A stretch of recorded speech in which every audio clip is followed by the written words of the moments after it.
conference will be a failure, in my view, if those commitments are not made, and particularly to address what is called loss and damage. So the existing impacts that we know are already happening. When I landed here on Saturday, there was a World Food Program, 3 World Food Program planes on the tarmac. And we know that the Horn of Africa is experiencing drought and terrible, terrible strife, all made worse by climate change. This summit needs to address those impacts.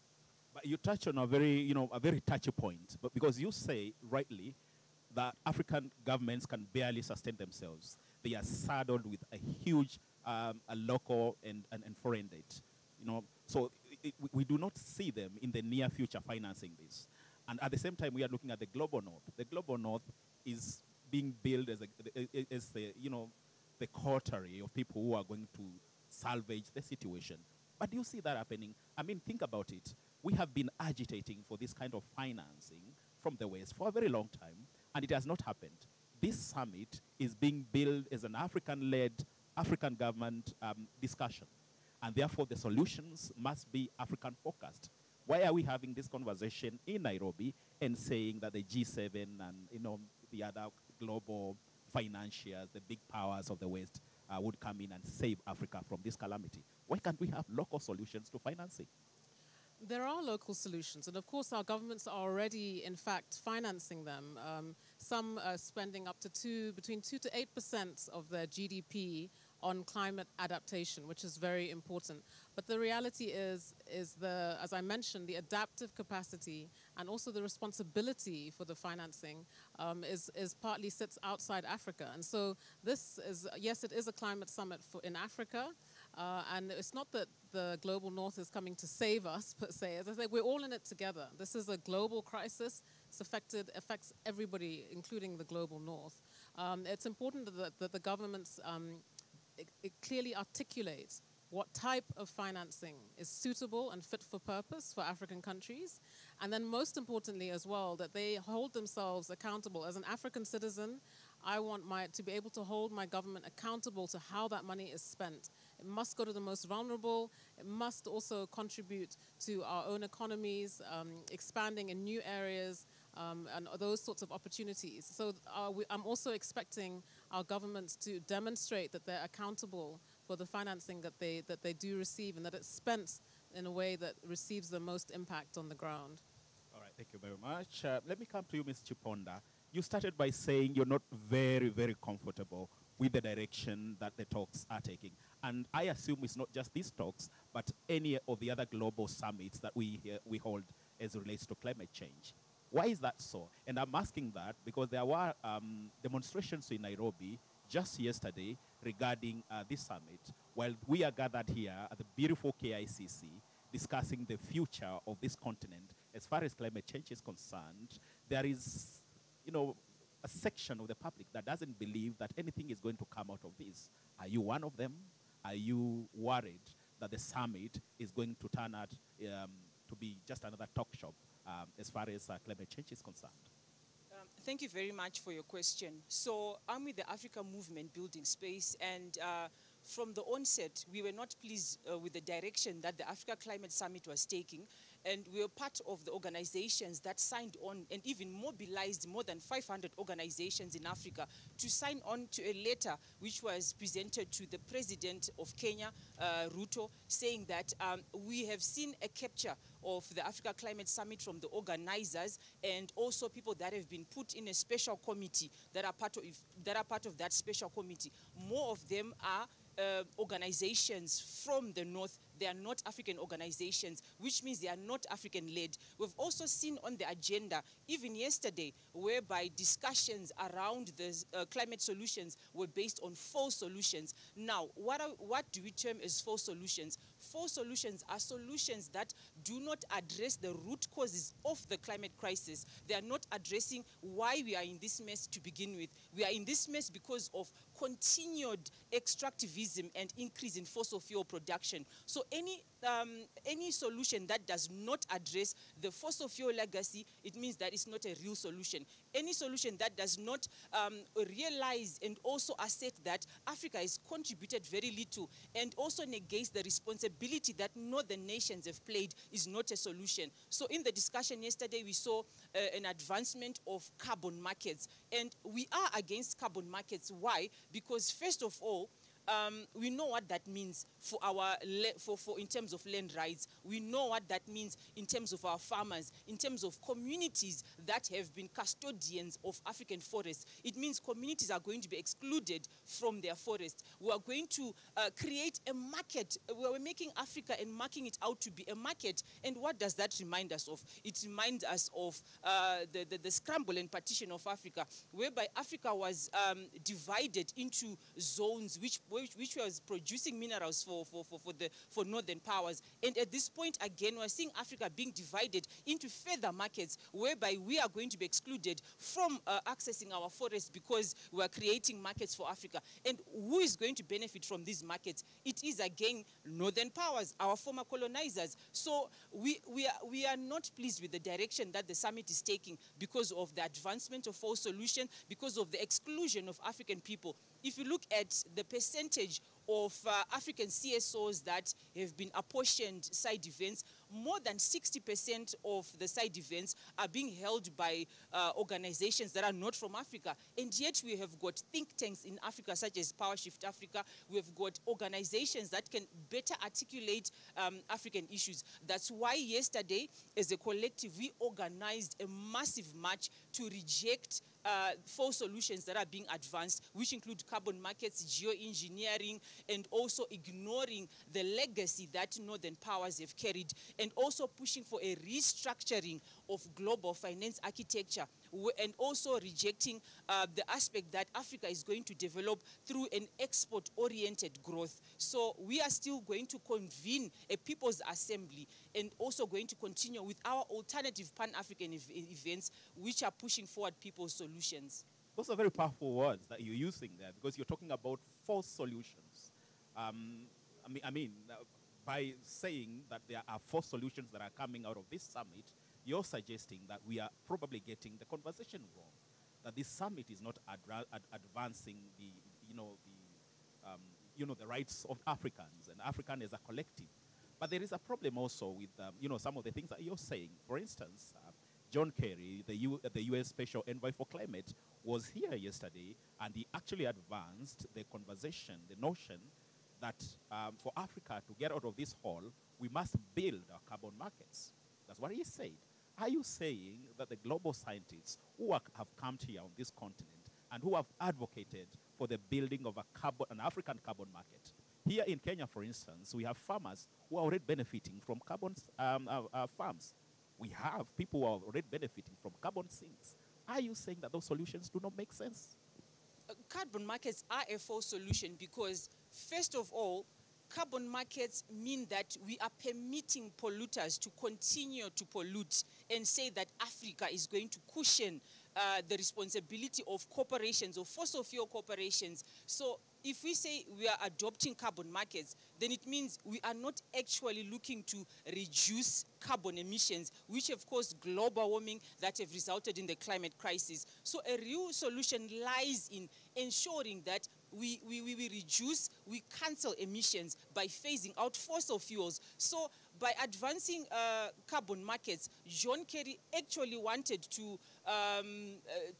reduce, to take away the responsibility of fossil fuel corporations. He was taking away the responsibility by his own country, which has continued to pollute and hold some of the fossil fuel corporations that need to be phasing out fossil fuels, which are oil, coal, and gas, and even avoiding dangerous solutions such as nuclear. So I feel that we need to move away from carbon markets. They are a false solution. We know what that means for Africa. Africa has never benefited from the global finance architecture that we should even engage in carbon markets. When we hear global powers saying Africa is a market, it only means that they are here to promote the interests of their own corporations who are going to benefit from one, polluting and taking away profits from Africa. So carbon markets are not here to benefit African people. We have seen even with previous projects that have been engineered, such as the RED Plus project. So the RED Plus project was another initiative which was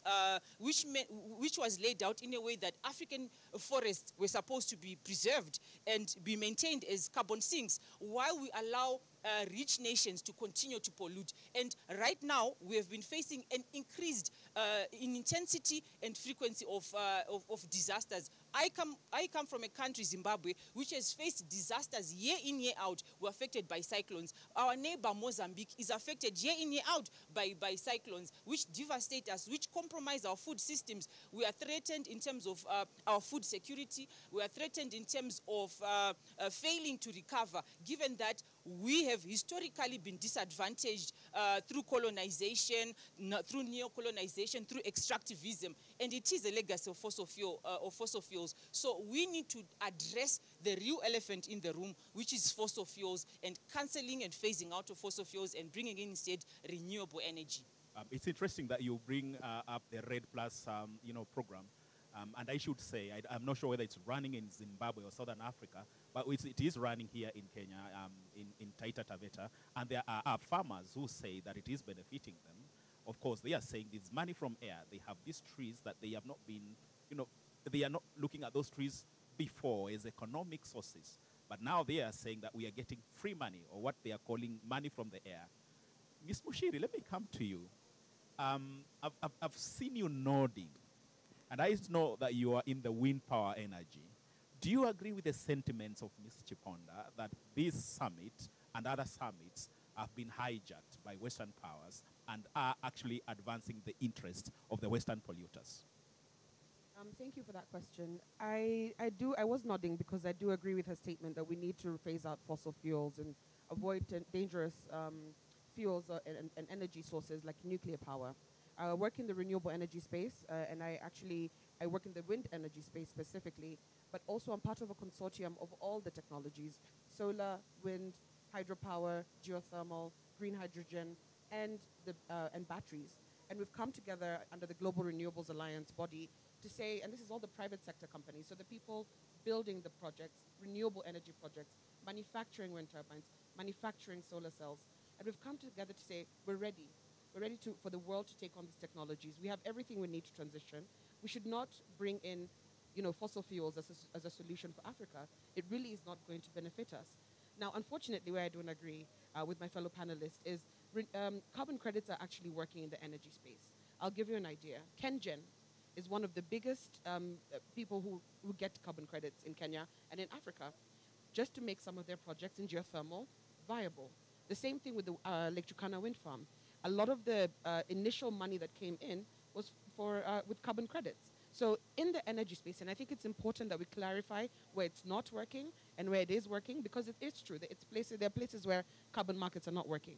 But in the energy space which I represent and I talk about, it is working. It's making projects viable. It's helping them get off the ground, especially in a place where Africa is only receiving in the last decade 2% of all financing globally in renewables. And I keep emphasizing this. I think I said this yesterday as well. In the next few years, up until 2030, the world will need to spend between $4 and $6 trillion to transition to renewable energy. Africa has 60% of the world's best solar resource.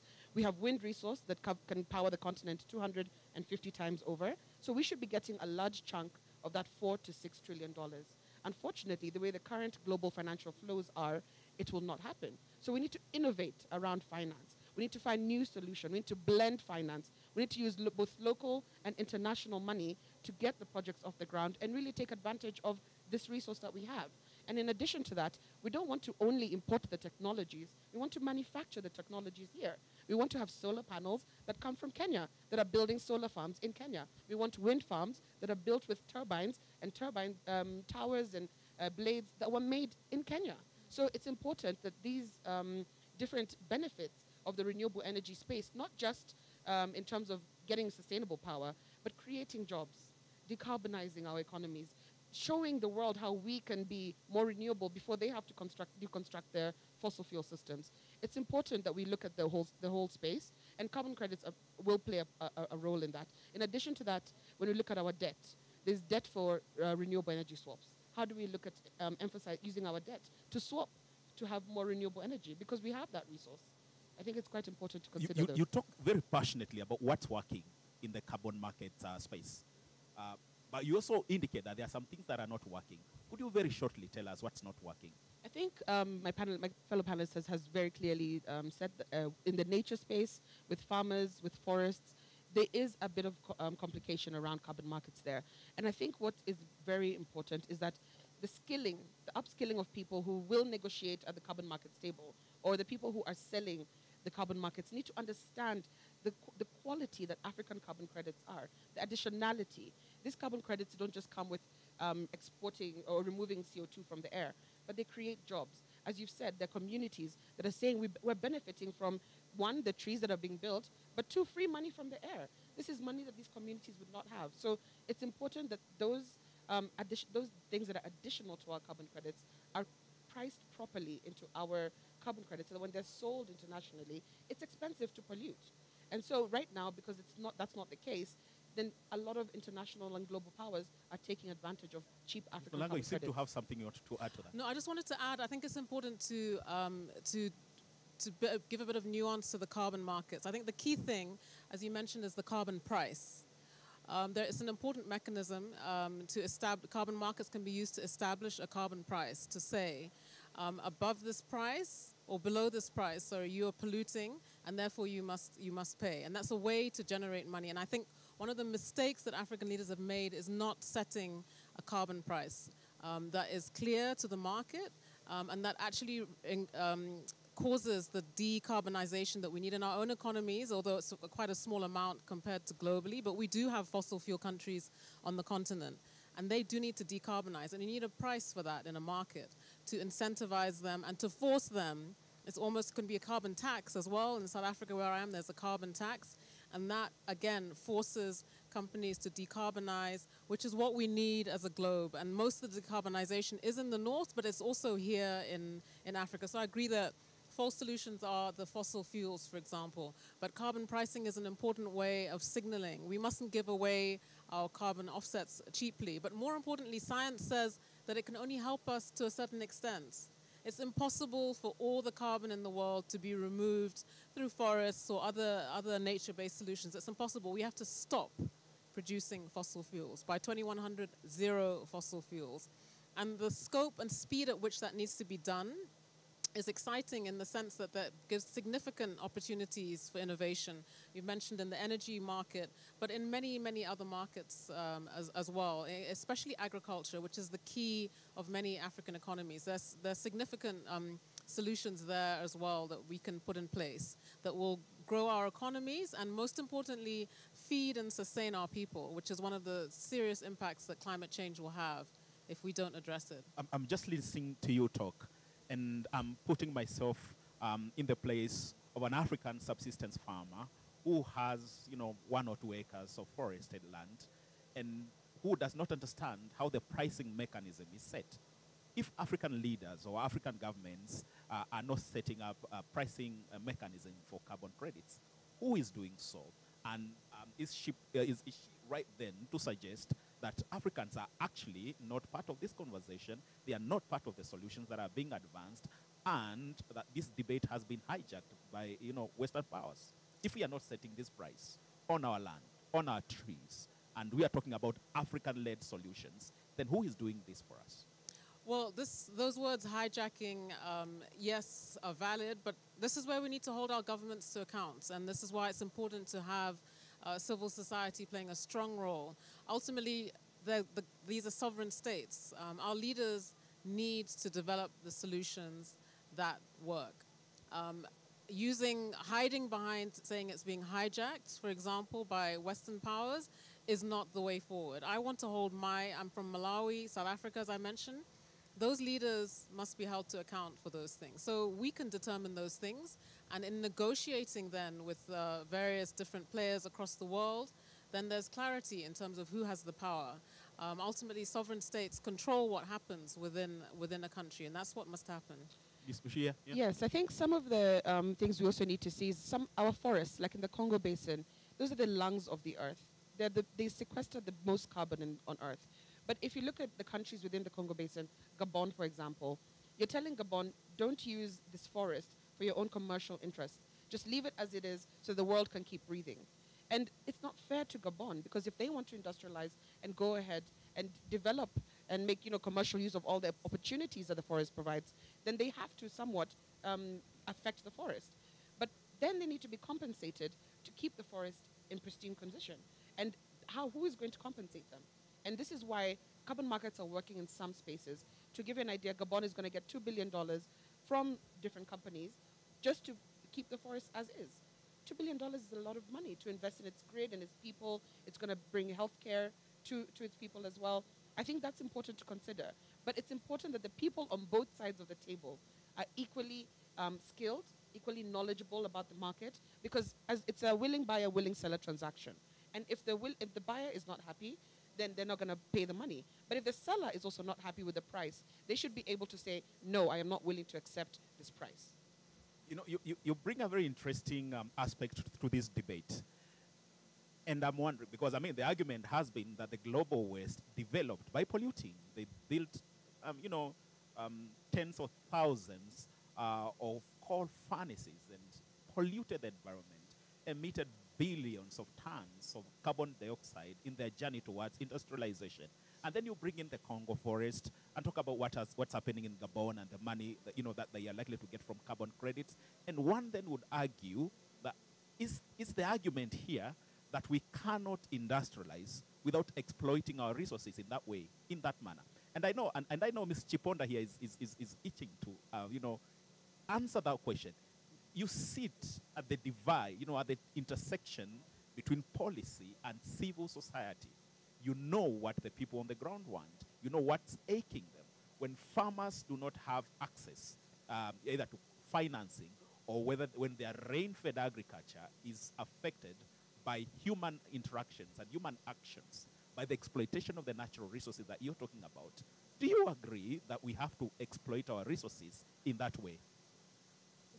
I want to start by saying that... And I want to keep very short because we need to go live to the event that is about to start in a few minutes. Please keep it short, about 30 seconds. We cannot attain climate justice or justice for that matter within the boundaries of a broken system. So what we need to fix in Africa is the system that is broken. We cannot pursue a type of development that is extractive, that displaces people from their lands, that results in pollution of our water systems, that compromises our food system. So when we are trying to address the climate issue, we need to look at broader issues. We cannot address climate without addressing our food systems, without addressing our water system. So Africa has got an amazing opportunity here to provide leadership with regards to what needs to be done by engaging in strategic partnerships across our African borders. So it means that we need to address justice issues by ensuring that energy is owned by the people, it is people-driven, and people own the energy system. All right, thank you very much. Thank you very much. Thank you very much, my eminent panel.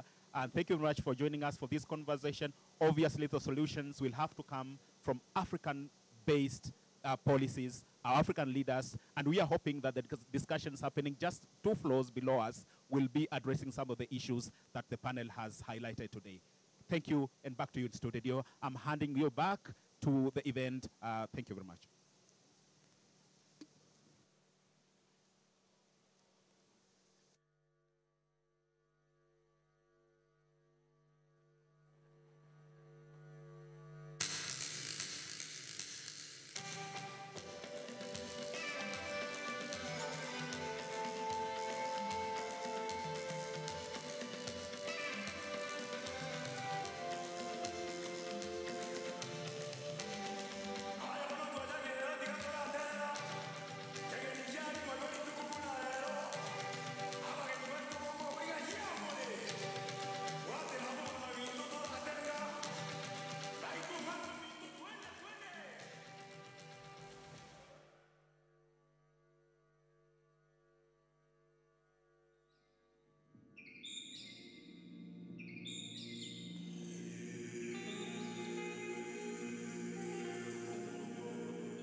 honorable ministers, distinguished guests, good morning and welcome to the Africa Climate Summit. We heard from His Excellency President Ruto yesterday, where he so eloquently presented Africa's case for fairness, justice, and equity in helping the continent pursue its climate action efforts. If I may, I would like to emphasize His Excellency's points, which simply is this: Africa needs reform of the global financial to fund its climate action goals. Business as usual will not cut it. I'll reiterate that. His Excellency's points was this: Africa needs reform of the global financial architecture to fund its climate action goals. Business as usual is not going to cut it. In fact, to continue as we are will only serve to prove the truth of Albert Einstein's definition of insanity. And I quote, "Insanity is doing the same thing over and over and over and expecting different results. We need to do something different." We absolutely do. Thank you so much for that, Zain. And this is powerful. Africa called, and the world has come. His Excellency, you called, and Africa is setting an agenda. And I want us to give the leadership, the people, all the different organizations in this room a round of applause for coming together to do this. This is a moment. Your Excellencies, ladies and gentlemen, yesterday some powerful themes came through. Two quotes in particular from the young delegates stayed with me. They said, "Our countries will be burning and drowning, and you will not be there to save us." You know, it occurred to me that countries are drowning and burning today. So if we don't do something now, what will our children and generations to come experience? The other thing they said was, we have to trust you, and you must trust us. And I thought such wisdom, grace, hope, and responsibility captured in one simple statement. And so, ladies and gentlemen, we must call to the world from Nairobi today and make it clear that it is past time to address the tough issues. It is past time to hold the difficult but much needed conversations on Africa, risk, perception, reality, resources, policies, regulations, systems. And it's past time for these conversations to be guided by equity. That is what we need. And Africa has the resources and assets, including mineral and energy resources, agricultural capacity, and natural capital to promote the global decarbonization agenda. But to realize this potential, the world needs to do its own part in helping steer Africa on the pathway to an inclusive, sustainable, and progressive future. At the fundamental level, that will require decoupling economic growth from environmental degradation. In the words of the late Wangari Maathai, an icon of Kenya and a Nobel Peace Laureate, and I quote, "We are very fond of blaming the poor for destroying the environment, but often it is the powerful, including governments, that are responsible," end quote. In other words, we are all in this together. It will require our combined efforts to overcome this challenge. The spirit of Harambee, as we say in Kiswahili. And that means for those of you who don't know, let's all pull together, let's work together for a common goal and purpose. Zain, thank you for reminding us. We have icons, we have role models all over the continent doing incredible things. Thank you so much. We also have a young, innovative workforce. There's so much potential. Thank you very much. And I'm very honored to be here and to be part of the panelists. Our renewable energy for communities agenda determined by the African continent, an agenda that is going to safeguard our people, our communities, livelihoods on the continent, our economies, and ultimately, ladies and gentlemen, when we safeguard Africa, we safeguard the world. Can we give that a round of applause, please? Please. Safeguarding Africa is safeguarding the world. Now, to help guide us on this journey with an incredible lineup of speakers, please give a very warm welcome to the Honorable Soipan Tuya, Cabinet Secretary, Environment, Climate Change and Forestry for the Government of Kenya. Mheshimiwa. Thank you.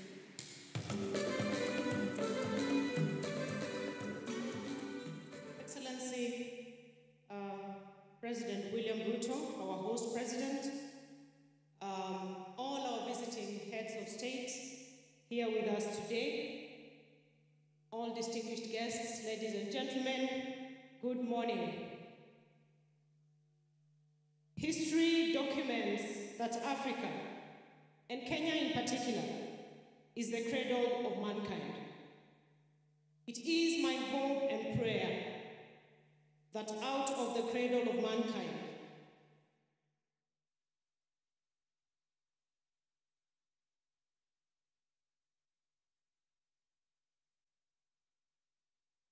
elusive solution to combating climate change. African-led solutions to decarbonize and steer a low-carbon development pathway for the globe. We are gathered here today to make history as the continent of Africa. The world is facing many challenges, but none has become so apparent, so threatening, and so devastating as the threat of climate change. And we can only respond by making history at this inaugural Africa Climate Summit. Everywhere we look in Africa, there is a climate change-related story to tell. For example, in Malawi, Hurricane Freddy led to the loss of 200 people and nearly $2 billion US dollars worth of damage occasioned. Last year, the Horn of Africa came out of one of the worst droughts in decades, where we lost hundreds of lives and thousands of livestock. In fact, for the first time in Kenya, we had to track water for our wildlife in the national parks and reserves. Excellencies, ladies and gentlemen, although African countries are making every available effort to deal with the vagaries of climate change, our economies are continuing to be weighed down by mounting debts. As we speak, 31 out of the 37 heavily indebted poor countries in the world are in Africa. Over 20 years of climate change negotiations have yielded agreements and promises that have delivered very little for Africa. Instead, the imagery of Africa as a poor continent, a victim, keep dominating the climate negotiations year in, year out. The fact that Africa has historically contributed very little to the global emissions has remained an inconvenient truth, yet receiving no reciprocity from the rest of the world for the contribution we make. Excellencies, ladies and gentlemen, this inaugural Africa Climate Summit presents an opportunity like no other for Africa to change the course of history. Millions of young Africans are looking up to African leaders here to leave them with a promise, a visible promise, to make them feel that there is a future where they have hope to get green jobs, live a dignified life, and thrive. We are looking to lead the globe towards a more ecologically responsible global industrialization catalyzed by financing that is accessible, adequate, and affordable. The world is waiting for something anew out of this week. We must not be held hostage to the past, but allow ourselves to reimagine a future where, as Africa, we lift ourselves from the fatigue of despair and make history. Excellencies, I am persuaded that the time is now, and I beseech us to respond to this historical call by proposing radical solutions to the world that will help us deal with the climate change. I invite us to listen to the inner urge calling us to serve humanity, that we go down in history, that it is out of Africa, the cradle of mankind, that the solution for climate change came forth. Excellencies, allow me now to invite, to kick us off, the President of the African Development Bank, who has been in the middle of this discourse and supporting a lot of support to the cause. Welcome, Dr. Adesina Akiwumi.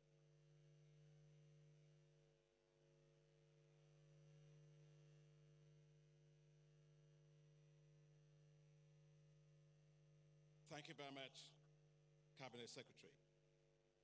Your Excellency, William Ruto, President of Kenya, and our gracious host, and my dear brother.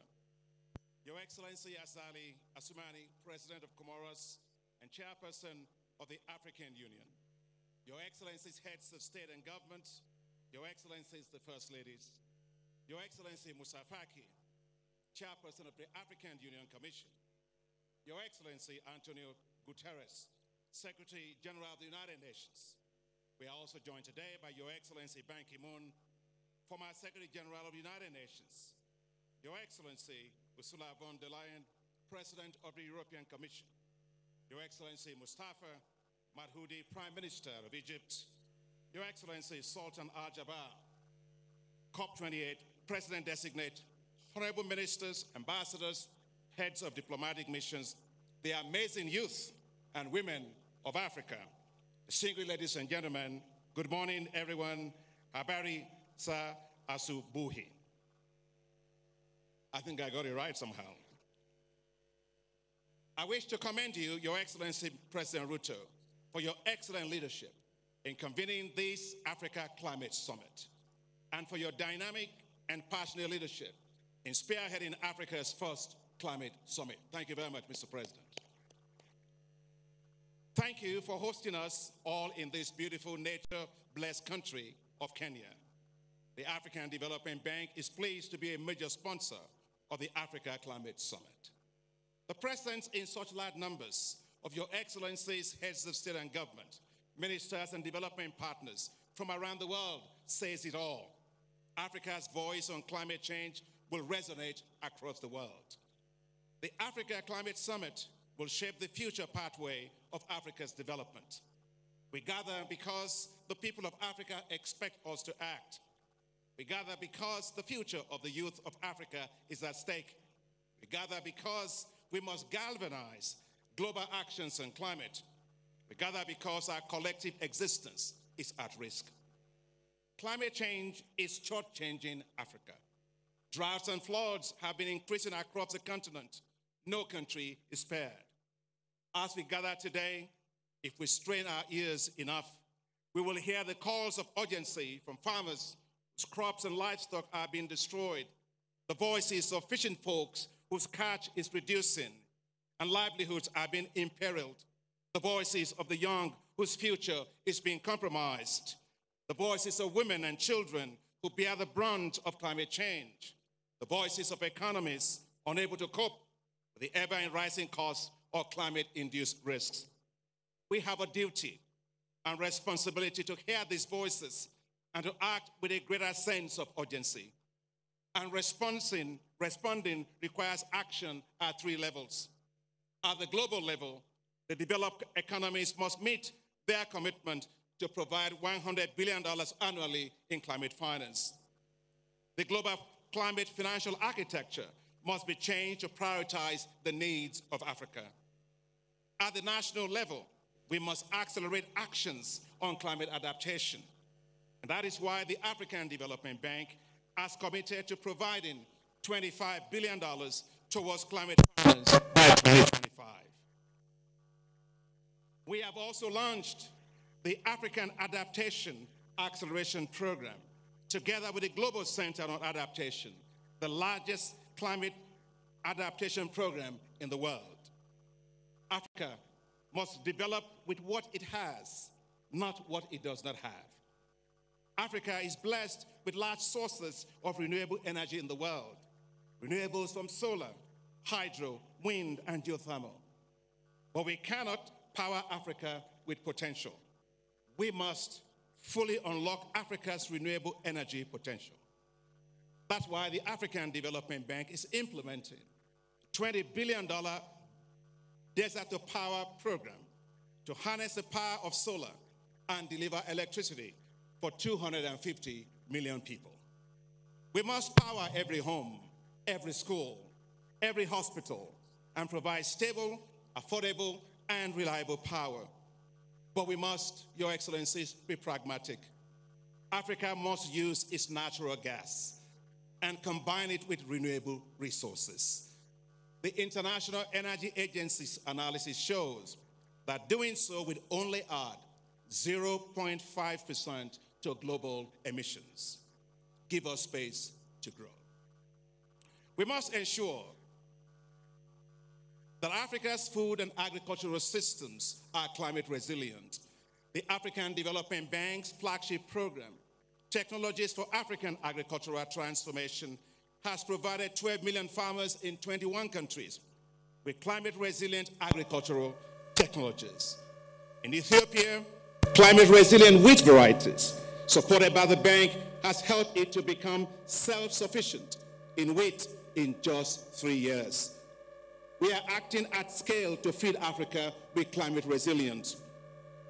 Under the leadership of President Macky Sall, as the then chairperson of the African Union, and the strong leadership of you, our heads of state and government, we succeeded with the Feed Africa Summit held in Dakar in January.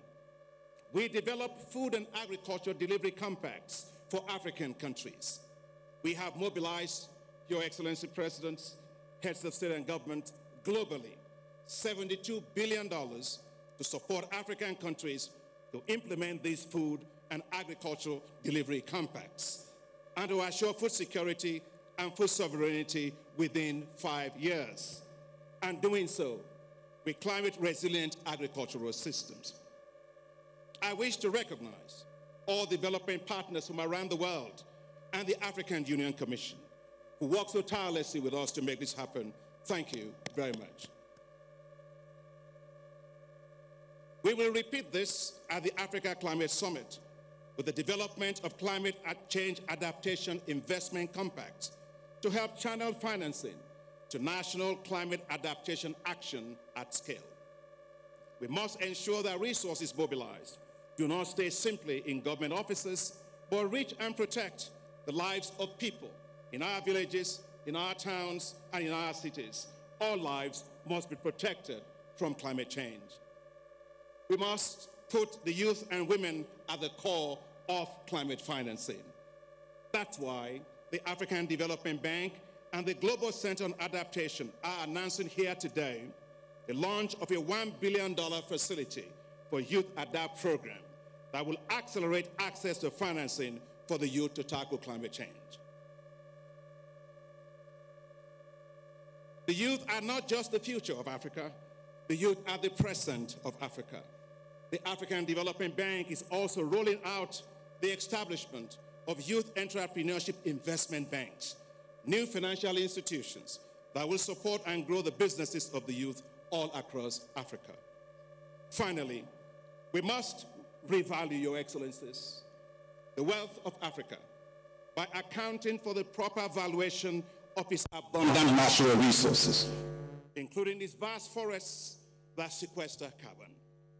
Few may know that the Congo Forest Basin is the world's largest carbon lungs, larger than the Amazon forest. Yet, Africa's rich natural wealth and the global value of its carbon it sequesters for the world are not accounted for in the estimation of its GDP. It is not enough to praise Africa for its rich natural capital. Its GDP must take that into consideration. Africa's GDP must therefore be revalued based on its carbon sequestration and biodiversity, which provide global public goods. If this is done, the debt-to-adjusted GDP ratio of several African countries will be much lower, and they will have greater headroom. This is done, the debt-to-adjusted GDP ratio of several African countries will be much lower, and they will have greater headroom to borrow more financing to support their development, including investing in the greening of their economies. We must, Your Excellencies, therefore, turn Africa's economies green, not because others ask us to do so, but because it is in our interest to do so. Africa must develop its own carbon markets, properly price its carbon, and turn its vast carbon sinks into new sources of enormous wealth. Africa cannot be nature rich and cash poor. As we look towards COP28, Africa's needs must be front and center, powered by the leadership of our heads of state and government, our youth and the private sector, and the voices of our communities. We must be the vuvuzelas of climate financing for Africa. Together with partners from around the world, let's make it happen for Africa. Thank you very much. Merci beaucoup. Gracias. Shukran. Asante sana.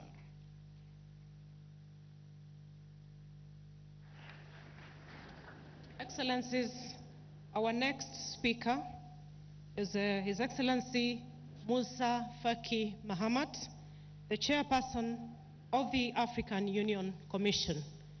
Welcome, Your Excellency. A formidable global reputation of peacekeeping, we know you have. Excellency Dr. William Ruto, President of the Republic of Kenya, Excellency Azali Assoumani, President of the Union of the Comoros and current Chairman of the African Union, Excellencies, Head of State, Government and Delegation, Excellency Antonio Guterres, United Nations Secretary General, Excellency Ursula von der Leyen, President of the European Union Commission, representatives of international organizations, financial institutions, ladies and gentlemen, all protocol observed. First and foremost, I would like to thank President William Ruto, the government and the people of Kenya for the exceptional hospitality accorded to us since our arrival in this hospitable and green capital, Nairobi. The beautiful and natural environment in this country augurs well for the great success of our climate summit. The organization of this climate summit in such friendly conditions in just 6 months, thanks to the decision of the African Union Summit last February, is striking proof of the excellence of your leadership, dear friend William. I sincerely congratulate you. Excellences, Mesdames et Messieurs, le récent rapport du groupe international d'experts sur le changement climatique, GIEC, confirme nos craintes. L'Afrique se réchauffe plus rapidement que le reste du monde. Si le phénomène n'est pas stoppé, le changement climatique continuera à avoir un impact gravement toxique sur la croissance des économies africaines. La productivité agricole a été réduite de 34% entre 1961, depuis 1961 en raison des changements climatiques, plus que dans toute autre région, d'où une pression insoutenable sur les systèmes alimentaires africains.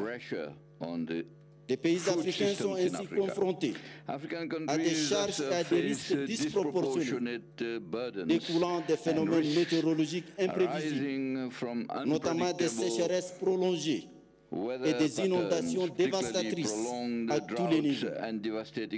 Des crises humanitaires massives provoquent des effets néfastes sur l'économie, la santé, l'éducation, la paix et la sécurité, ainsi que d'autres risques connexes. À titre d'exemple, la saison 2022-2023, environ 18 millions de personnes ont été affectées par la sécheresse dans la seule corne de l'Afrique. Récemment, Recently, tropical cyclone Fred has affected more than 1.2 million people and caused the death of more than 700 people.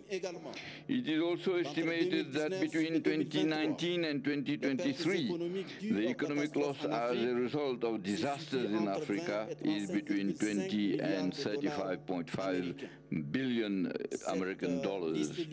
This gloomy list is not exhaustive. Excellencies, ladies and gentlemen, climate change has spared no sector.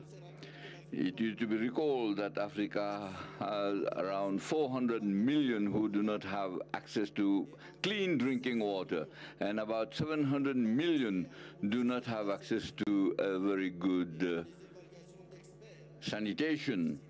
And this also indicates, experts indicate that there is a gap, a financing gap of 11 to 20 billion dollars. So we are obviously on the verge of seeing climate degradation. It is not the only factor, and it will be wrong not to integrate this in our global analysis of the negative factors, including governance, which is at the very center.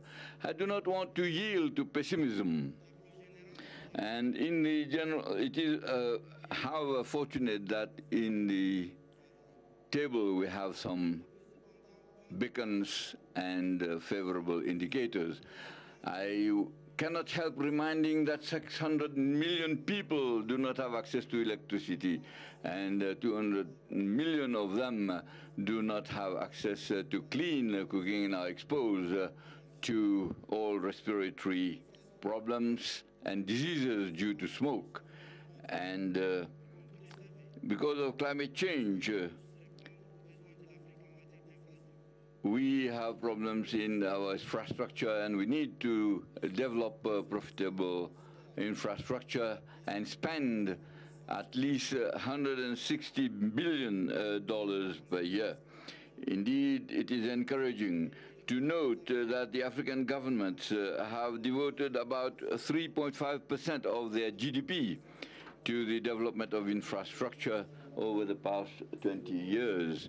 It is too little compared to some emerging countries. China and India, for example, devote 7.7 and 5.2% of their GDP, respectively, in infrastructure. We can thus see in which direction efforts have to be made.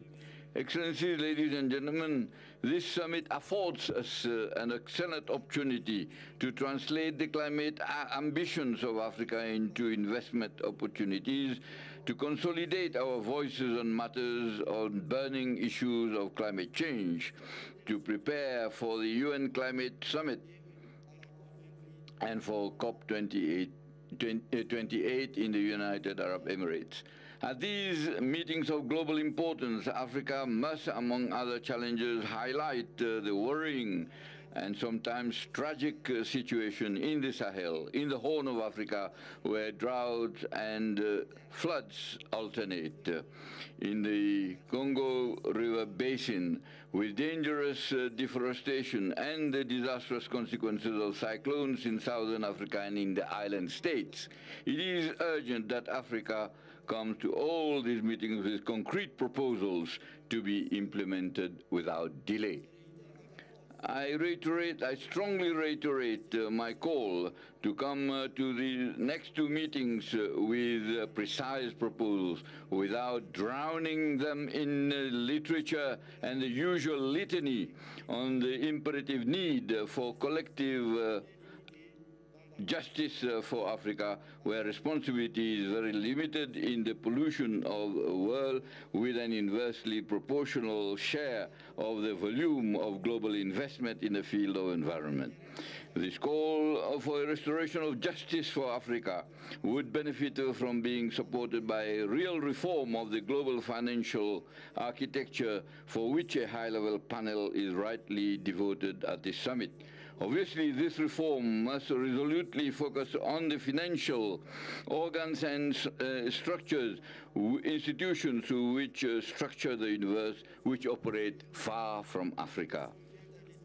In this desired reform, a question comes to mind: the weight of the debt and the financing gap of the SDGs. Africa alone represented a need of $1.3 billion per year for sustainable development needs by 2030, while the financing needs for SDGs in the same period were $2.5 billion for financing developing countries.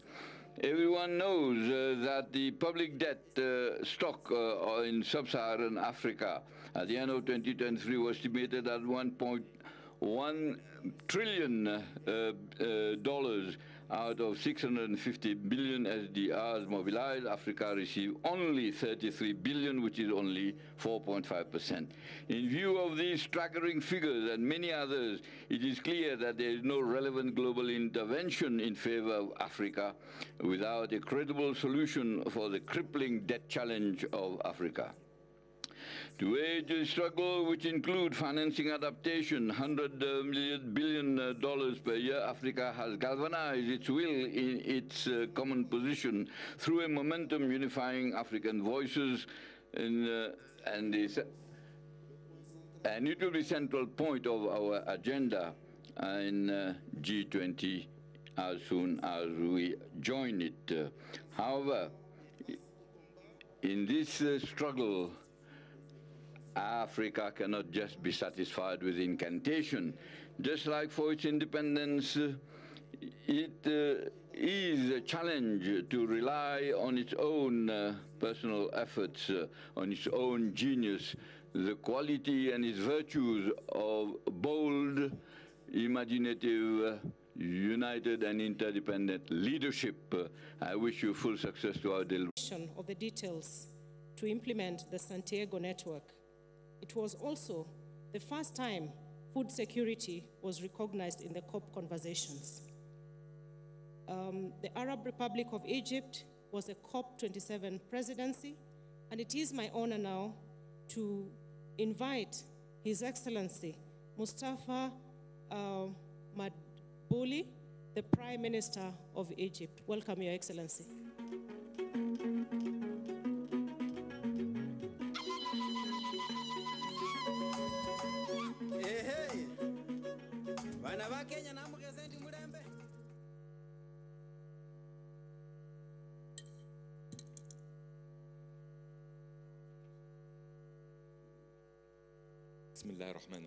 Au nom de Dieu le tout clément, le tout miséricordieux, président du Kenya, distingués invités, distingués présidents, mesdames et messieurs, je veux tout d'abord vous transmettre les salutations de son Excellence le Président Abdel Fattah el-Sisi, président de la République arabe d'Égypte.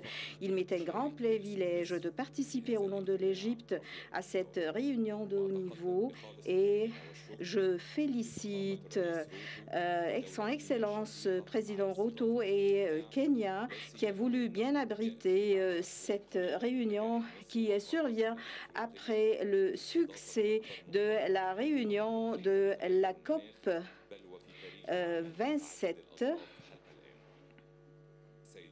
Mesdames et messieurs, Ce sommet d'aujourd'hui survient à un moment critique de notre monde et en particulier le continent africain qui témoigne de la fréquence du changement climatique avec les vagues de sécheresse dans le Sahel et les feux et incendies et les ouragans au sud du continent et l'élévation de la température, l'élévation du niveau de la mer et de l'océan et l'élévation des températures au nord de l'Afrique.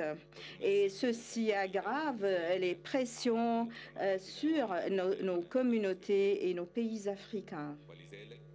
C'est pour cela que l'Égypte, à partir de son engagement pour contribuer aux efforts pour faire face au changement climatique, s'est efforcée pour avoir des résultats au cours de la conférence du Sharm el-Sheikh pour passer à l'application à travers l'accélération, la mise en place des projets et pour répondre aux besoins des pays en développement et renforcer les efforts internationaux pour passer aux économies vertes à basse émissions. L'Égypte, en tant que président de la conférence, que Sharm el-Sheikh soit un point de départ pour répondre aux attentes des pays africains pour faire face aux défis du changement climatique. Dans ce même contexte, notre conférence survient pour confirmer notre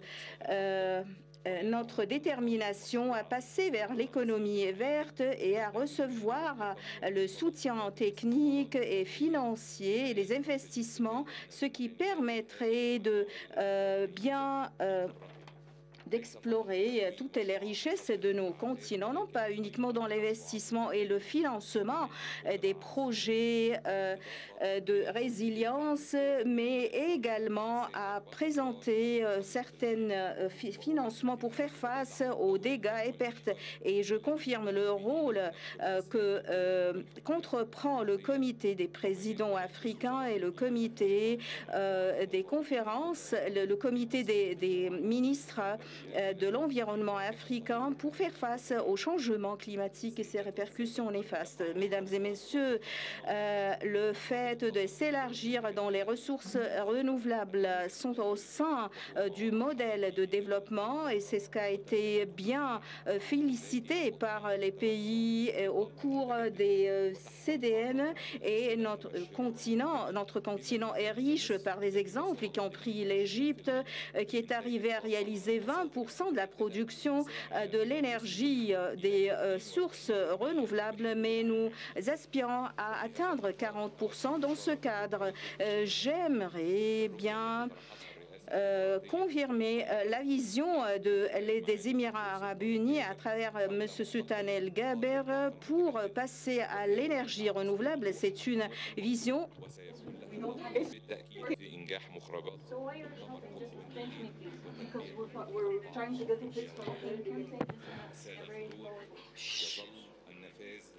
Access to finance is the bottleneck that faces Africa and developing countries to turn its dreams and plans to reality, to contribute in solving the climate issue.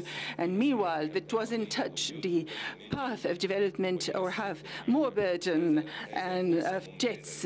This is a great opportunity to deal with the financing of climate, and the Egyptian vision in this respect it has to do with the following. First, we need to reconsider the available financing instruments and to move to concessional financing and grants to accelerate the transition required. Second, we need to reconsider the capital flow to ensure that Africa should get its fair quota of financing. We need to emphasize that financing climate is an additional and a new kind of financing, and it does not take a piece of the development financing. We need to activate an active and good mechanism to use the current and existing debts to turn those debts into financing climate. In this regard, we're looking forward that Dubai meeting would be breakthrough in the pledges of advanced countries to provide an annual amount amount of $100 million for climate. It is a symbolic pledge because we do have a historic responsibility. In conclusion, I'd like to re-emphasize that the nature of climate change and dealing with can only be through cooperation based on enhancing a multilateral system, based on equity and justice, bearing into consideration the specificity of each country. And it also emphasized what Kenya proposed as a vision to draft and to formulate our discussions in this meeting, and re-emphasize that Egypt, as head of the current session of the UN climate meeting in Dubai, the COP28, and we believe its support to build up on the outcomes of Sharm el-Sheikh and to have more outcomes. We fully support them in their efforts. Thank you very much.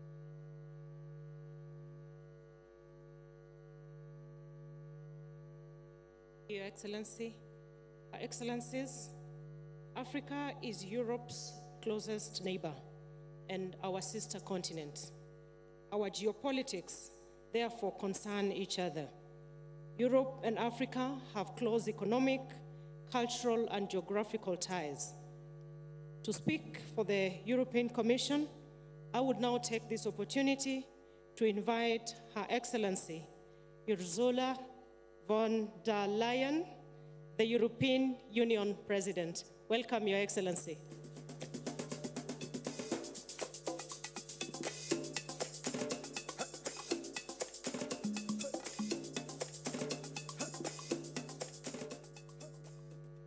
Thank you very much, dear President Ruto, for hosting this Africa Climate Summit. And thank you very much for your leadership on climate action ever since you took office. I very much welcome Kenya's Climate Change Act 2023 that was launched during this summit and that puts strong emphasis on carbon markets. We fully support you on this important topic. Presidents, prime ministers, fellow leaders, excellencies, I want to greet my colleague, Moussa Faki, Chairman of the African Union. I want to greet the President Assoumani from the Comoros. I want to greet Secretary General Antonio Guterres, Dr. Sultan Al Jaber, President of the COP28, my fellow leaders, ladies and gentlemen. I am deeply honored to participate in this discussion. This summit is a crucial step to prepare the upcoming COP28 meeting and to make sure that Africa's voice resonates around the world and that Africa's priorities as a continent that is most affected by climate change are duly taken on board. Today, I'm here not only to listen to you, but also to bring Europe's offer to be your ally at COP28 and to work together on all issues on the agenda. Because however different our two continents may look, we share the same interests when it comes to climate action. We hear you, President Ruto, and dear friends, when you say that Africa's first priority is to grow your economy, yes, and lift as many people as possible out of poverty. Yes, you're so right. Climate action is part of the solution. You are part of the solution. With your huge potential for renewable energy and clean hydrogen, your critical raw materials, your incredible nature and biodiversity, and your young workforce. You can help clean up global energy systems and supply chains while creating good jobs here and economic opportunities yet that your people demand, rightly so. This is a win-win partnership which benefits Africa and the world. For instance, the benefits of expanding Africa's clean energy sector would be massive. By speeding up the transition to solar and wind power, energy sector jobs in Africa could double in a few years. And Africa could produce enough clean energy not only to power up your continent, but also to export abroad.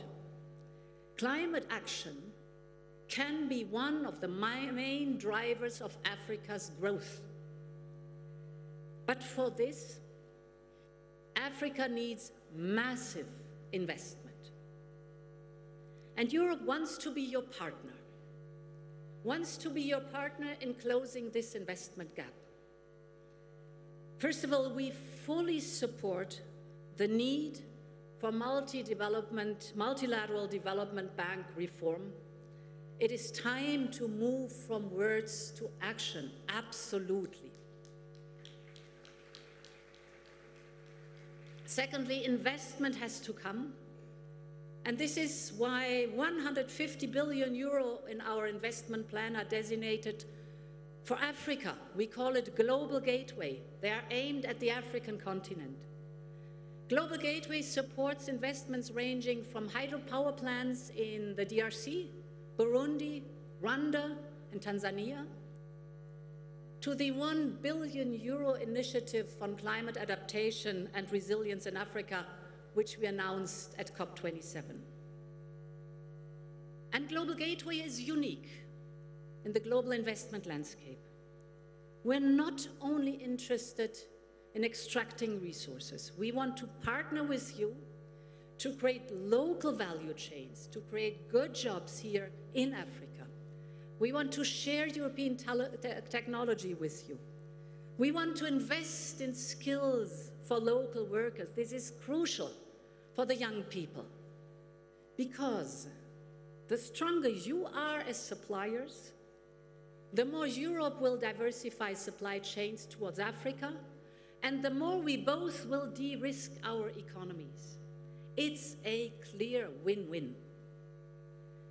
Namibia, for instance, is now building a new hydrogen industry, as well as rare materials value chains in partnership with Europe. And later this morning, President Ruto and I will conclude a new hydrogen partnership between Kenya and the European Union, with the objective to further develop the green hydrogen economy, and with the full support of Team Europe. This is good news for Africa and for Europe alike. So we should work very closely as partner.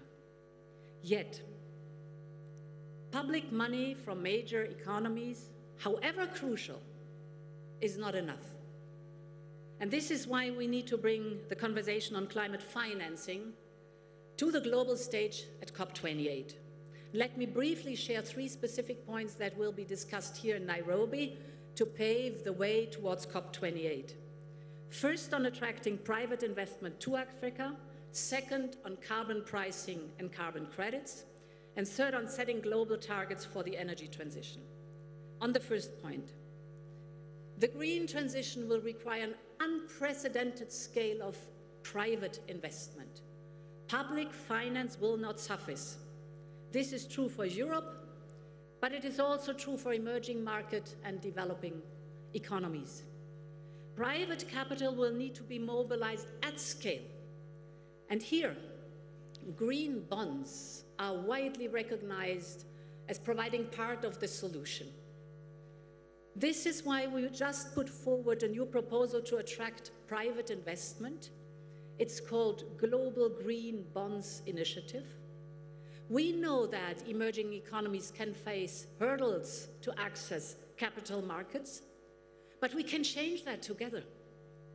Europe has the biggest and most advanced green bond market in the world, so we are ready to share our expertise with your teams on how to develop your own green bond markets, and at the same time, we will push on the investor side. Together with the European Investment Bank and our member states, we are allocating 1 billion euros to de-risk private investments in emerging markets. This could help to attract up to 20 billion euros in sustainable investment.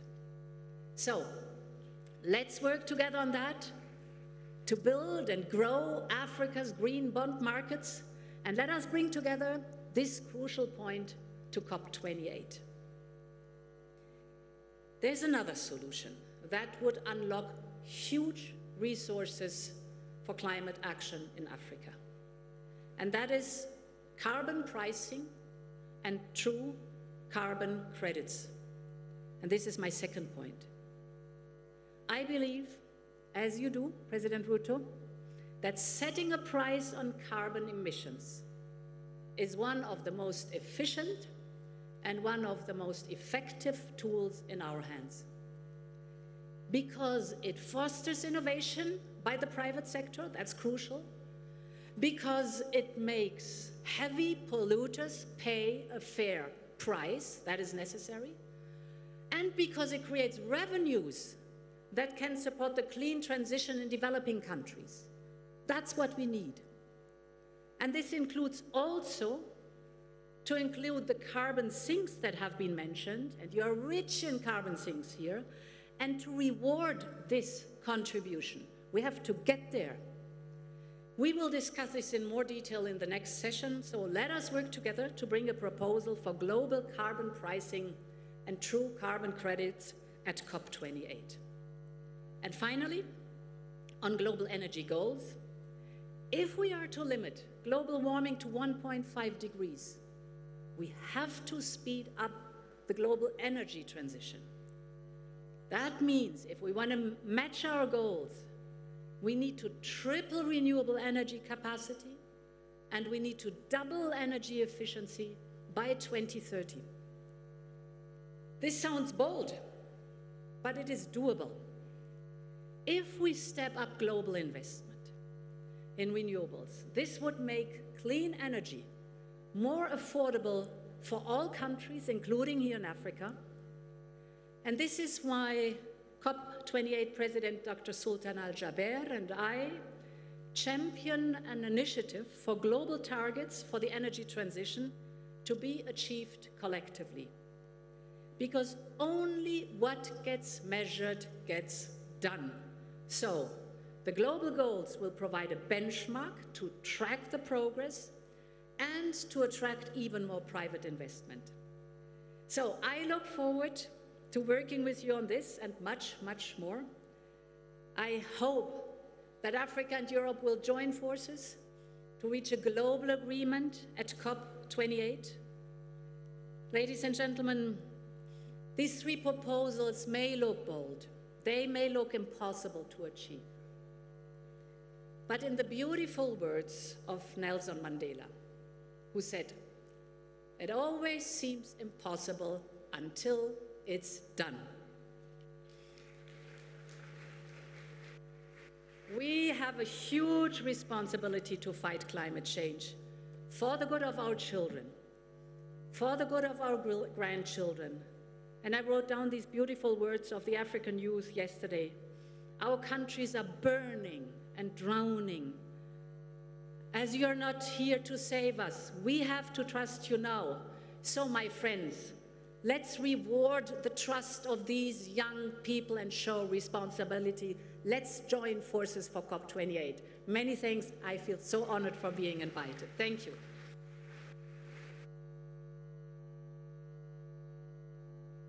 Thank you very much, Your Excellency.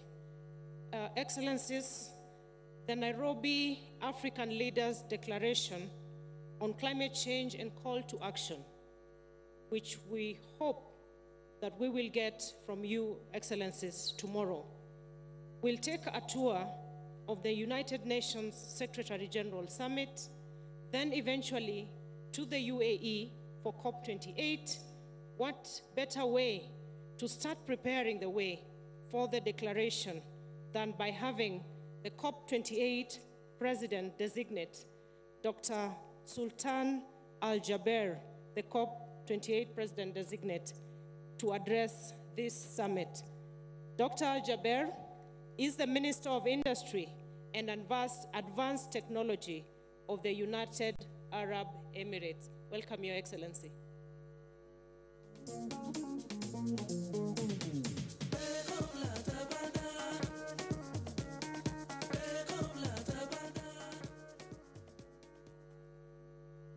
Your Excellency, President Ruto, Secretary General Guterres, Your Excellencies, Heads of States, Your Excellencies, Heads of Governments, Your Excellencies, distinguished ministers, honored guests, colleagues, and dear friends. It is indeed my pleasure to be back here in Nairobi and to have the opportunity to share with you my thoughts at this inaugural Africa Climate Summit, where Africa is evidently championing a new vision for climate action. We're gathering here in Nairobi just 3 days before the UNFCCC releases the findings of the first global stocktake. And let's just face it, we already know that the world is way off track, and we know what this report will actually say and what it will conclude. The world is losing the race to secure the goals of the Paris Agreement. And the world is struggling to keep 1.5 within reach. Collectively, we must admit that we are not delivering the results we need in the time we need them. We must also accept that business as usual is simply not working, and that business as usual will not allow for a paradigm shift. We need a smart, pragmatic disruption.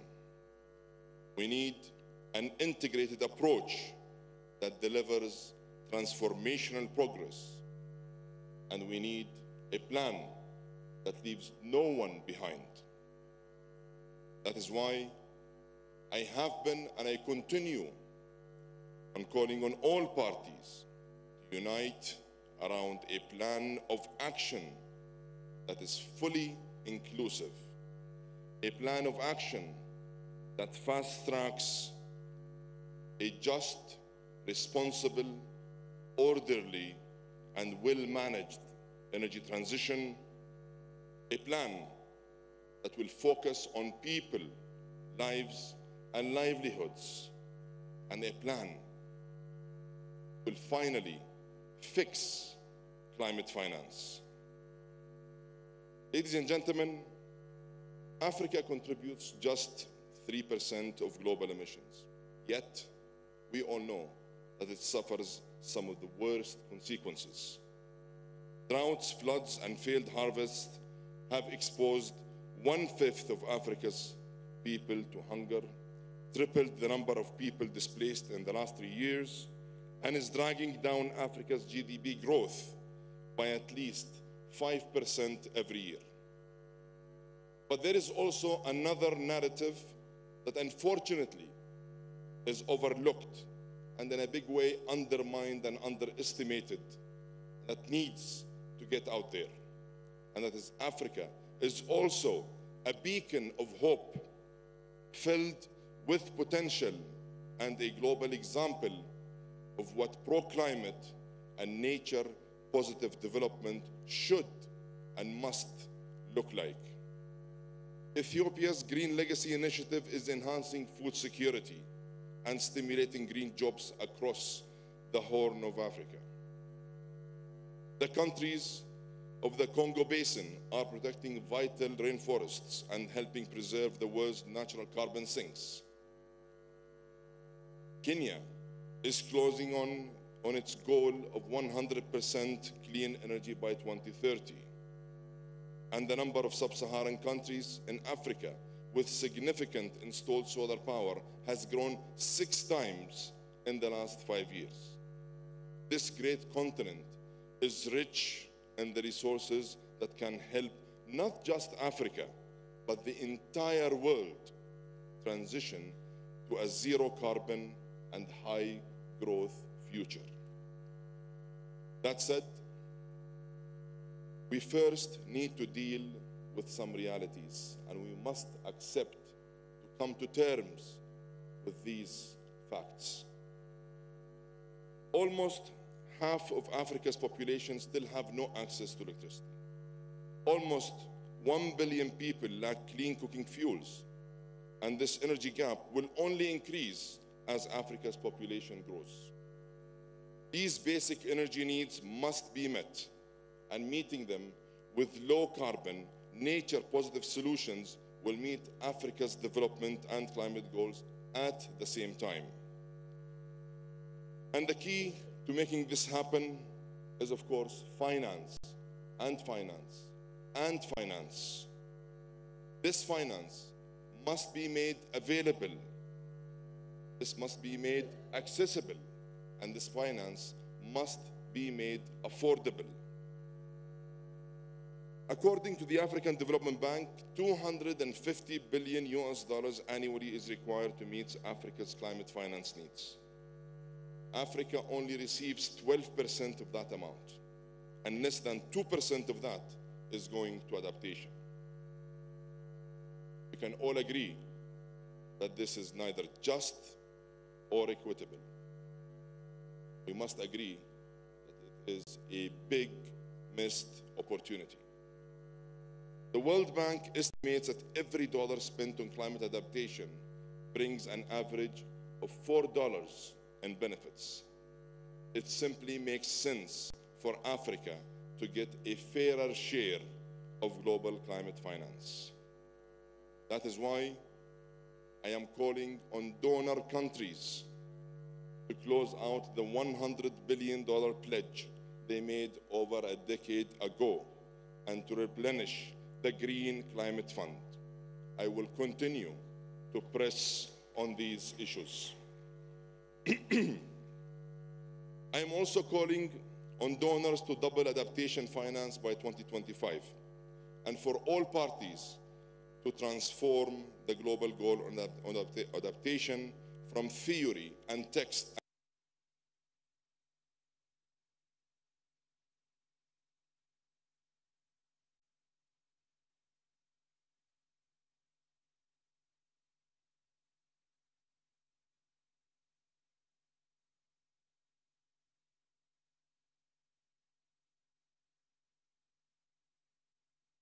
are exploring and experiencing. What was promised in Sharm el-Sheikh must be delivered in Dubai. We can no longer accept pledges and announcements without clear roadmaps of implementation. Our financial architecture. In parallel, we must upgrade our financial architecture. We need a complete upgrade. In fact, we need a surgical intervention of the global financial architecture that was built for a completely different era. IFIs and MDBs must step up, and they must up their game. They need to raise concessional capital and lower debt burdens. They need to attract and leverage private capital at a multiple, and the multilateral, public, and private sectors need to mesh together and work as true partners to accelerate the delivery of practical solutions and real impactful projects on the ground. Excellencies, ladies and gentlemen, the United Arab Emirates has applied this model of genuine partnership to invest in clean energy projects in 70 countries around the world. We have always chosen to meet global challenges and sustainable development. That is why I am pleased to answer the call made by African leaders to seize the opportunity of green growth. And today, it is my true honor to announce a new initiative between the United Arab Emirates and Africa that aims to unlock Africa's capacity for sustainable prosperity. Your Excellencies, the Abu Dhabi Fund for Development, Etihad Credit Insurance, Masdar, the Abu Dhabi Future Energy Company, and EMEA Power will join with Africa 50 as a strategic partner under the guidance of the UAE and African leadership to develop 15 gigawatt of clean power by 2030. Working together, we will deploy, and by working together, we will deploy $4.5 billion that will catalyze at least an additional $12.5 billion from multilateral public and private sources. It is our ambition that this will launch a new transformative partnership to jumpstart a pipeline of bankable clean energy projects in this very important continent. This initiative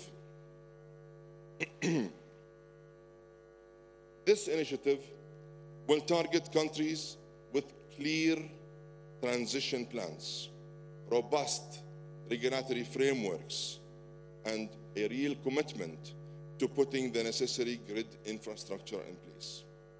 It will clearly demonstrate the commercial case for clean energy investments across this very important continent. This initiative is designed to work with Africa and for Africa. It will act as a scalable model that can and should be replicated. And it will support COP28's global goal of tripling renewable energy by 2030. And here, let me take the opportunity to thank His Excellency, the President of Kenya and his government, and the African Union Commission and the EU Presidency for championing this goal alongside COP28. It's through their leadership that they are choosing a path that makes economic and climate sense at the same time. And let me extend an open invitation to all Africa's leaders to join us at COP28 to help mark a new, ambitious era for Africa's sustainable growth. Ladies and gentlemen, as COP28 approaches, I am determined that it is a turning point that delivers for everyone, everywhere. We don't want to leave anyone behind. Climate change is a global fight, and it demands a global solution. If Africa loses, we all lose. And if Africa succeeds, we all succeed. Progress for one is progress for all. Let's unite, act, and deliver to turn the rhetoric into real results. Let's turn pledges into tangible projects on the ground. And let's launch a new and optimistic future that puts the world on a climate-positive pathway and offers an opportunity for all to prosper. I thank you all, and I look forward to receiving you at COP28. Thank you.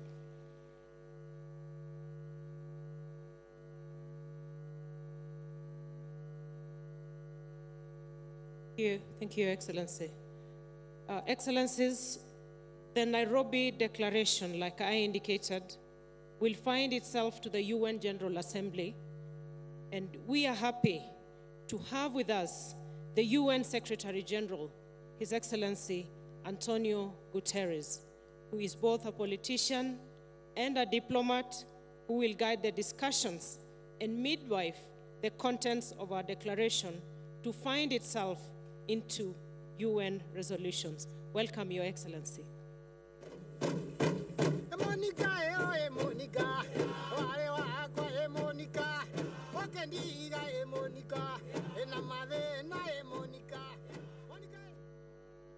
Your Excellency, dear President William Ruto, thank you very much for your initiative, your enthusiasm, and your leadership that brought us together. Asante Sana. Excellencies, friends, an injustice burns at the heart of the climate crisis, and its flame is scorching hopes and possibilities here in Africa. This continent accounts for less than 4% of global emissions, yet it suffers some of the worst effects of rising global temperatures. Extreme heat, ferocious floods, and tens of thousands dead from devastating droughts. The blow inflicted on development is all around, with growing hunger and displacement, shattered infrastructure, systems stretched to the limit, all aggravated by climate chaos not of your making. It is still possible to avoid the worst effects of climate change, but only with a quantum leap in climate action. The people of Africa and people everywhere need action to respond to deadly climate extremes. First, we need far greater climate ambition, with countries hitting fast forward and massively accelerating action to limit temperature rises and impacts.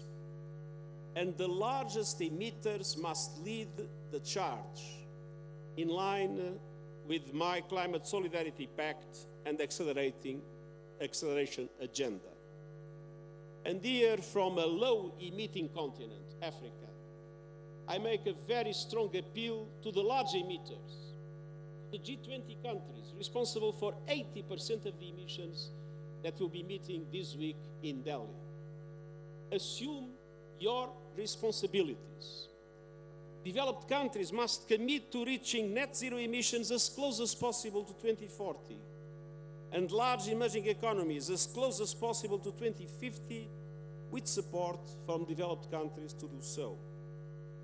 And it's time to break our addiction to fossil fuels and invest in a just and equitable transition. We need to see credible plans to exit coal by 2030 for OECD countries and by 2040 for the rest of the world. And we need ambitious renewable energy goals in line with 1.5-degree limit. And we must bring affordable electricity to everyone on Earth, and particularly in Africa, while simultaneously reaching net zero electricity by 2035 in developed countries and 2040 elsewhere. Second, reaching these targets requires climate justice. Developed countries must present a clear and credible roadmap to double adaptation finance by 2025 as a first step towards devoting at least half of all climate finance to adaptation. And they must also keep their promise to provide $100 billion a year to developing countries for climate support and fully replenish the Green Climate Fund. And all countries must also operationalize the Loss and Damage Fund proposed at COP28 this year. Every person on Earth must be covered by an early warning system by 2027 by implementing the action plan we launched last year. And 6 out of every 10 Africans currently lack access to these systems. The Early Warning for All Africa Action Plan, launched yesterday under the leadership of the African Union, will be critical to addressing this need. And more broadly, we need a course correction in the global financial system so that it supports accelerated climate action in the context of sustainable development. And we can't achieve one without the other. And this means an international financial system that is able to provide an effective debt relief mechanism that supports payment suspensions, longer lending terms, lower rates. And it means recapitalizing and changing the business model of multilateral development banks so they can massively leverage private finance at affordable rates to help developing countries build truly sustainable economies.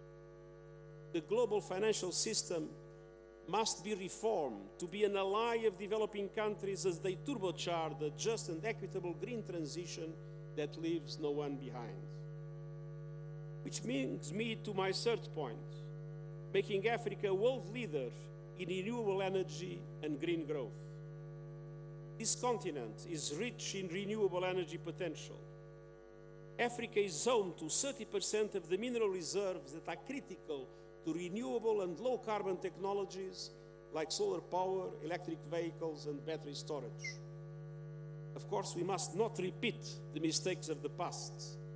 To truly benefit all Africans, the production and trade of these critical minerals must be sustainable, transparent, and just across every link of the supply chain, with maximum added value produced within African countries.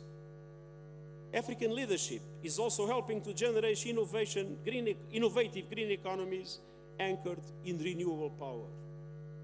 From the greater Horn of Africa, where over 85% of electricity generation comes from renewables, including massive hydropower projects in Ethiopia, Kenya, and Sudan, to wind and solar projects in Egypt, Algeria, Tunisia, and Morocco, to Mozambique, which gets nearly 100% of its energy from green and sustainable sources, to the increased installation of large-scale solar projects, including in South Sudan.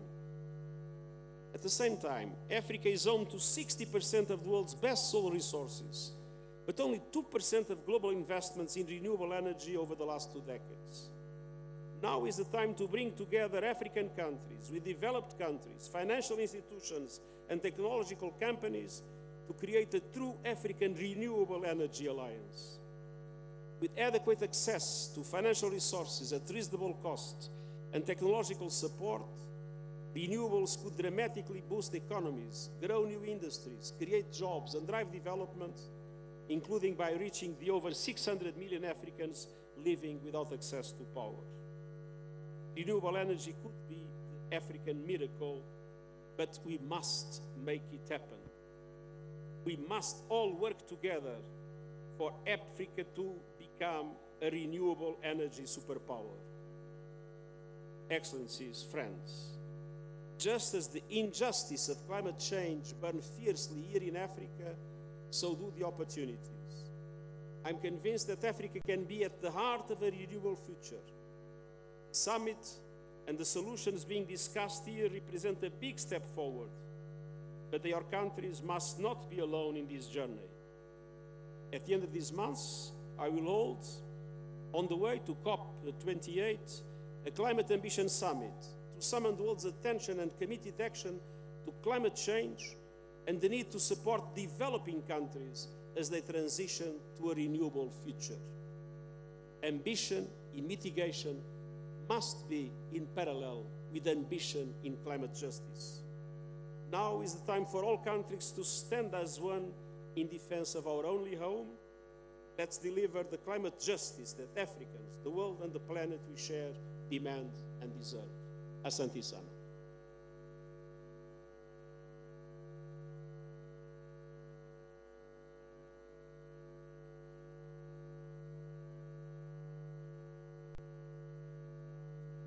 Thank you, Your Excellency.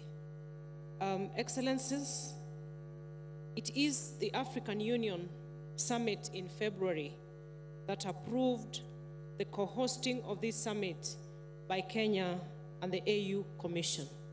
And to speak to us next on his aspirations for the summit, let us welcome His Excellency President Azali Assoumani, President of the Comoros and the Chairperson of the African Union. Welcome, Your Excellency.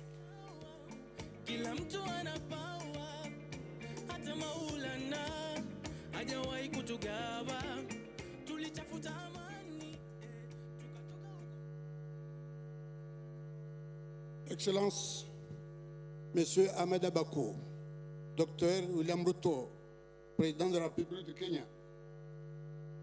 Monsieur Antonio Guterres, Secrétaire Général Your Excellency, des Organisations des Nations Unies, Guterres, General Secretary of UN, Mr. Faki, President of Commission of AU, Your Excellencies, heads of state and government, ladies and gentlemen, heads of international organizations, and distinguished guests. All protocols are observed. Salam alaikum wa barakatuh. At this time, all the eyes are on us, the African continent, united here to discuss at the highest level, thinking on the issue of climate. For this, we think that we are going to succeed here in this beautiful capital city of Nairobi to come up with a new impulse to the dynamics in order to fight against the effects of climate change in our planet village. This is an opportunity for me, first of all, to thank and sincerely thank our brother Amada Bako, William Ruto, for his commitment for sustainable and harmonious development. I would also like to thank the people and the government of Kenya for brotherly reception that we enjoyed since we arrived here in this beautiful country, and for the hospitality that we enjoy here in Nairobi. Your Excellency, ladies and gentlemen, when we see what our planet has been undergoing, we have seen devastating effect on our societies, on our economies, on our ecosystem, on our diversity in general. According to the intergovernmental experts working on climate, the world temperature is increasing. It has been increasing since 1990, and we cannot say that this is negligence, but it is the fact that we are not taking into account on this problem, and also the weak action in order to fight this effect. Therefore, we need to intensify our actions because of the effects which are dramatic on our continent, even if we are only responsible for only less than 4% for greenhouse emission. The island states like the Comoro Union, we are experiencing this, and we are not well equipped in order to fight all this. Despite all these challenges, Africa should go ahead and carry out its ambitions as written in policies and strategies at the national and regional level, and also from the contribution at the national level. Therefore, the organization of this summit on climate in this beautiful country has come at the right time so that we can come up with a conventional approach between the countries of the north and the countries of the south by highlighting the shared responsibility through dialogue in order to come up with solutions that are shared. For this, Africa should make profit from this organization so that we can come up with innovative, inclusive, and sustainable solutions by us and for us, and also define the collaboration for concrete climate action on this planet.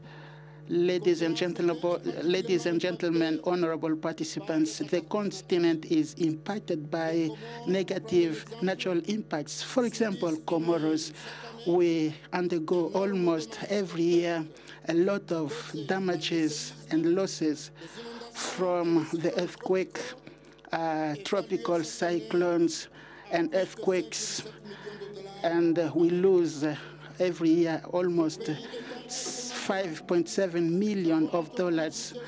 My country We have carried out programs in order to do the adaptation and mitigation. For mitigation of energy, energy is an important potential. By using renewable energy, air energy, photovoltaic energy, in order to produce electricity and reduce the use of firewood in homes and industries. And for our plan of 2030 that we have adopted, our ambition is to make Comoros by 2030 a resilient country to the shocks on all dimensions of sustainable development. As far as adaptation is concerned, for Comoros and other African countries, agriculture sector has been impacted by COVID and the war in Ukraine. That's why it is very important, because we have seen the repercussion of this and aggravated by the food crisis that we have experienced. We have been experiencing on the continent. Therefore, we have to take the opportunity of this summit so that we can identify the actions that we can put in place in order to come up with a food system that is sustainable and resilient in order to guarantee our means of subsistence. And this should be sustainable. We should privilege social actions, innovation, and resilience, and come up with sustainable agriculture methods, protecting our natural resources, our health, and our climate.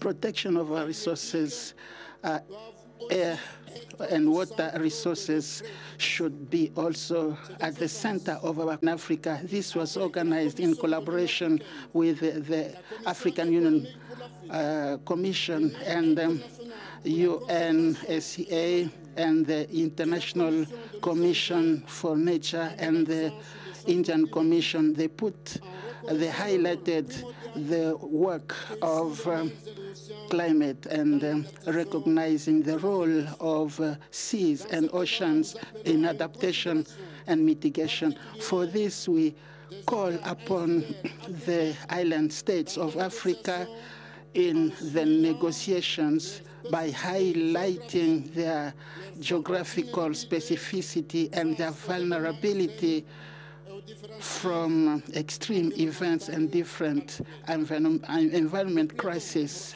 that we've been experiencing. We call upon for the support in order to have sustainable blue economy, generating employment, and come up with a new partnership through reinforcing cooperation of partnership and collaboration.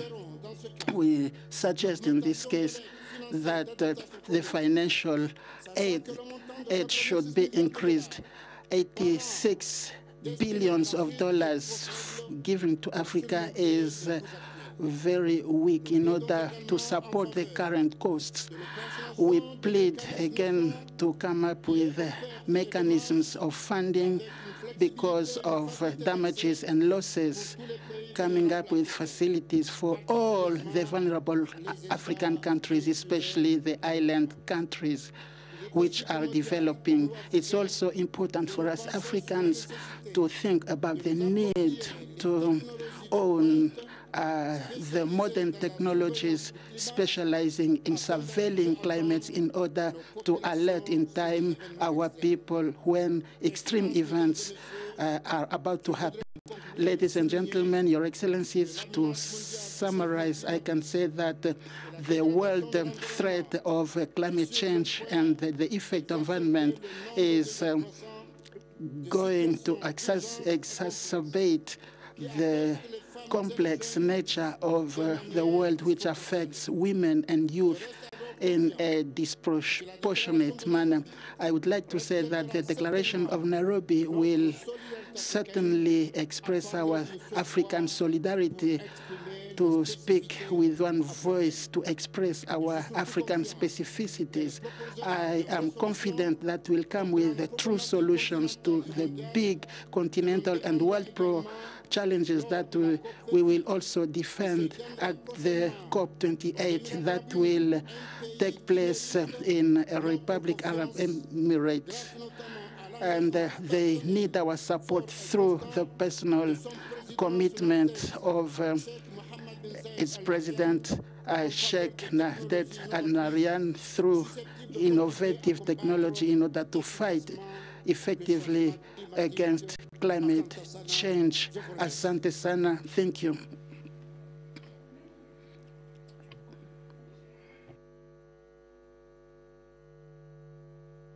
Thank you, Your Excellency.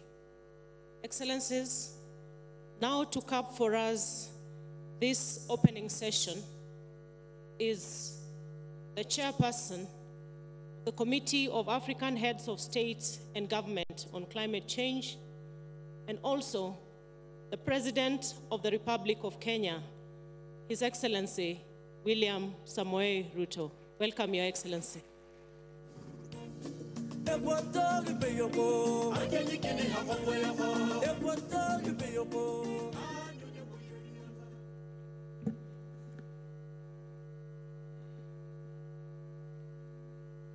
Your Excellencies, honorable ministers, distinguished participants, delegates, ladies and gentlemen,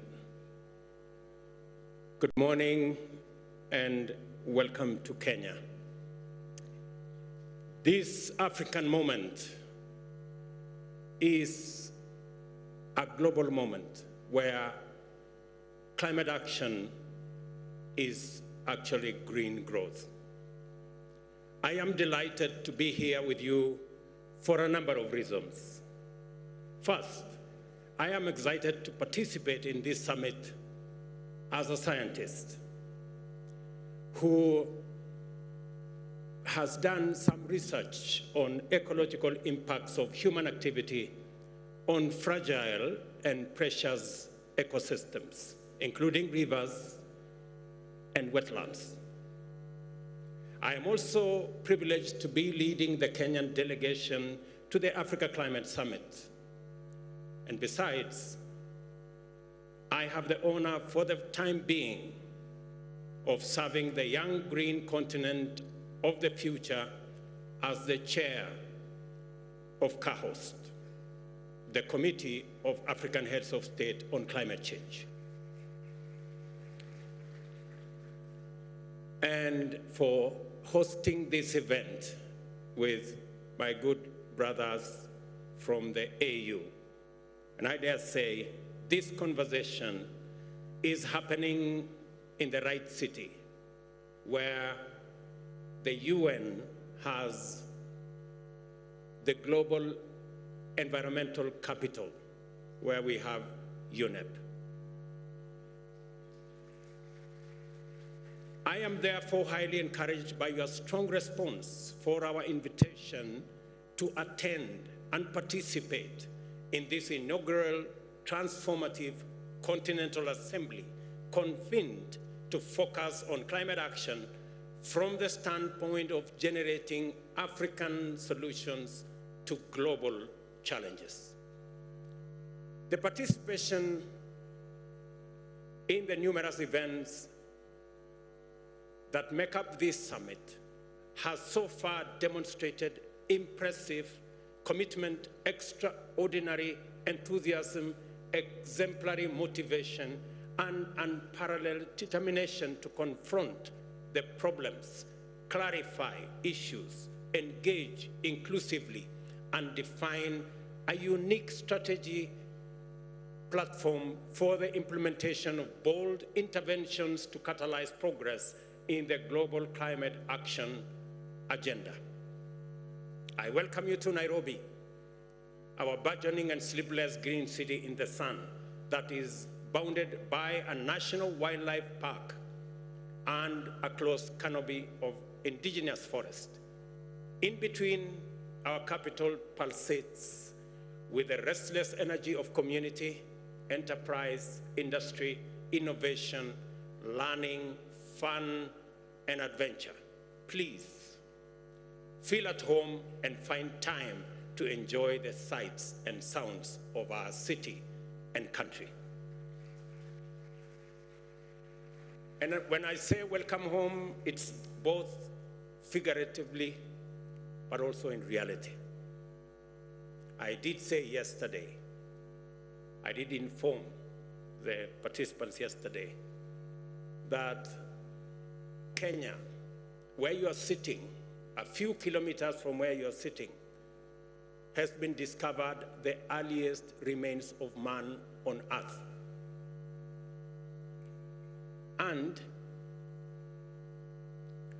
it means that before you guys went all over the place in Africa, Europe, and America, and the rest of the world, we all began from here. And therefore, it is correct for me to tell you, welcome home. And while you are away, these are the greetings, just so that you find your way around. Jambo is the greetings. Maybe, and when somebody else tells you Jambo, you reply Jambo. It's simple. Jambo. Good. I will take you one more step. When you want to say, how are you? You say Mambo. Simple. And then the reply is Poa. Okay, let's go. Mambo. Good. There you go. So I'm sure you'll find your way around with that. Africa is a very young continent. Our median age is 19. Africa's youthfulness is precisely the attribute that has inspired African leaders to imagine a future where Africa finally steps into the stage as an economic and industrial power, an effective and positive actor on a global arena. I am very proud because of this realization, and it has motivated Africa's leaders to create meaningful opportunities for young people to participate in, contribute to, and take charge of consequential endeavors in many sectors. This bold policy is already transforming the strategic landscape of climate action and is swiftly propelling our continent to a focal point of global sustainability agenda. On Sunday, at the Youth Summit, we saw for ourselves the immensity of the potential that we can unleash simply by facilitating positive youth action at all levels in every sector. Potential and opportunity are both futuristic propositions. The African Climate Summit has been designed to enable us locate our intense engagements and the most energized discourse in order to facilitate imaginative, problem-solving, and innovative interventions that are bold enough to meet the critical challenges of the present and future times. This is why potential, opportunity, the future, and youth are recurrent themes that underlie our interactions in this summit.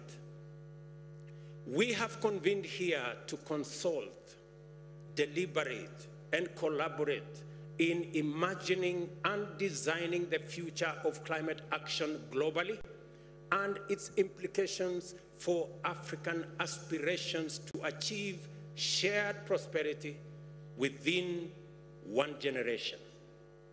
This summit is dedicated exclusively to the transformation of potential into opportunity, the conversion of ideas into actions, and the turning of plans into results.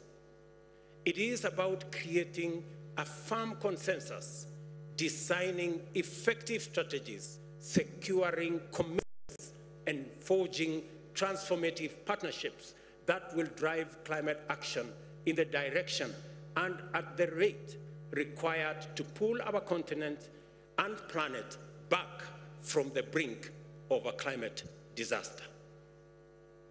The urgency of this moment is informed by the knowledge that climate change is the greatest challenge, not only to the well-being of humanity, but to every existence of life on Earth, and that only urgent and coordinated action on a global scale can stop the impending catastrophe by lowering greenhouse gas emissions and reducing their concentration in the atmosphere.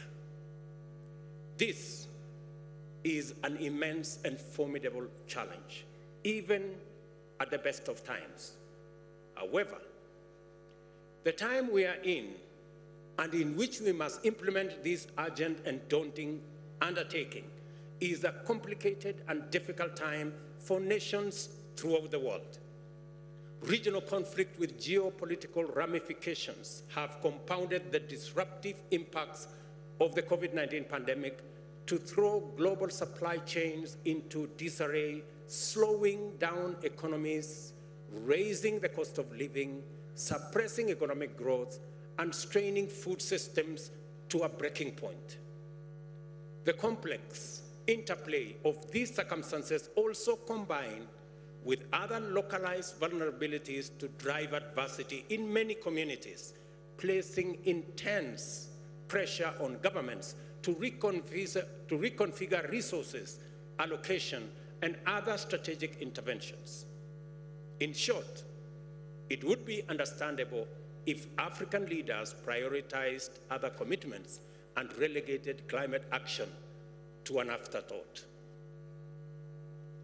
This is why I proudly celebrate the courage and imagination with which the people of Africa and their leaders have converged with extraordinary focus and commitment on the climate agenda, not as an additional or peripheral concern for public policy, but as the foremost priority and the defining intervention in our collective journey to shared prosperity.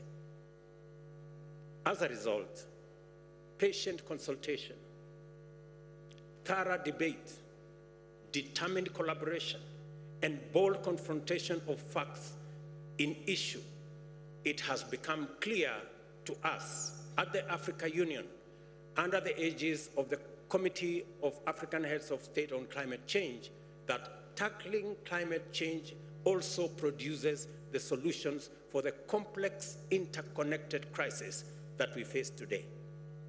This is what this summit is designed to underscore. Collectively, we hold the power to transform the current continental and global trajectory. More critically, we all have an urgent responsibility to do so with a sense of collective purpose that matches the sense of urgency demonstrated by Africa's young people at the Youth Summit earlier this week. Although we are gathered here to explore the means by which we can unite in action for the greater good, we have taken full account of the fact that we are not all at the same place in terms of our experiences with climate change. All countries struggle to achieve socio-economic progress under various constraints. Due to a range of complex and interconnected historical, political, and economic factors, African countries struggle with unique, inordinate, and incredibly complex structural drawbacks in the quest to provide opportunities for their peoples to achieve prosperity.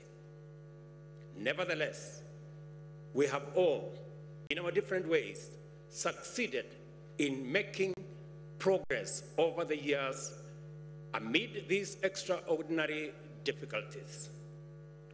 The tragedy of climate change is that it is relentlessly eating away at this progress And going by evidence based on scientific projections, its appetite to consume our GDP will grow in years to come. We are already losing between 5 and 15% of our GDP growth every year to the adverse impacts of climate change. At the same time, the cost of adaptation continues to rise along with the cost of living, while the cost of development capital for African countries remains prohibitive as millions of our youth remain unemployed. Only rapid and inclusive transformation powered by robust industrialization can place us firmly on a path towards sustainable resolution of these challenges. A sound understanding of the nature and causes of climate change, coupled with our experience of its devastating effects, has provided us with a robust early warning system that the classical economic development progression precedent is not available for us as a pathway to this transformation. As Africans, we are strongly persuaded that not only is it urgent for us to execute an audacious leapfrogging of the traditional developmental pathway to industrialization, but urgent ecological imperatives also dictate that we must go green first before industrializing, and not vice versa, like the advanced industrial economies had the luxury to do. I emphasize this point to underscore the principle underlying Africa's position on climate action agenda and the foundation of our strategic, institutional, and policy direction. We have an unprecedented opportunity to abandon the well-trodden yet unsustainable path of the past and forge a new route that aligns economic inclusion and shared prosperity with climate commitment imperatives. Africa's low rate of greenhouse gas emissions must not relegate us to the margins and footnotes of the global climate agenda. Africa must step forward as the cornerstone around which effective climate solutions are built. Yesterday, I encouraged participants in this summit to disregard the grievance standpoint and instead consider climate action imperative through an opportunity lens. As soon as we do that, a nexus of feasible sequences begins to emerge in an unbroken continuum from potential to opportunity, and through investments and technological innovation into green manufacturing and industrialization, including shared prosperity. Our untapped renewable energy potential, together with the world's youngest population of skilled, motivated, and knowledgeable industrial men and women, along with Africa's abundant endowment of natural assets from carbon sinks to arable land and mineral wealth, confer on us the indispensable fundamentals to swiftly become a cost-competitive industrial hub with ample capacity to decarbonize global manufacturing and green the economies of our continent, our neighborhoods, and the globe.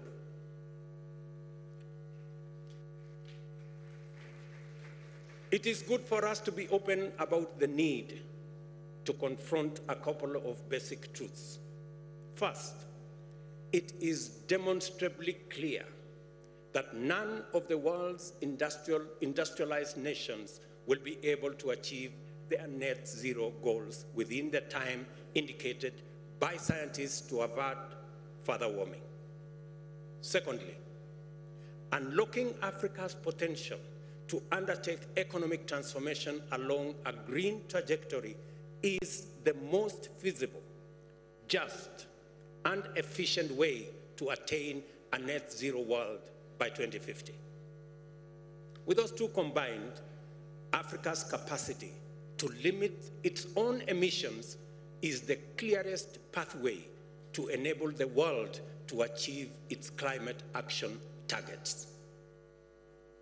Africa's opportunity is a global opportunity and a chance for humanity to redeem its intergenerational legacy.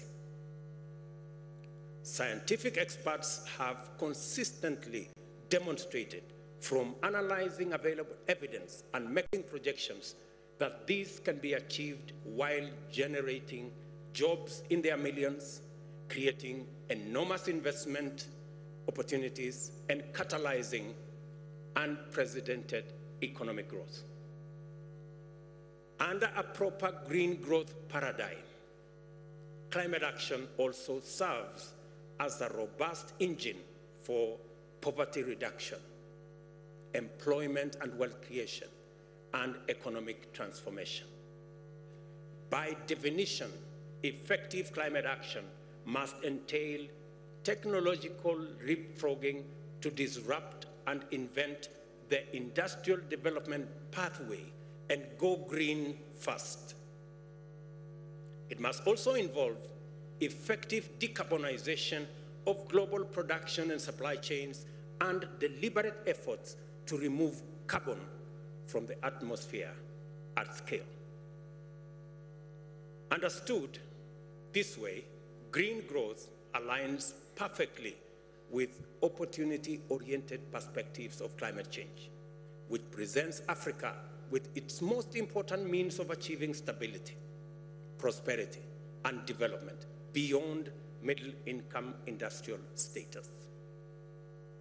To achieve green growth, we in Africa have committed to move with speed and under various effective frameworks to develop the necessary instruments, institutions, policies, and strategies through which we shall design and implement incentives that will accelerate the delivery of priority actions. We shall also support our youth, especially those in enterprise, to enable innovation and deliver localized solutions for the benefit of our communities, and at the same time attract other African and international investors to finance climate action. Every step of this journey will require partnership that facilitate collaboration and multilateral collective action to achieve just development financing mechanisms, deliver equitable access to markets for Africa's green products and services, and a just regime that provides liquidity, debt relief, and affordable investment capital everywhere on the continent at scale. We are all connected to our common humanity and a shared stake in the vitality and livability of our planet. We are also bound firmly by the fact that Earth is all we have, that we have no other home, and that no alternative planet to resort to when things burn here. The most salient implication of this knowledge is that we cannot approach climate action and human development from a disconnected or adversarial standpoint. We cannot pursue climate action through insular, solitary policies. Global warming cannot be mitigated by air conditioning our little pockets and corners of the world. Prosperity cannot and must not be pursued in a zero-sum, exclusive fashion, because the resulting injustice and inequality are the drivers of inequity, poverty, conflict, and activities that threaten biodiversity and encourage pollution. We are all interconnected. That is a statement of fact.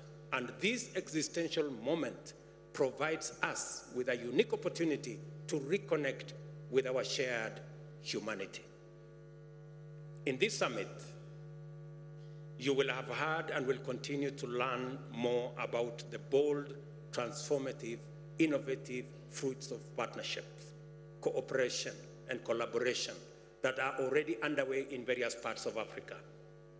I invite you to pay close attention to as many of these cases as possible, and assure you that you will be surprised, challenged, and inspired by the many wonderful demonstrations of bold initiatives in the face of many opportunities. That is the essence of this summit. It is an orientation, and in fact, an orientation run designed to familiarize us with our journey into the future, driven by African solutions, powered by African resources, and anchored on African opportunities. The collaboration I have in mind must be bold in ambition, broad in scope for their vision, deep in terms of diversity of their stakeholders, and long in terms of their geographical reach. An impressive example that I have had opportunity to interact with is the Global Center for Adaptation, an organization based in Rotterdam in the Netherlands, whose constitution is an appealing emblem of our aspiration, from the aspirational design of its global headquarters and futuristic regional headquarters in Nairobi, comprising green walls and roofs, as well as rain gardens, to the collaborative culture of its staff. Unsurprisingly, the center is intended to inspire the world to thrive with nature instead of pursuing the dangerous course of seeking to thrive at the expense of nature. The center spearheads the Africa Adaptation Acceleration Program, a focal point collaboration with the University of Nairobi, Africa Development Bank, and the Africa Union Commission as part of the continent's response to the climate crisis. I am delighted to announce that as an outcome of this summit today, Kenya will host the GCA Africa headquarters here in Nairobi. Ladies and gentlemen, it has taken tremendous courage, effort, and determination to leave behind us the old continent that was historically profiled with intense negativity. The Africa whose people neither are there to be seen or heard has summoned the confidence and readiness to confront hard facts, engage truthfully, and forge a common position on critical issues that project a new, bold, radically transformative voice into the global discourse. And let me say here that we have discussed potential. And it is true, we need to have a conversation about Africa's potential. Why? Because we have been profiled negatively. The continent of disease, war, poverty. But we are stepping forward to say, look here, Africa is the continent with 60% of the world's renewable energy assets.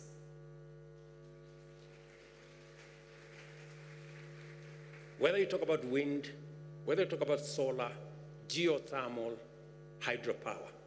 Number two, we're saying Africa is the continent that has 40% of the world's critical minerals for energy transition. Whether you talk about nickel, cobalt, lithium, manganese, this is where those reserves are. Number three, this is the continent, the youngest continent with a median age of 19. 25% of the world's population will be living in this continent by 2050. We will have 40% of the world's workforce by 2100. This is the continent number 4 that has 2/3 of the world's uncultivated arable land that can transform through smart agriculture into the store, the production store of the world. And number 5, this is the continent that is the lungs of the world. We have the largest natural carbon sequestration infrastructure. In fact, we dare say, if there was a company for collecting garbage globally, and I'm talking about carbon garbage, Africa would have the largest shares because we have the largest lungs. The only problem is that those who produce the garbage refuse to pay their bills and profile the company as broke when it is actually them who have refused to pay the bills. So that is our continent. It's a continent of tremendous potential. And that is why Chinua Achebe told us that until the lion learned the art of writing, all stories glorified the hunter. I think we have learned to write, I think we have learned the art of writing. And that is why we are going to write our own narrative. That is the continent that we belong to. Let me also say another thing, opportunity. Yes, this climate crisis, climate change, and the climate crisis that comes with it, yes, it is true, we contributed the least. Yes, it is also true, we are suffering the most. But in this crisis is Africa's opportunity. And that is what we want to focus on. Africa's opportunity to unlock the tremendous resources that we have for green energy transition. And we must exploit this opportunity. And number 3, so that I conclude, is that this is the continent that has the highest investment potential. We are only limited by 2 things. Number 1, we are limited, as I said earlier in my statement, by high interest rates for development capital. Many of our countries, and we are here and they say figures don't lie, 9 countries are already in debt distress in our continent, over the cliff. 13 countries are classified as moderate risk. And the biggest contributor to debt distress in our continent is high interest rates. We pay 5 times more than others. Meaning that in fact, the architecture is set up in a manner that if you borrow, it will be difficult for you to pay. And that is why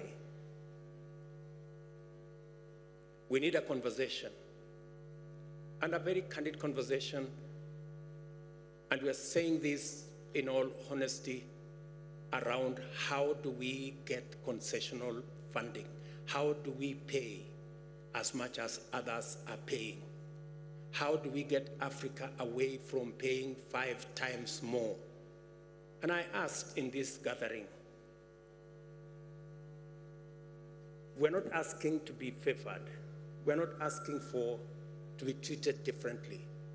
We want a fair financial system that treats everybody equally. ladies and gentlemen, that is not too much to ask. A fair international financial architecture is not a fair proposition or an unfair proposition to make. Number two, many of our countries are headed into debt distress because of climate change. Let's be honest, we are suffering the most, whether it is in the Sahel with drought, whether it is in the Horn of Africa with drought, whether it is in South Africa and the southern part of our continent with cyclones, and we are saying the suffering is across the globe, but we carry the biggest brunt.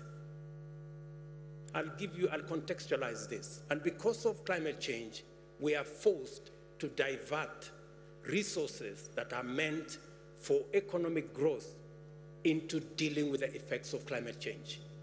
I will contextualize this. In Kenya, we lost 2.5 million heads of livestock in northern part of Kenya. Combined with Ethiopia and Somalia and Djibouti, we lost 9.5 million heads of livestock. So what did I have to do in Kenya? So in Kenya, I've had to increase resources meant for school feeding from 1.5 million children in school, under school feeding. We've had to scale up this year to 4 million kids in school to be put under school feeding. And we've had to rearrange the budget to provide for that. So when we say climate change is destroying our economies, we are not making statements. We are making statements of fact.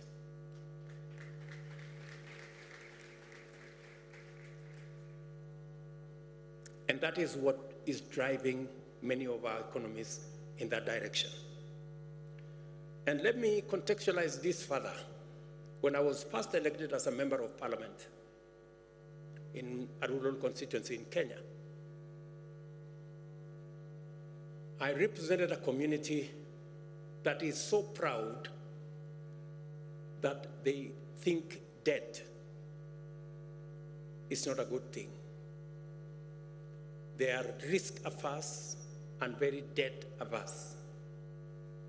So, to try and encourage the community that time, then there was this phrase, and I want to say it in the indigenous community. There was a phrase that Kaigai Kobarin Besen Kosir Kobarin Banan. I will explain to you what that means. There is Besen and there is Banan. Besen is debt. Banan is poverty. So it is said in this community, if you must die, it is better to die of debt than to die of poverty. Because you are dying anyway. So it's... And so, to contextualize that into this debate, we don't want to die in this continent. We don't want to die of debt, but we also don't want to die of poverty. That is why we must have a conversation around multilateral development banks and concessional financing and how we can finance our economies using resources that do not punish us.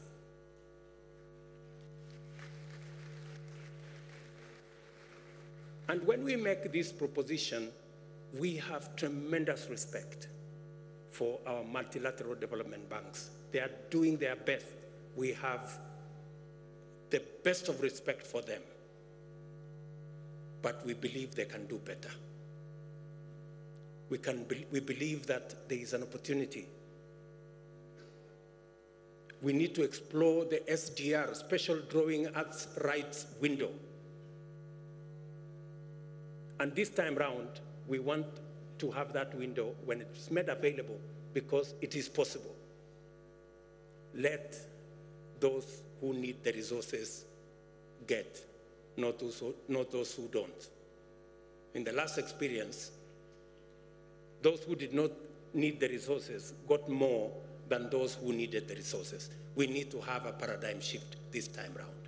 And number two, we believe that it is possible to expand concessional financing through leveraging on the balance sheets of these institutions. And finally,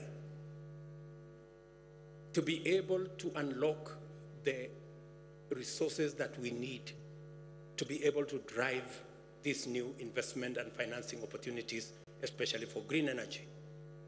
We believe it is time to have a conversation about carbon tax. I said we need to have a conversation about carbon tax.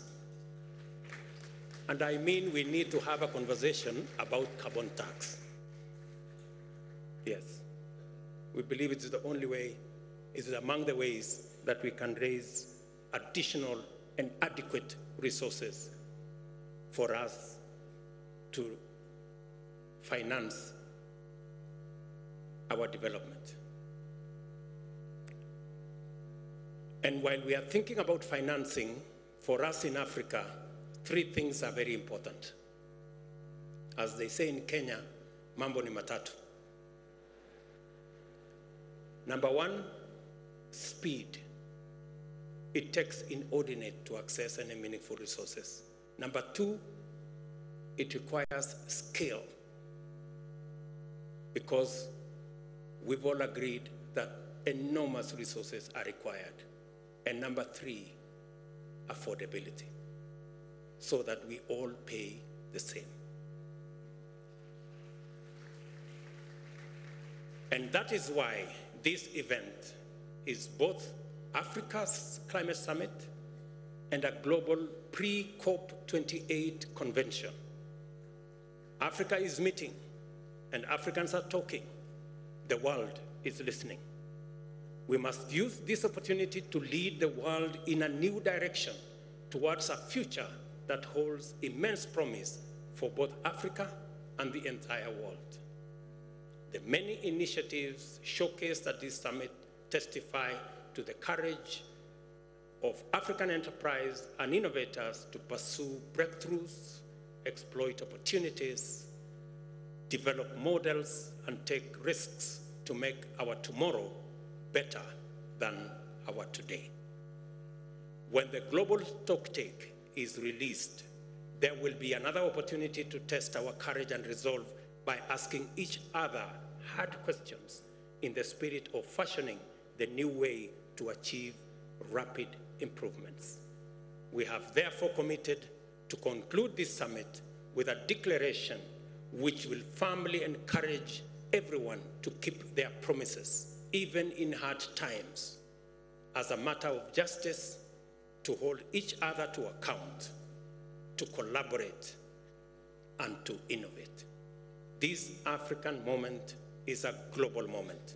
We are in word and deed full stakeholders in this global journey and its primary navigators at this stage. I urge everyone at this summit to exercise bold leadership and contribute to our efforts to reconfigure global markets and international institutions around African aspirations and strategic goals. I call on each one of you to do their part so that the potential that lies in our continent can deliver opportunities for Africa's youth, communities, enterprises, and nations to actualize a future for all of us. It is a matter of long-standing African wisdom that if you want to go fast, go alone. But if you want to go far, go with others. We have a long way to go and no time to lose. In this moment of existential urgency of whole humanity, I dare say that we have our ancestors' permission to innovate a way not only to go fast, but also go together, provided we consult thoroughly, engage in good faith, collaborate effectively, and proceed inclusively. This is an emergency, and we must undertake climate action and green growth with this understanding. I thank you. God bless you. God bless Africa. Asante sana.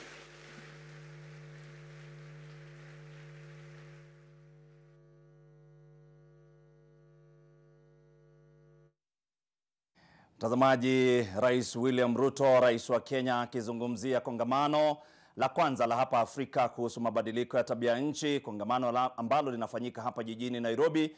Ni kongamano ambalo limesubiriwa kwa hamu na gamu, kwani kumekuwa na makongamano tofauti, lakini hili ni la kwanza kufanyika hapa kanda hii ya Afrika ya Mashariki. Tumsikize anasema nini. And come and speak to us. My good brother John Kerry is somewhere in this audience. Welcome, because he also has a declaration to make and an announcement to make. Welcome, John.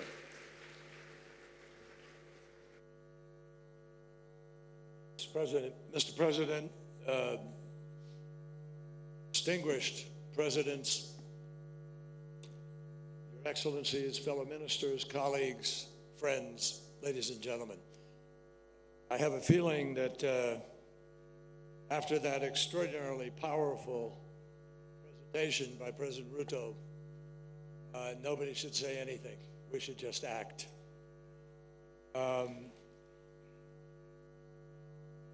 Maybe I should start by just saying Jumbo.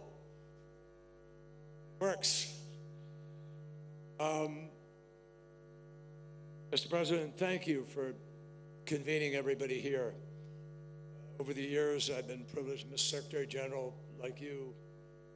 We've been at many of these conferences, and the words come easily. The actions seem to have been more difficult over time. It's a great honor for me to be able to be here representing President Biden at this very important summit. And I want you to know, as I listened, and as you listened, I could feel this room, something is happening. This is different. I feel that. This is different. I think, Mr. President, I would just say to you, your leadership is palpable. We feel it. What you have said today, there is such a clear path ahead for all of us. Africa is meeting. Africa is speaking. Africa is deciding. And nothing could make a greater difference, I think, on a global basis, given what you just heard from the President about the remarkable resources that are here in Africa, about the young people who are thirsty, hungry for a future. So Africa and this moment offer an enormous opportunity. This problem that we are facing is human-made. It's about pollution. It's not very complicated. It doesn't take a rocket scientist or a mathematician or equation work to its end in order to understand what's happening. Humanity is threatened by humanity, by the decisions that we are unwilling, it seems, to make. So, at this moment, I believe it is clear that Africa presents some of the greatest opportunity in the world. To do what? To win this battle about how we heat our homes, drive our vehicles, light our factories and our homes. This is about fundamental production of energy. And if we will make the right choices about that, the future is different for everybody. That's what's so attractive and important about what President Ruto was saying. You want to have a cleaner life? You want to have a healthier life? Less cancer? Eliminate 8 million people dying every single year because of the lack of quality air that we breathe? All of that comes from the unabated burning of fossil fuel. And it is challenging, if not threatening, our very planet that we all live on. So 20 countries produce 80% of all the emissions. Mine is one of them. 20 countries. And it is critical for all of those 20 countries to immediately take steps to get on the path to the Paris Agreement, to align, to have the ability to keep 1.5 degrees alive. That will only happen if those 20 countries take the lead and make it happen. Crisis now is also, if justice is to mean anything, it certainly has to mean that if there's going to be a transition, everybody has to be able to share in the benefits of that transition. And right now, it is clear that you can't talk about a just transition, when some people, there's no transition at all. Or when some people, there is acute, unfair debt that swallows and drowns the choices that those countries have to make. My friends, adaptation, which wasn't on the front burner in the early years that we've been working at this, but it is now, and it should be, for the simple reason that without adequate adaptation, we don't make it. That's the predicament that we've created for ourselves for where we are now. So adaptation is critical, and the damage, Mother Nature is telling us on a weekly, daily basis. Every 18 days, we have a $1 billion climate event somewhere on this planet. So adaptation is critical. President Biden has now launched a program called PREPARE, the President's Emergency Program for Adaptation. And he has committed that we are going to help at least 500 million people in developing countries, especially in Africa, to be able to adapt to the worst impacts of this crisis. He has committed the United States to work alongside African nations to lead the way in adapting to and managing the impacts of the climate crisis. And as part of PREPARE, he is providing, or will fight with the Congress and guarantee that we will provide $3 billion annually for adaptation for the $12 billion program that he believes is essential in order to be able to do our part to adapt to this challenge. It is why we are working with partners on the Transitional Committee this year to design an effective fund to help vulnerable developing countries respond to loss and damage. And it is why last year in Sharm el-Sheikh, the President decided that the United States needed to try to accelerate that process, and we joined with our friends in Europe and elsewhere to say that no, it's not adequate to do that over a 2-year period. We need to close out and understand where we're going with the Loss and Damage Fund in 1 year, this year, when we all meet in Dubai.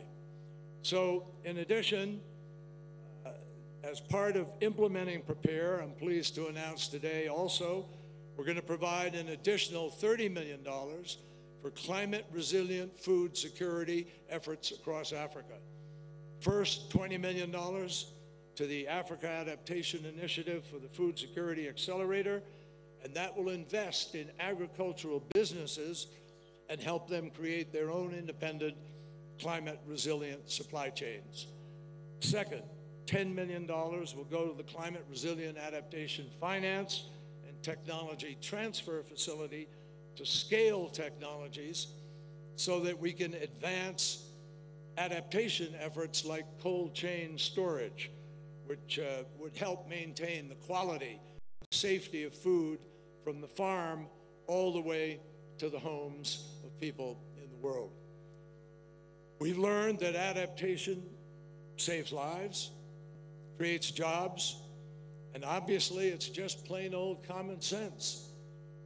Roads and bridges that are built today can only spur growth and curb poverty if they're still standing tomorrow. So in many ways, we have learned Africa suffers to a great degree the worst impacts of the climate crisis. And it is essential that every country step up to help other nations, and particularly Africa at this point, in order to be able to adapt to the climate impacts. But at the same time, we also have to continue to mitigate, and I think you all understand that. Of the 20 most impacted countries in the world, 17 are in Africa. That tells the story. We all have a moral obligation. The rest of the world, and particularly the developed world, the world that has those 20 countries with the biggest economies, we have a fundamental imperative for all of us to get this job done. Ladies and gentlemen, I am personally convinced we are going to get to a low-carbon, no-carbon economy. I see incredible things happening around the world. With the IRA in the US, we are breaking new ground on battery storage, on new technologies for wind turbines that will get 30, 40 megawatts of power from one turbine, new technologies for accelerating the transition with hydrogen and so forth, all of the things that President Ruto talked about. The vision that your president has put forward today is not just a vision for Africa, it's a vision for the world. President Ruto is showing a path for everybody to follow, and I hope everybody will feel impacted by what he has said here. One of the great philosophers, I just close by sharing this with you, one of the great philosophers of the Enlightenment, people decided that they would listen to science and not be browbeaten into somehow believing that everything was the sort of result of a vengeful God punishing people for their sins.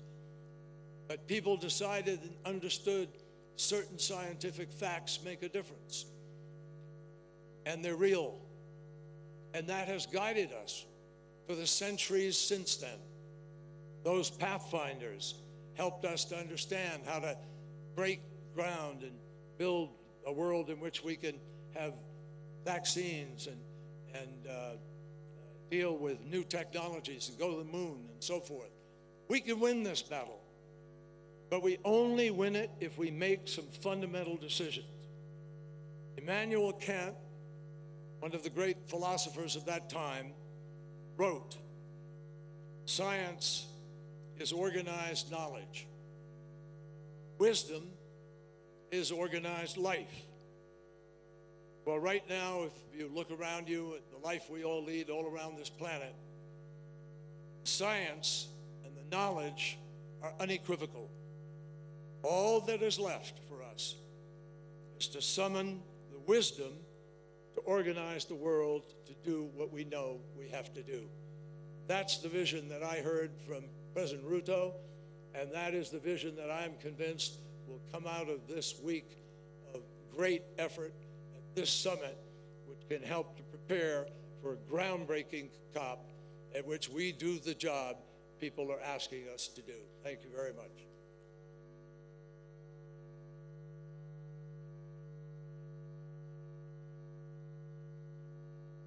Excellencies, we are moving on to a very important session where we will be listening to each and every one of you as you make your national statements. But a few minutes before that, I want to usher in Zain to, and Your Excellency, President William Ruto, to undertake a signing ceremony here. And then we move on to the national statements. Thank you, Excellencies.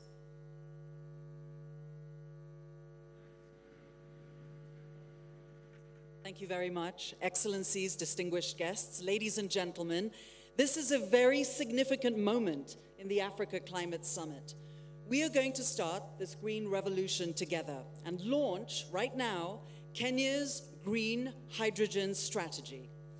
I would like to request our leaders to step forward and sign off this important strategy.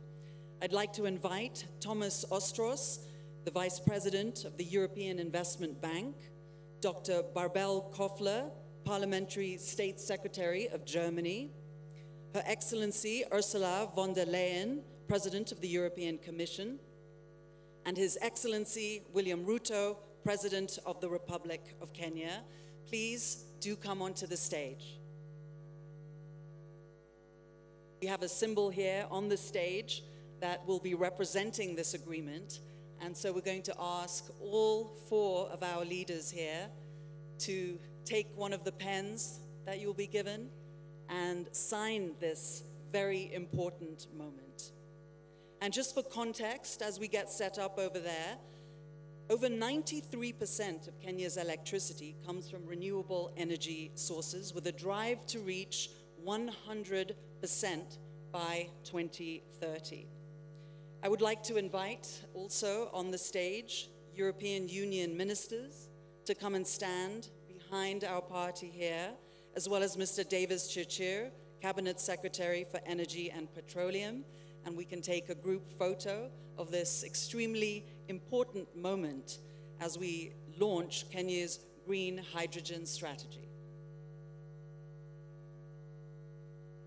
Green hydrogen plays a very central role in Kenya's green energy transformation. I mean, it really is going to offer a very significant potential to produce local green fertilizer and drive emissions-free transportation fuels. So this is a critical moment as we all gather here and take a photograph and really document and understand that this is a key step in reaching this ambition. And as the signing takes place, congratulations, everyone. A round of applause.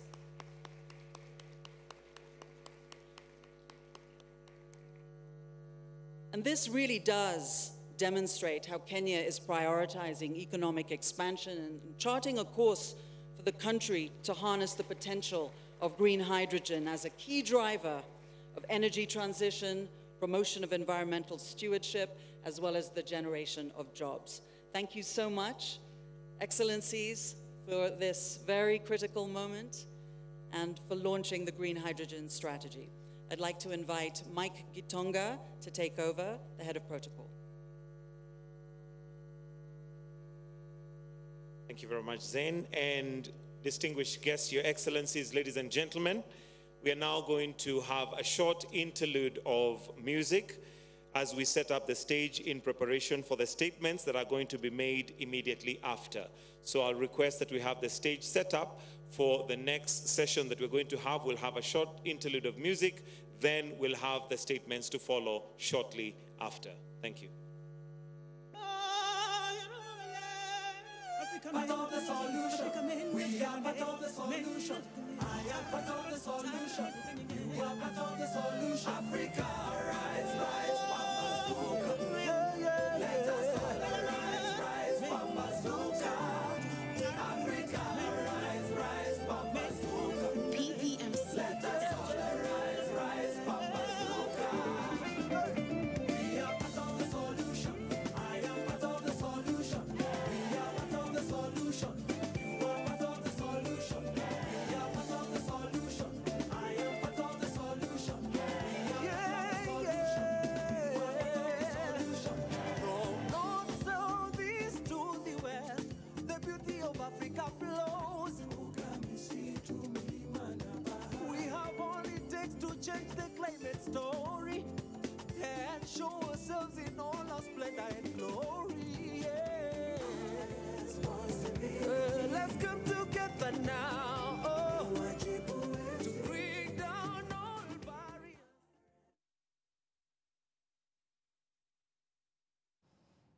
Kongamano ambalo linaendelea kwenye jumba la mikutano la KICC hapa jijini Nairobi kongamano ambalo ni la kwanza hapa bara la Afrika na vile vile kongamano ambalo ni la kwanza humu nchini, kongamano ambalo limeandaliwa na mashirika tofauti yakiwemo lile shirika la AU na vile vile hapa nchini Kenya Rais William Ruto akiandaa kongamano hili la kwanza kabisa kuhusu tabia nchi. Na najua mtazamaji wa NTV umekuwa ukijiuliza, je, hii tabia nchi ni nini? Nikupe tu kinachojiri hapa kwenye swala la tabia nchi. Maana yake ndo hii: hali ya hewa ya mahali kwa muda mrefu inayojumuisha kama vile joto, unyevu, upepo na mvua. Swala hili tumekuwa tukilizungumzia kwa muda sana na Wakenya wengi wanajiuliza, hii ni hali ya anga, mabadiliko ya hali ya anga, lakini tuna neno jipya ambalo ni tabia nchi. Kwenye kongamano hili ambalo ni la kwanza kabisa hapa barani Afrika ni kwamba kumekuwa na makongamano mengi yale ambayo tunaita kwa kimombo COP. Mwaka huu kutakuwa na ile COP 28, COP 28 ambayo itakuwa ikiandaliwa baadaye mwaka huu. Ni kongamano la kwanza hapa Afrika vile ambavyo nimekueleza, linaandaliwa na serikali ya Kenya na ile AU na vile vile AFDB, hii ni benki ya hapa Afrika, na vile vile mashirika kama yale ya UNFCCC, UNDP, UNEP na Benki ya Dunia. Ni mashirika ambayo yameandaa kongamano hili la kwanza kabisa. Tuna wajumbe zaidi ya 20,000 ambao wamefika humu nchini, na vile vile tunao marais 20 ambao zaidi ya 20 ambao wamefika humu Kenya. Sababu za mkutano huu kongamano hili la kwanza ni kwamba wanatafuta suluhu ya mabadiliko ya hali ya anga au tabia nchi.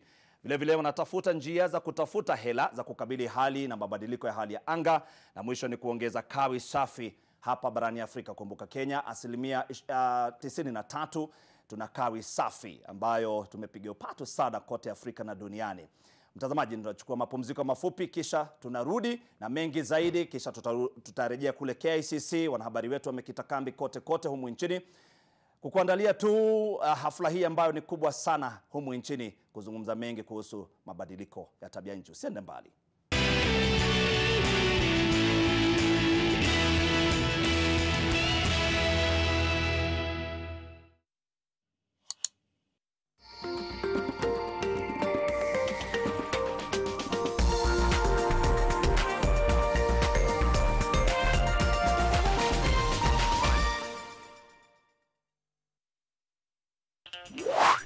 Benefits of ordering with Glovo. Glovo allows you to order anything you want at the comfort and convenience of your home. Craving fried chicken or pilau or pizza? Easy and simple. Order on Glovo today. Glovo, order anything, we deliver in minutes. With Glovo, you order anything unataka, and when you get it una celebrate because kukuchoma imefika, na wakati keki inafika ndio sherehe inaanza. Order Glovo, will deliver in minutes. Join the Ministry of Energy and Petroleum under the leadership of CS Davis Chirchir as they delve into the financing and development of the sector during the Nation Leadership Forum. Watch it live on NTV from the Kawi Complex on Tuesday, September 5th, starting from 7:30 p.m. This forum will focus on climate action financing and the green growth agenda, both of which will be central themes in the Africa Climate Summit 2023. Don't miss this opportunity to discover how Kenya is bolstering its energy reserves, all while working towards achieving 100% grid-scale green energy by 2030. Tune in and be part of the energy revolution. You get behind the wheel. If someone else leaves the house or if you hear shots, you leave immediately. Don't you know that they're the people who shot you before? Of course I know that. Careful, you might get burned.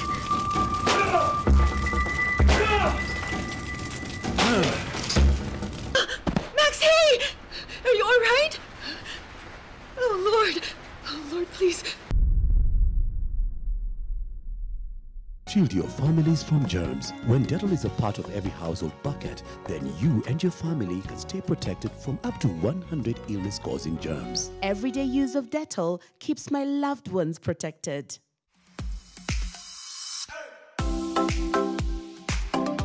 Get ready to tantalize your taste buds and embark on a culinary journey with Pishi Bomba, the ultimate cooking show that brings the flavors of the world right into your living room.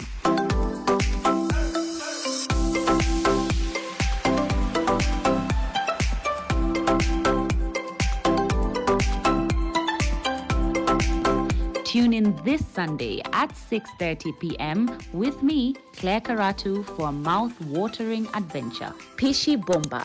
Cook, eat, enjoy.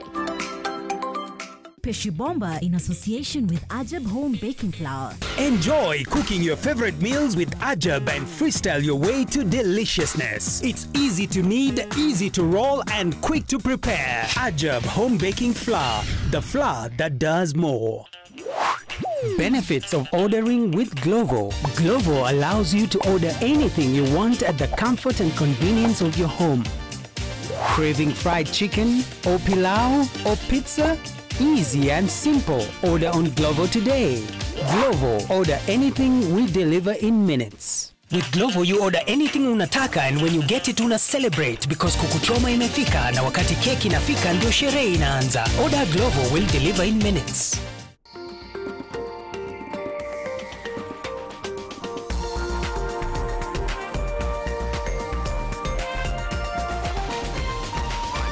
NTV, turning on your world.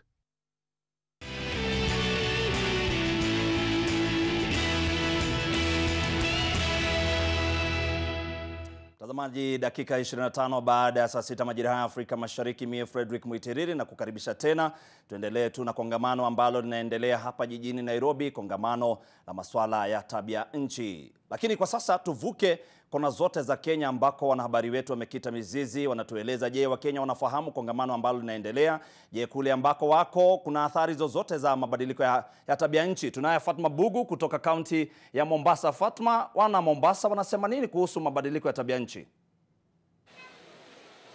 Naam, bila shaka hivi sasa nadhari ya dunia imeelekezwa katika jiji kuu la Nairobi ambapo kongamano hilo la mabadiliko ya tabia nchi linaendelea, lakini nifika kwamba mabadiliko haya yameweza kuathiri kaunti mbalimbali hapa nchini Kenya. Na tutaenda tu moja kwa moja tujue ni vipi swala hili ama athari za ukame zimeweza kuathiri sekta ya ukulima. Hapa nilipo ni katika soko la Marikiti ambapo tutaweza kusikia wenyeji ama wauzaji ambapo wanafanya biashara hapa vipi wameweza kuathirika na janga hili la ukame. Moja kwa moja, labda mzee wetu ukianza kwa majina yako. Kwa majina mabadiliko ya tabia nchi yameweza kuathiri vipi sekta hii ya ukulima? Kwanza kwa majina naitwa Abdallah Athman Abdallah Al-Zakwani. Mimi ni mfanyabiashara wa Marikiti hapa kwa muda mrefu, na kwa umri wangu ni miaka 60. Hili janga la ubadilika hali ya hewa, climate change, limeleta madhara kiuchumi, kiafya, kimambo mengi. Kwa mfano, kuna msemo wa Kiswahili wasema usidharau nazi kwa embe, embe ni la msimu, lakini sasa paka nazi pia ni kwanza msimu, kwa sababu nazi ilikuwa ni mlima, leo sasa angalia nazi ni kidogo. Nazi ambayo ilikuwa ikiuzwa shilingi 20 inabidi tuiuze shilingi 80. Yote imechangia na climate change, kubadilika kwa hali ya hewa. Na jambo ambalo limechangia kubadilika hali ya hewa, factor moja ikiwa emotion. Hii mambo ya industrialization iko faida zimeleta, iko na athari zimeleta. Kwa mfano, matunda ambayo yanakuja kimsimu, wenzetu tunaona wenye asili ya Kihindi wakati wa mtunda wa msimu wanapenda kununua vile tunda la msimu. Wanasema ukila lile tunda la msimu inakuwa ni kama tiba ya maradhi ambayo yako kwa kipindi kile. Kwa mfano, nitakupa mfano kama nyuki. Naam, naomba nikukate kidogo. Naam, kabla sijarudi kwako studioni, tuongee na mzee wetu. Hili kongamano litapokuwa linaendelea kule jijini Nairobi, ni yepi ambayo labda mnatazamia yaweze kuangaziwa kule na viongozi mbalimbali ambapo wako kule, ikiwemo rais wa taifa hili la Kenya? Ukianza kwa majina. Na naitwa Zubair Nur Hussein. Kwanza ni heshima na ni furaha kubwa kwa nchi yetu Kenya kuweza kuhost this international event.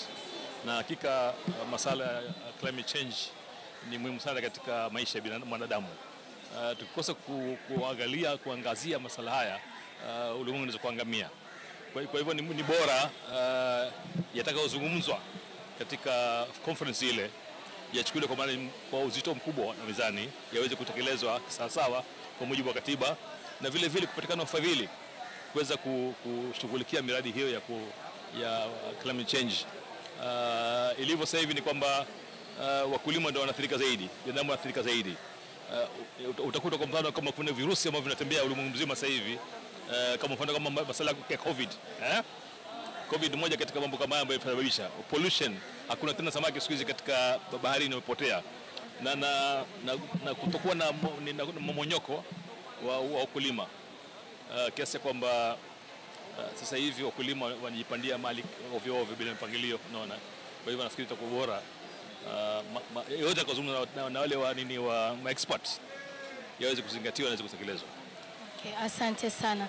Naam, mpenzi mtazamaji, hayo ni maoni tu kutoka kwa wakazi hapa Mombasa. Jana tulimsikia Rais William Ruto akisema kwamba ni wakati ambapo viongozi mbalimbali wanafaa kuja na suluhisho la kudumu kuhusiana na swala hili la mabadiliko ya tabia nchi, akitoa pendekezo lake kwamba kuwe na waweze kuwekeza zaidi katika mitambo na mashine ambazo zitatumia kawi safi, na pia katika harakati zile za ukulima ziweze kuzingatia utunzaji wa mazingira. Kwa hiyo ni mambo mengi ambayo Wakenya wanatazamia kwamba itaweza kuzungumzwa kule na kuleta manufaa, hasa katika kipindi hiki dunia inaendelea kukabiliwa na janga la ukame. Kwako Fred. Shukran sana Fatma Bugu akiwa kwenye kaunti yetu ya Mombasa. Tunakueleza kwamba tunazungumza na wanahabari wetu akiwa amekita kambi sehemu tofauti. Sasa mtazamaji, turejee hapa jijini Nairobi ambako kongamano lenyewe linafanyika. Mwanahabari wetu na mhariri wa masuala haya ya tabia nchi Zainab Wandati yuko kwenye ukumbi wa KICC. Zainab, yeye pia kutueleza saa kama hizi.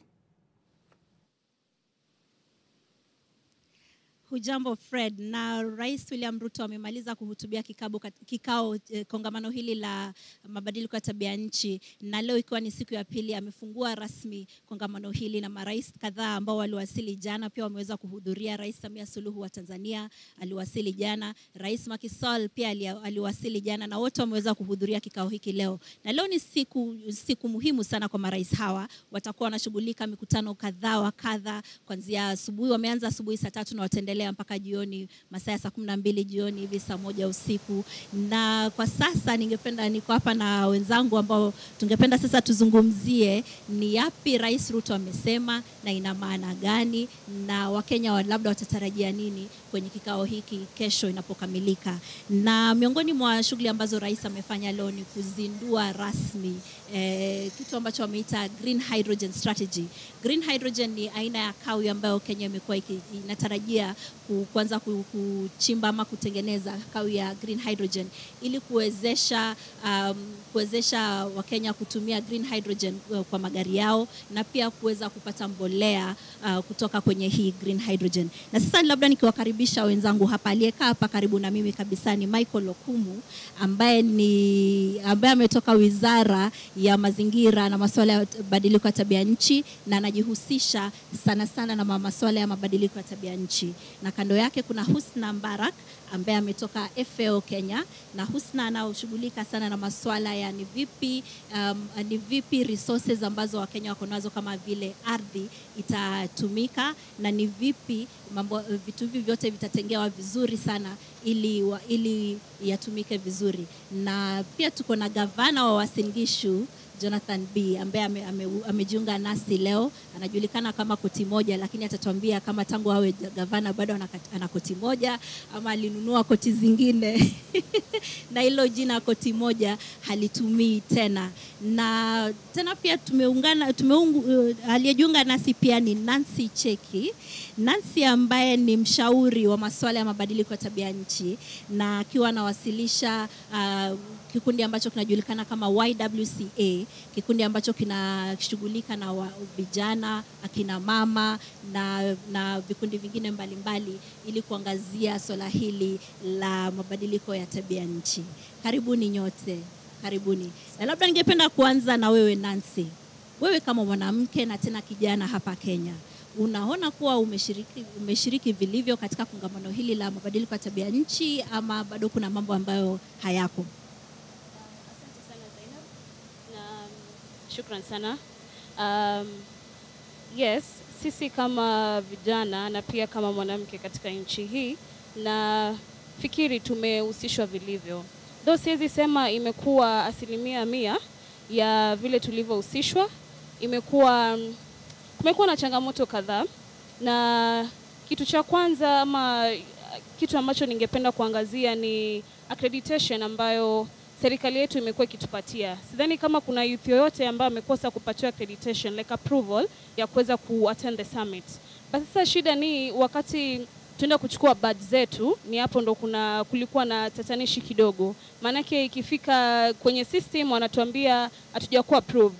Lakini kuna email zetu zimeshatuambia tumekuwa approved. Sasa imekuwa changamoto. Sijui shida ilikuwa ni technology ama shida ni the system challenges zenye ziko hapa katika nchi yetu. Lakini katika kuhusishwa, vijana wamehusishwa, ni vijana wengi ambao wamekuwa na hii taarifa kuwa kuna the summit na nini ambayo inaongelewa. So yes, tumekuwa tukihusishwa but not 100%. Kwa hivyo kuna mambo mengine ambayo ungependa kuhusishwa nayo? Yes. Ndio. Na sasa Michael hapa ametoka kwenye serikali. Ametoka Wizara ya Mazingira na Mabadiliko ya Tabia Nchi na Misitu. Michael, kumekuwa na malalamishi kutoka si kwa vijana pekee bali pia vikundi visivyokuwa vya kijamii. Kumekuwa pia na malalamishi kutoka vikundi mbalimbali vya watoto wakilalamika kuwa hasa watoto pavilioni yao ile ushiriki wao umepunguzwa kutoka watoto 500 hadi watoto 100. Na pia umesikia serikali yasiyokuwa ya kijamii pia akilalamika kuwa hawajahusishwa vilivyo. Mazungumzo hapa hayaangazii ajenda ya Afrika vilivyo. Mnajitetea vipi kama serikali? Asante sana Zainab kwa nafasi hii. Ningependa kusema ya kuwa ili kongamano ni kongamano kubwa na ni kongamano la Kiafrika. Ni kongamano la viongozi wa Afrika. Na Afrika yote ingetamani kuwa hapa siku ya leo na jana. Kila mtu katika bara letu la Afrika pamoja na wageni wetu kutoka bara zingine wangependa kuwa na sisi hapa kwa majadiliano ambayo tuko nazo katika hii kongamano. Na ni kama tu ukiwa uko na sherehe kubwa utapata ya kuwa unakuwa na wageni wengi zaidi. Na wageni wakiwa wengi na wenyeji pia wako wengi zaidi, inakuwa ngumu sana kumanage hiyo wingi ya watu. Na ninasema hivi kwa sababu Wakenya wengi sana walijiandikisha kuhudhuria kongamano hili, na pia iko watu wengi kutoka nchi zingine ambao walijiandikisha kwa ajili ya kongamano hili. Capacity ya venue yetu tulikuwa tumepiga hesabu ya kama watu 12,000 hivi, lakini wenye walijiandikisha wakakuwa zaidi ya 30,000. Sasa tukiwa na panic ya kuwa hii sasa itakuwa kama ile mkutano ya kihadhara ya siasa, ama itakuwa kongamano kweli ya viongozi ambao viongozi na wataalamu mbalimbali wakijadiliana na kuona jinsi ya kuangazia mambo ya hao wananchi, mambo ya watoto, wanarika na kadhalika. Lakini ilikuwa ngumu kukuwa na kila mtu on board. Sasa ikalazimu tuone tuweze kupunguza. Umejua wanasema kukiwa na wageni wengi tunaambia wenyeji tafadhali wachia mgeni kiti. Yeah. Asante. Yeah. Kwa hivyo si kwa ubaya. Sio kwa ubaya. Yeah. Gavana, labda unajua nyinyi kama samahani, studio yetu hapo upepo imezidi kidogo. Kwa hivyo sione kwa ubaya. Red carpet inatupiga chenga kidogo, lakini usitatizike. Uasin ni kaunti ambayo imeathirika pakubwa na mabadiliko ya tabia nchi, na Uasin Gishu pia ni kaunti ambayo inachangia pakubwa ili kuweza kuzalisha chakula kwa nchi nzima ya Kenya. Mumeona kuwa mnatarajia kusaidika vipi kutoka kongamano hili kama wakazi wa Uasin Gishu? Asante Zainab. Kwanza kabisa kongamano hili limenifungua macho mimi. Mazungumzo ya rais some few minutes ago, jinsi anatetea Afrika kwa ulimwengu, kwa jinsi tumeathirika na hii tabia ya nchi kubadilika. Na ni kusema ukweli ni kwamba sisi wenyewe hatukuleta hii tabu. Hii imesababishwa na ulimwengu ulioendelea ambao wameweka mafactories, wameharibu mazingira, na sasa wanataka sisi hapa tuwasaidie. Ukweli ni kwamba imetushika sisi wote sasa. Hatusemi nani, hatulaumu nani. Nikiwa governor nimeshukuru sana kwa president kwa sababu wametupatia pesa ya kuweza kutusaidia to mitigate, kutusaidia kama magavana na ma-counties. Huo mradi wa Floka. Yeah, kupitia kwa Floka. Floka is now an agent ambaye imetusaidia sana. Tunaweza kusaidia kwa mambo ya ukulima, kwa mambo ya maji na mambo pia ya environment. Na kule Uasin Gishu sisi tunajiita county ya champions. Na tunataka kuwa champions kwa kila kitu. Kwanza sisi ni wakulima kwa wingi, ni ardhi ambayo arable farm 100%, kila mahali unalima. Lakini kwa sababu ya changamoto hili la climate, mwaka ingine hatukuwa na mazao ya kutosha, mara mvua haikuji vile tunatarajia. Tumezoea kupanda mahindi yetu mwezi wa 4 na kuendelea. Saa zingine mvua inachelewa na tushapanda. Saa zingine ikikuja inakuja na floods, inaharibu, ama inanyesha yenye tunaita hailstone, inaharibu tena mimea. So hii kichanga imetuletea shida sana, lakini tumejipanga sawa sawa. Mpaka sasa tumepanda miti kiasi ya kuonekana kwamba at least tumechangia kwa kusaidia kukabili hili changa ya kuharibu mazingira. Pili, tumejipanga kupitia Floka kwamba huyu mkulima mdogo asaidiwe naye pia akuwe na maji karibu na nyumbani ili apande vyakula.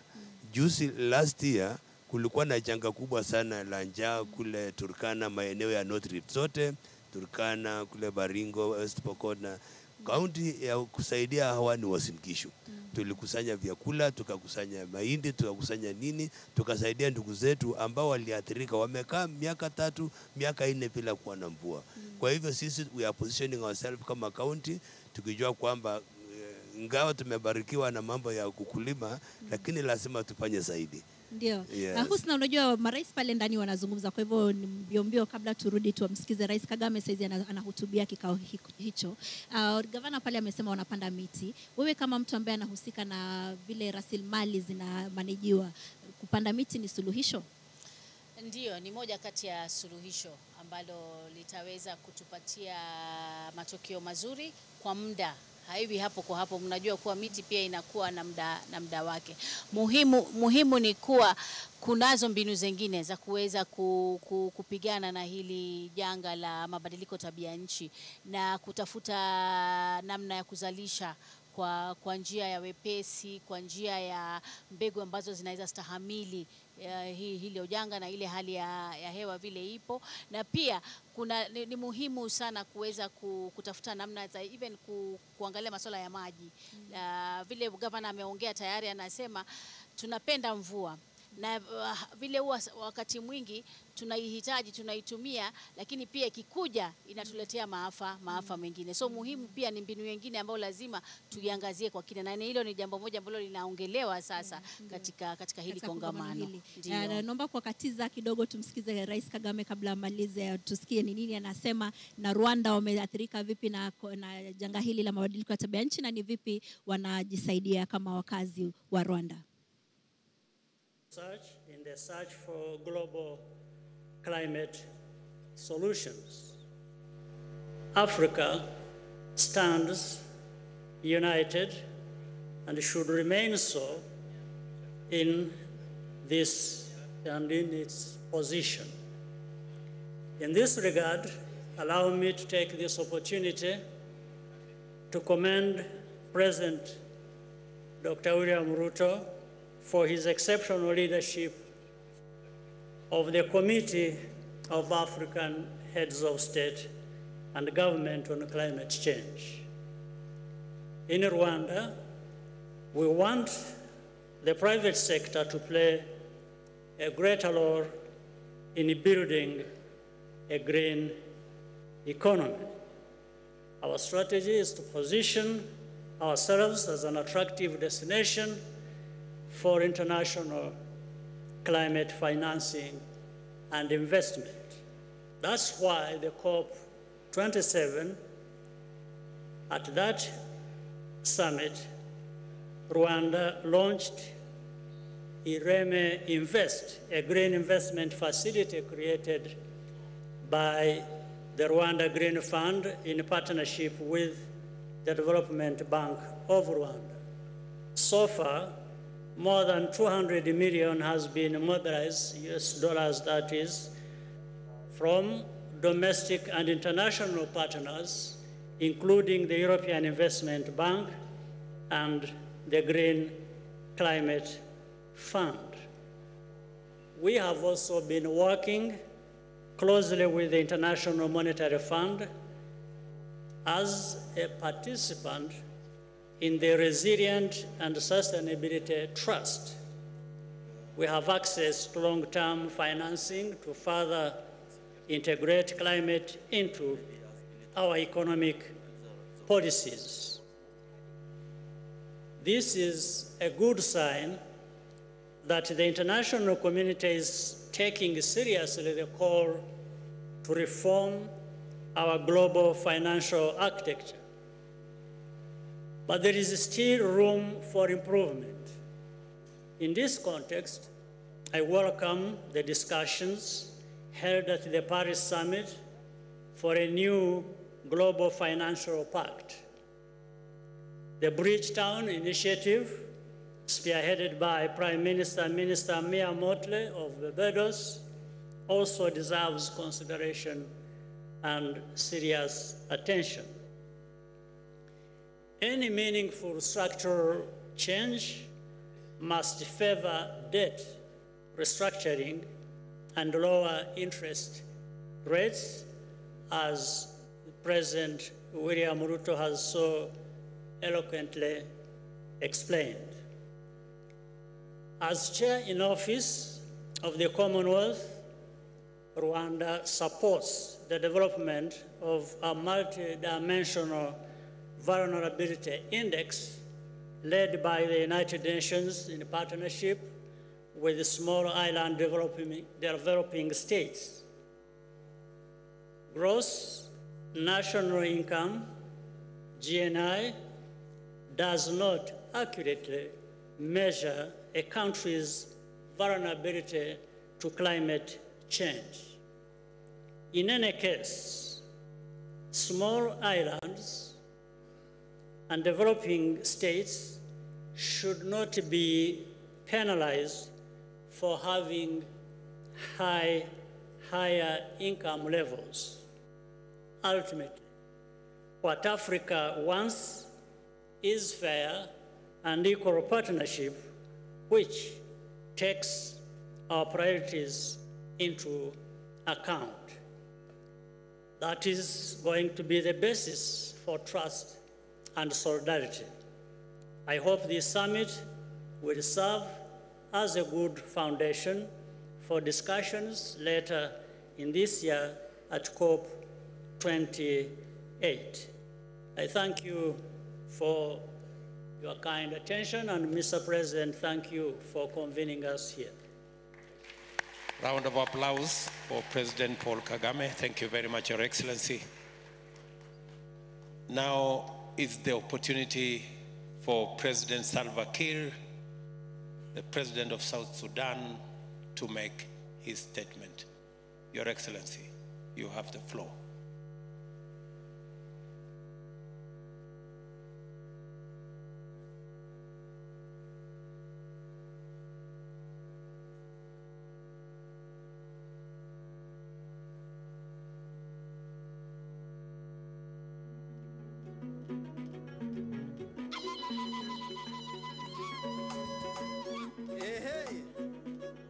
Bana ba Kenya namugeze ndi mulembe gundi waya mumbe kama rumwelezera ko kulegwa kuba nenda kama tunda ko buru mu Kenya.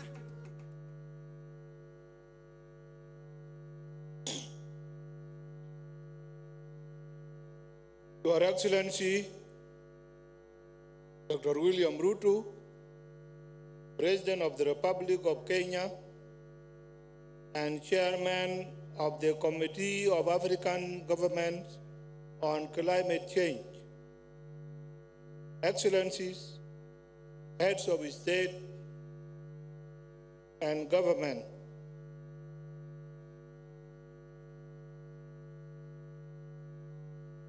Your Excellency Antonio Guterres, United Nations Secretary General, Your Excellency John Kerry, United States Climate Change Envoy, Your Excellency Dr. Sultan Ahmed Al-Jaber, COP28 President Designate and the UAE Special Envoy for Climate Change.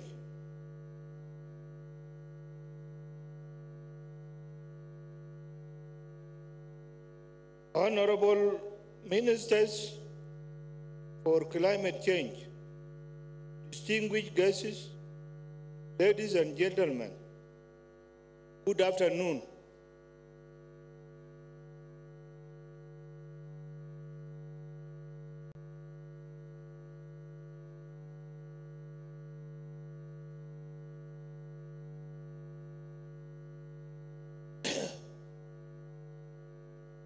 Let me start my remarks by expressing my deepest gratitude to the government and the people of Kenya for the warm welcome and for successfully hosting this first Africa Climate Change Summit. Excellencies, the biggest threat faced by humanity today is climate change. It is a threat whose effects are felt by all. But its causes have their roots in the action of a few. Take Africa for instance. We collectively emit less than 5% of carbon, but we are the most vulnerable region.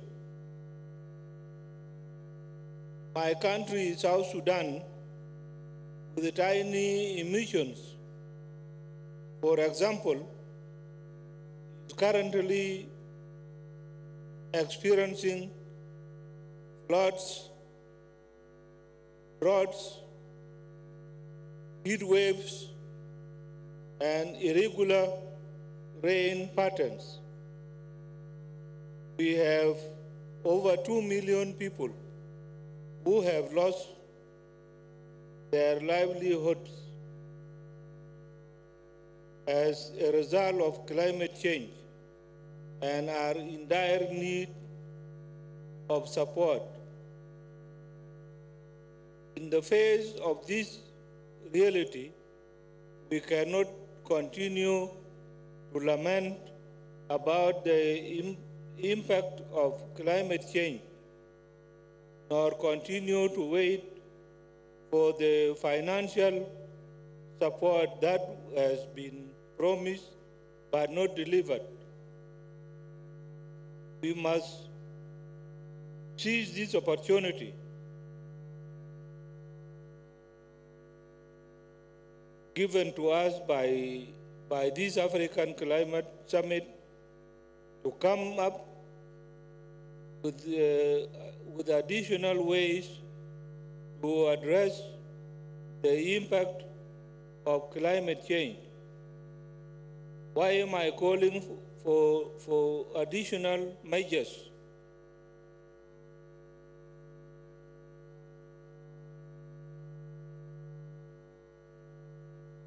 The reason is very clear.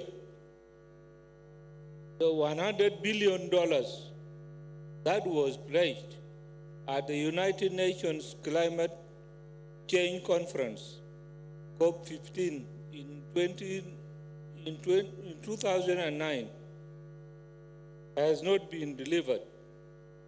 More importantly, that amount is not enough because Africa alone requires over $3 trillion to enable, mitigate, and adapt to the climate change. As Africans, we need to understand that transitioning to low carbon economy will come from within, and its path lies in operationalizing the theme of this summit, driving green growth and climate finance solutions for Africa, and well. This is the way to go. Driving green growth will allow us to come up with solutions that will address the financial gap between what was pledged in Copenhagen summit in 2009 and the actual figure needed by African countries to combat climate change. Excellencies, in South Sudan, we are endowed with the natural resources, and the challenges we face as a country are about finding ways to exploit these resources in a sustainable manner. The key question we have always is, how do we responsibly exploit these resources in ways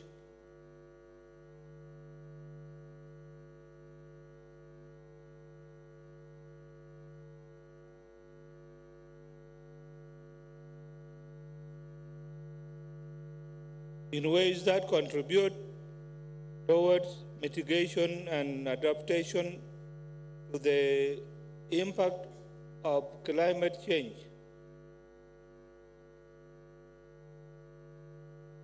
Part of our answer to these challenges lie in aligning our climate change policy with climate action plan that cuts emissions and adapt to climate impact.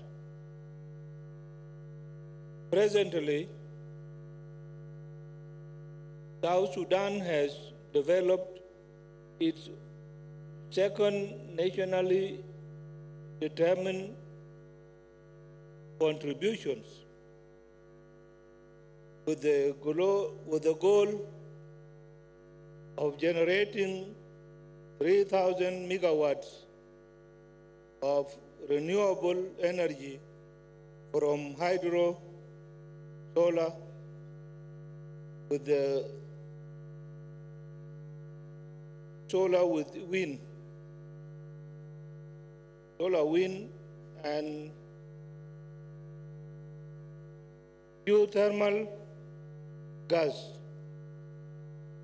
This to us is the path to net zero carbon by 2050. On top of this planned path, we aim to embark on climate-smart agriculture to meet our food needs. Apart from changing how we plan our development, mitigate the impact of climate change. We also have a vast potential in carbon trading that can generate further revenue to finance our climate adaptation. Our natural forests and the Sud wetlands have the largest capacity to absorb carbon in the world.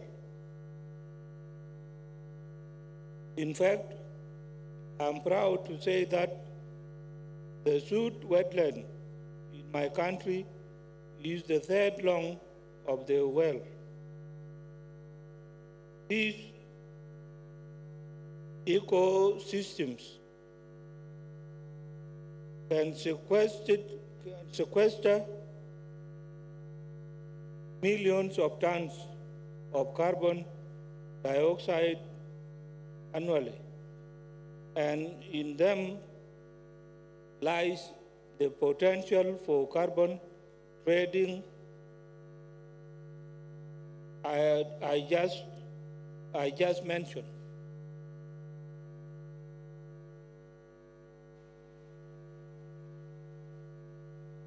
Excellencies, what I have enumerated are steps we can take individually as countries to reverse the impact of climate change.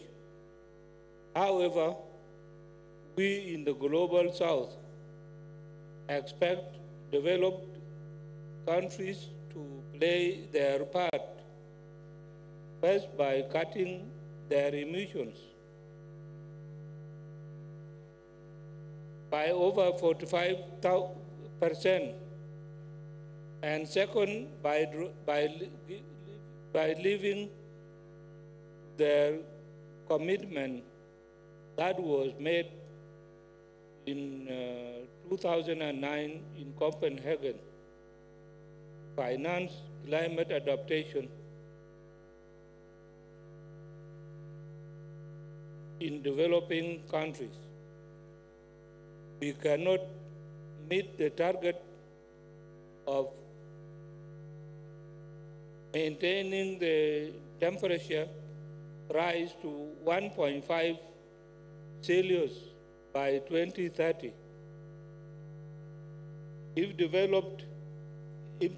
developed countries fail to meet their commitments, both in providing resources to assist with climate adaptation and leading the way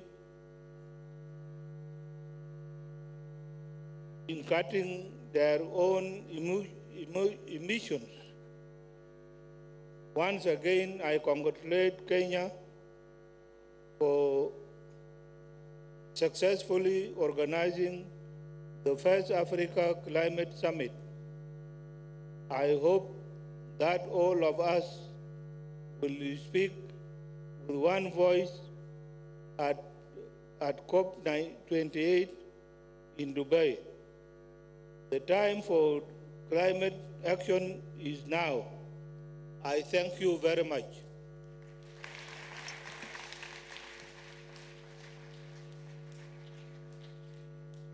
Thank you very much, Mr. President. Let's give a round of applause to President Salva Kiir. Let me now take this opportunity to request President Macky Sall, the President of Senegal, to make his statement. Your Excellency, you have the floor.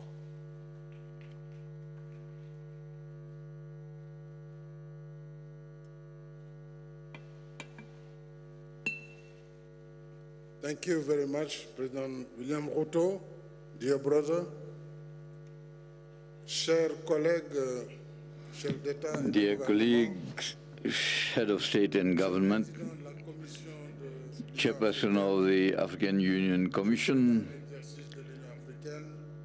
Mr. Current Chairman of the African Union, heads of delegation, honorable ministers, distinguished participants. I thank you, President Ruto, for your kind invitation and the brotherly welcome accorded to us and for the invitation to this first Africa Climate Summit. I want to congratulate you on your leadership and as has been demonstrated in your very powerful statement this morning. The time is ripe for taking stock of the implementation of the commitments on climate and also to agree on an African common position. Everybody knows the risks and dangers related to global warming that continue to affect our countries, and worse still, they have even worsened. The last report of IPCC confirmed that the African countries will be the most impacted by climate change, while they contribute less than 4% of global warming. Africa, we must say, reacts in line with its measures, in line with its means, through innovative and research for solutions or decarbonization and also the climate change. At the global level, 11 Saharan countries execute the project of the Great Green Wall for a decade now. On that score, Senegal implements a reforestation program of 500,000 hectares of indigenous forests, and in order to stop the encroachment of the desert and restore, rehabilitate soil, the biodiversity, and support the silvopastoral activities. We pursue our efforts, to, in fact, execute the carbon resilient projects, and particularly as regards energy transition.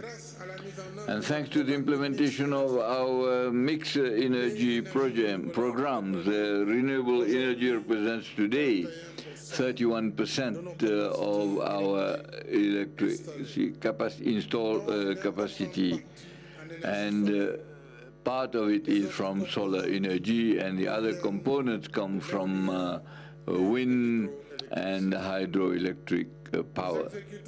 We at present implement an important program of rural electrification of more than 1,000 villages, financed at the cost of 75 million euros, together with the Green Climate Fund and also with the West African Bank. These efforts will be strengthened thanks to the strategy. That is, we need to agree, and we cannot prevent Africa from using its domestic energy sources. We, in this transitional phase, ensure that the solutions, African solutions, be lower in carbon and also be resilient, and obviously for those who pollute more, less than 3%, that energy transition be abandoned. It will be, in fact, another injustice to Africa. For us, gas is an energy transition, and our policy in energy transition towards net zero is on the transport system with a regional express train, which is operational for 2 years now, which carry more than 130,000 people every day, which obviously is electric, and also the rapid electric bus, and which obviously will be used before the end of the year. In the same spirit, Senegal signed last June with the partners of G7 its program for an energy transition, which is based on JEPI, with an investment that requires the mobilization of 2.7 million euros. And we have the ambition of raising it to 40% of renewable energy in our energy mix by 2030. Having said that, we have to agree that essentially the African countries should realize and implement their green program, and Mr. President, you have reminded us about it, while the financing of adaptation should be supported by at least by concessional credits in conformity with the what was agreed in Paris. In the perspective of COP28, we should pursue our advocacy for the mobilization of resources dedicated to green financing. That is the key to resolve the problem of climate change and global warming through responsible and interdependent efforts of countries from developing countries. To conclude, I want to express my support to the Alliance for Green Infrastructure initiated by the African Development Bank, the African Union, and Africa 50 in order to support the execution of the projects that are carbon sober and that are resilient. And I want to invite all the partners to contribute to this initiative. And finally, I thank the Central Adaptation Center in its work of promotion of the program to accelerate adaptation in Africa. I thank you for your kind attention. Thank you very much, Mr. President. A round of applause for President Macky Sall, please. Now it's the opportunity for President Jacinto Felipe Nyusi, the President of Mozambique, to make his statement. Your Excellency, you have the floor.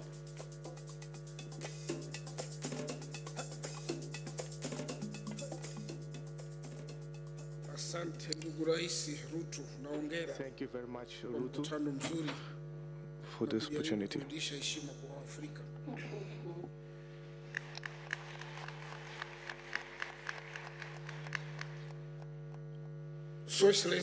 Your Excellency William Ruto, President of Kenya,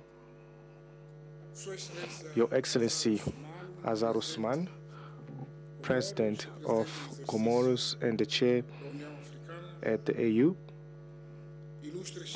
distinguished heads of state and government,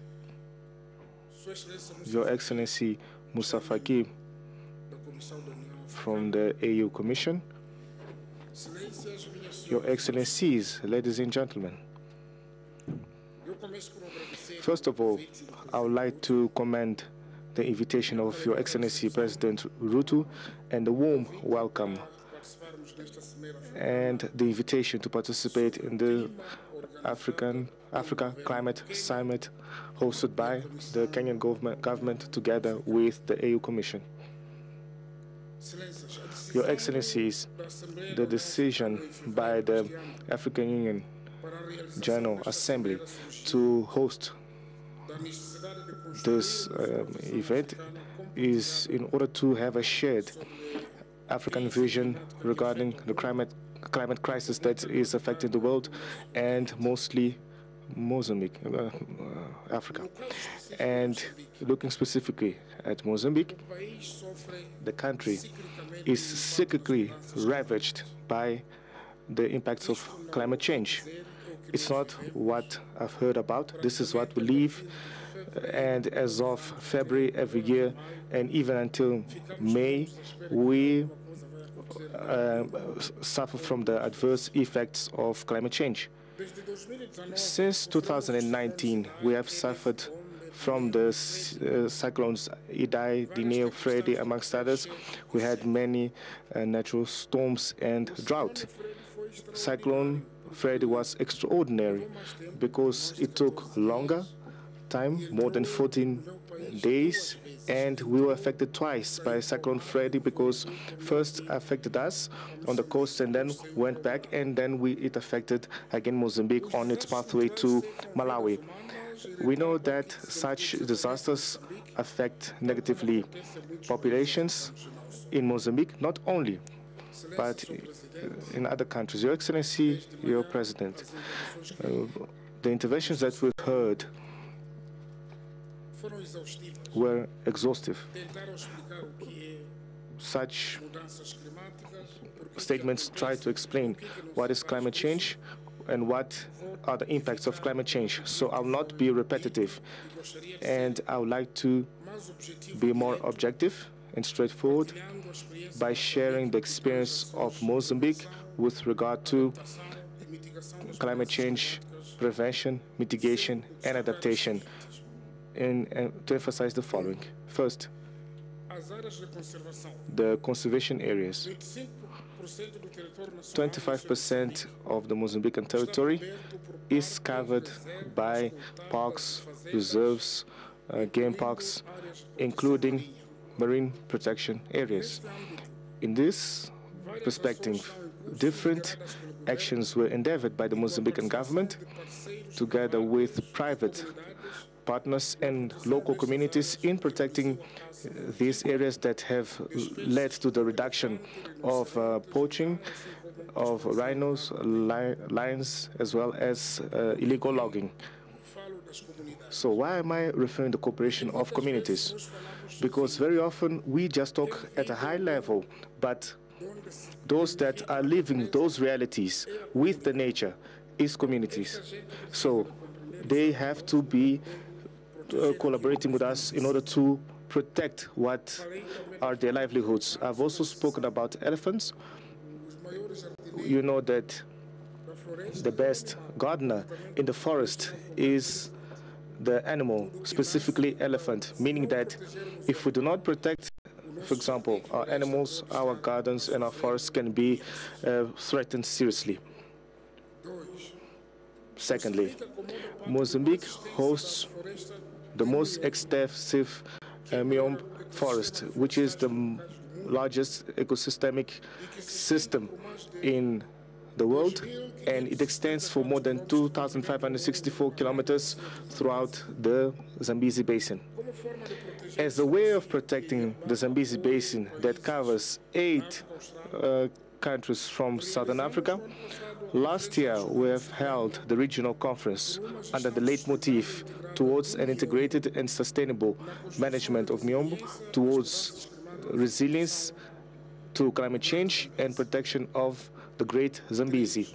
Thirdly, in Mozambique, the disaster risk management is governed by law, whereby it sets forth an integrated disaster risk management reduction, sustainable recovery of human resiliency, as well as infrastructural resiliency, ecosystemic resiliency, and climate change adaptation. I would like to emphasize that, for example, for each construction work that occurs in Mozambique, they have to comply with the law in order to be considered as resilient construction works. Fourth, we have created disaster risk insurance in order to cater for situations of natural disasters and support of vulnerable groups. One of the efforts towards disaster risk management and reduction is by engaging local communities, as also referred, but we are also prioritizing conservation agriculture.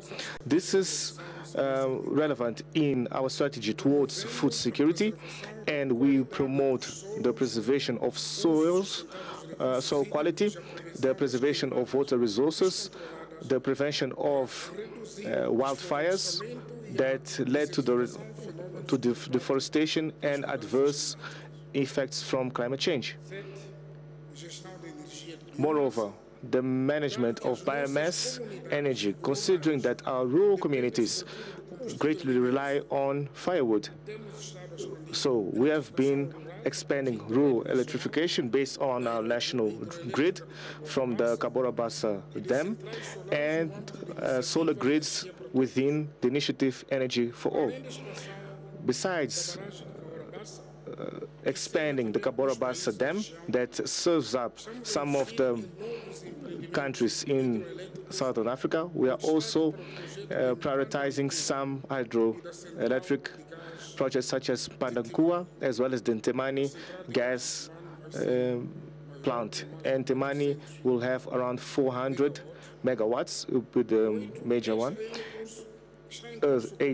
We have the territorial planning project. Through the territorial development and spatial planning. And this occurs because very often we see that people just build irregularly. And if we do not plan how we are going to build our urban spaces, we can lead or contribute towards erosion. Another aspect has to do with institutional and legal reforms based on the protection of biodiversity, including the reactivation of the main fines, and meaning that we have severed fines and penalties against poaching, related to poaching, as well as illegal logging. As a result of these institutional and legal reforms, Mozambique has been considered in carbon credits, and Mozambique is the first African country to receive payments from the World Bank related to carbon trade. By strengthening the early warning system, we have implemented the program One District, One Weather Center. I'm just emphasizing what we're doing as a country because we cyclically suffer from adverse weather effects. So we have decided to strengthen our early warning systems so that communities are ready when those disasters strike us. This year we have also inaugurated the Beira meteorology radar in the central part of our country in order to detect cyclones in a radius of 400 kilometers, and we are planning on setting up 2 additional radars in the northern and southern part of the country. Hence, we will be covering the whole country. We also adopted the Maputo Declaration regarding the integrated early warning system that fits into the national operational and strategic goals. We would also like to share that Mozambique also hosts the the SADC Humanitarian Operation Center, which is a center aiming at protection and prevention. Mozambique has an extensive coastline of around 2,700 kilometers, meaning that we should give special attention to the ocean as the regulator of temperature and climate in the planet. We have ratified the Marpol Convention of 1978 regarding sea pollution that also complements the national legislation regarding illegal fishing and the protection of marine diversity, meaning that if we do not protect our biodiversity, we are going to contribute towards negative impact of the environment, especially the oceans. Your Excellency, before I conclude, Your Excellency Ruto, I would like to show my appreciation for this initiative, and we also would like to exhort all the leaders here to subscribe as a single voice the Nairobi Declaration regarding climate change, and shall we have a collective action towards it. Thank you. Thank you very much, Mr. President. A round of applause again for President Nyusi. Let me now take this opportunity to give the floor to President Nana Akufo-Addo, the President of Ghana. Your Excellency, you have the floor.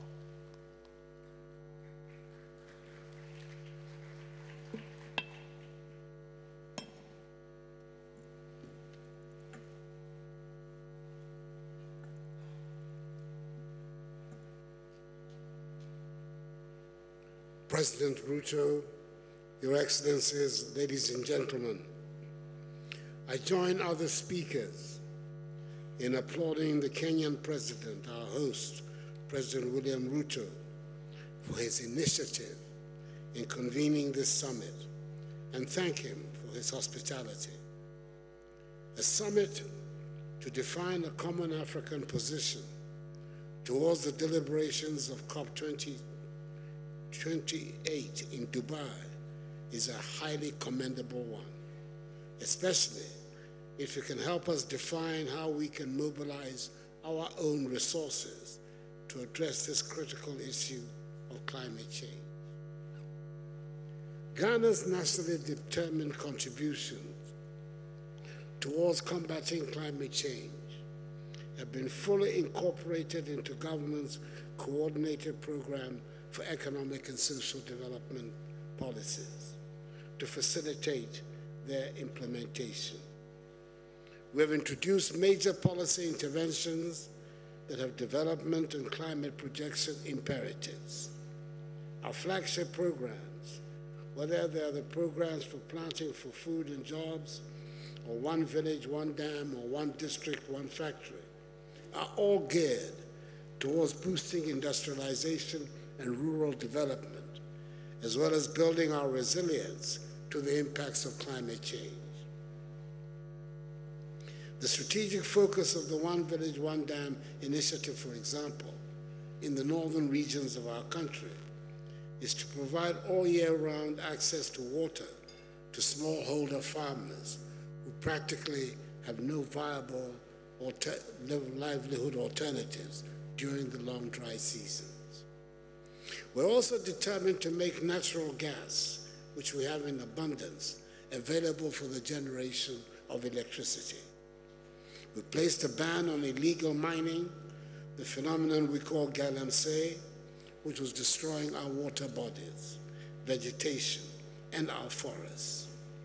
Some 20,000 young people have been engaged to plant more than 30 million trees in 2 years to create jobs and restore degraded land. These policy initiatives are already using positive results to the attainment of the SDG goals, particularly the goal of reducing our carbon emissions. Additionally, I've established an advisory group of prominent private sector chief executives who are setting up a $100 million SDGs delivery fund and a $200 million green fund to complement government's efforts at tackling climate change and funding the implementation of the SDGs. Whilst we strive to do our bit to halt climate change at the national level, we expect also a lot to be done at the international level. One major issue of concern to us is the need to streamline access to international climate finance to complement national funding. I believe this forum will throw more light on practical ways to mobilize financial resources to support the implementation of national climate actions, especially how we can guarantee a different future from the past and ensure that the commitments of the developed world towards climate finance, which have not been met in the past, will be met in the future. Excellencies, it is obvious that we have to act swiftly and decisively to mitigate these effects and ensure a sustainable future for generations to come. The impact of climate change, as we know, is not limited to the African continent alone. It is a global issue that affects all of us. Thus, addressing climate change in Africa, as President Ruto so forcefully articulated, is a moral and strategic necessity for global climate action. Hopefully, COP28 in Dubai will provide us a concrete roadmap towards that end and ensure a just energy transition for us in Africa. I thank you for your attention. Thank you very much, Mr. President. A round of applause again for President Nana. Let me now take this opportunity to ask my sister, the President of Tanzania, President Suluhu Hassan, to make her statement. Your Excellency, you have the floor.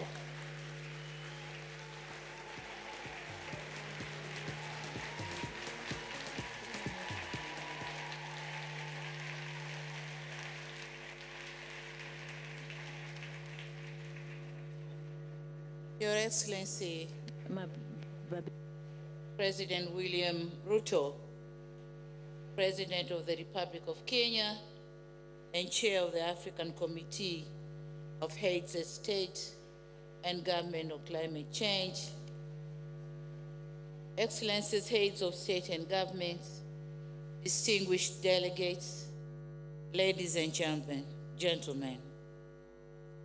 Mr. President, thank you very much for being a gracious host of this August Assembly that sets the tone of Africa's growth now and the future. I thank the government and the people of Kenya for the excellent preparation of the summit and the warm reception accorded to me and my delegation. The convening of this important summit is both timely and opportune, as the theme, driving green growth and climate finance solution for Africa and the world, is quite befitting, especially now ahead of COP28, where parties will take stock of our efforts to address the climate crisis and commitment to address both climate crisis in the context of the Paris Agreement and the Climate Convention itself. Excellencies, the stakes are high and actions have to take place not tomorrow, but today and literally now. As Africans, we have no choice but to seize the moment to capitalize on its potential to offer solutions to green growth and decarbonization, and while creating resilience to its our communities and economies. We can no longer afford to address economic development, climate change, and African poverty burden in isolation. The interplay between development and climate change is undeniable, and this interlink demand integrated and coherent solution that will provide opportunity for socio-economic development of Africa. Excellencies, while the continent is highly impacted by the changing climate, it is nevertheless holding the key to solving the climate challenge. The just released Economic Development in Africa Report 2023 shows the potential of Africa to capture technology-intensive global supply chains, and it said it all about development of Africa with climate change. It provides a unique insight into Africa's centrality to the green transition that will clearly transform our continent economies. It is said that all metals and minerals that are important and strategic for the low carbon transition are abundantly found in Africa. And these are chromium, lithium, natural graphite, nickel, niobium, rare earth metals, silver, and many more.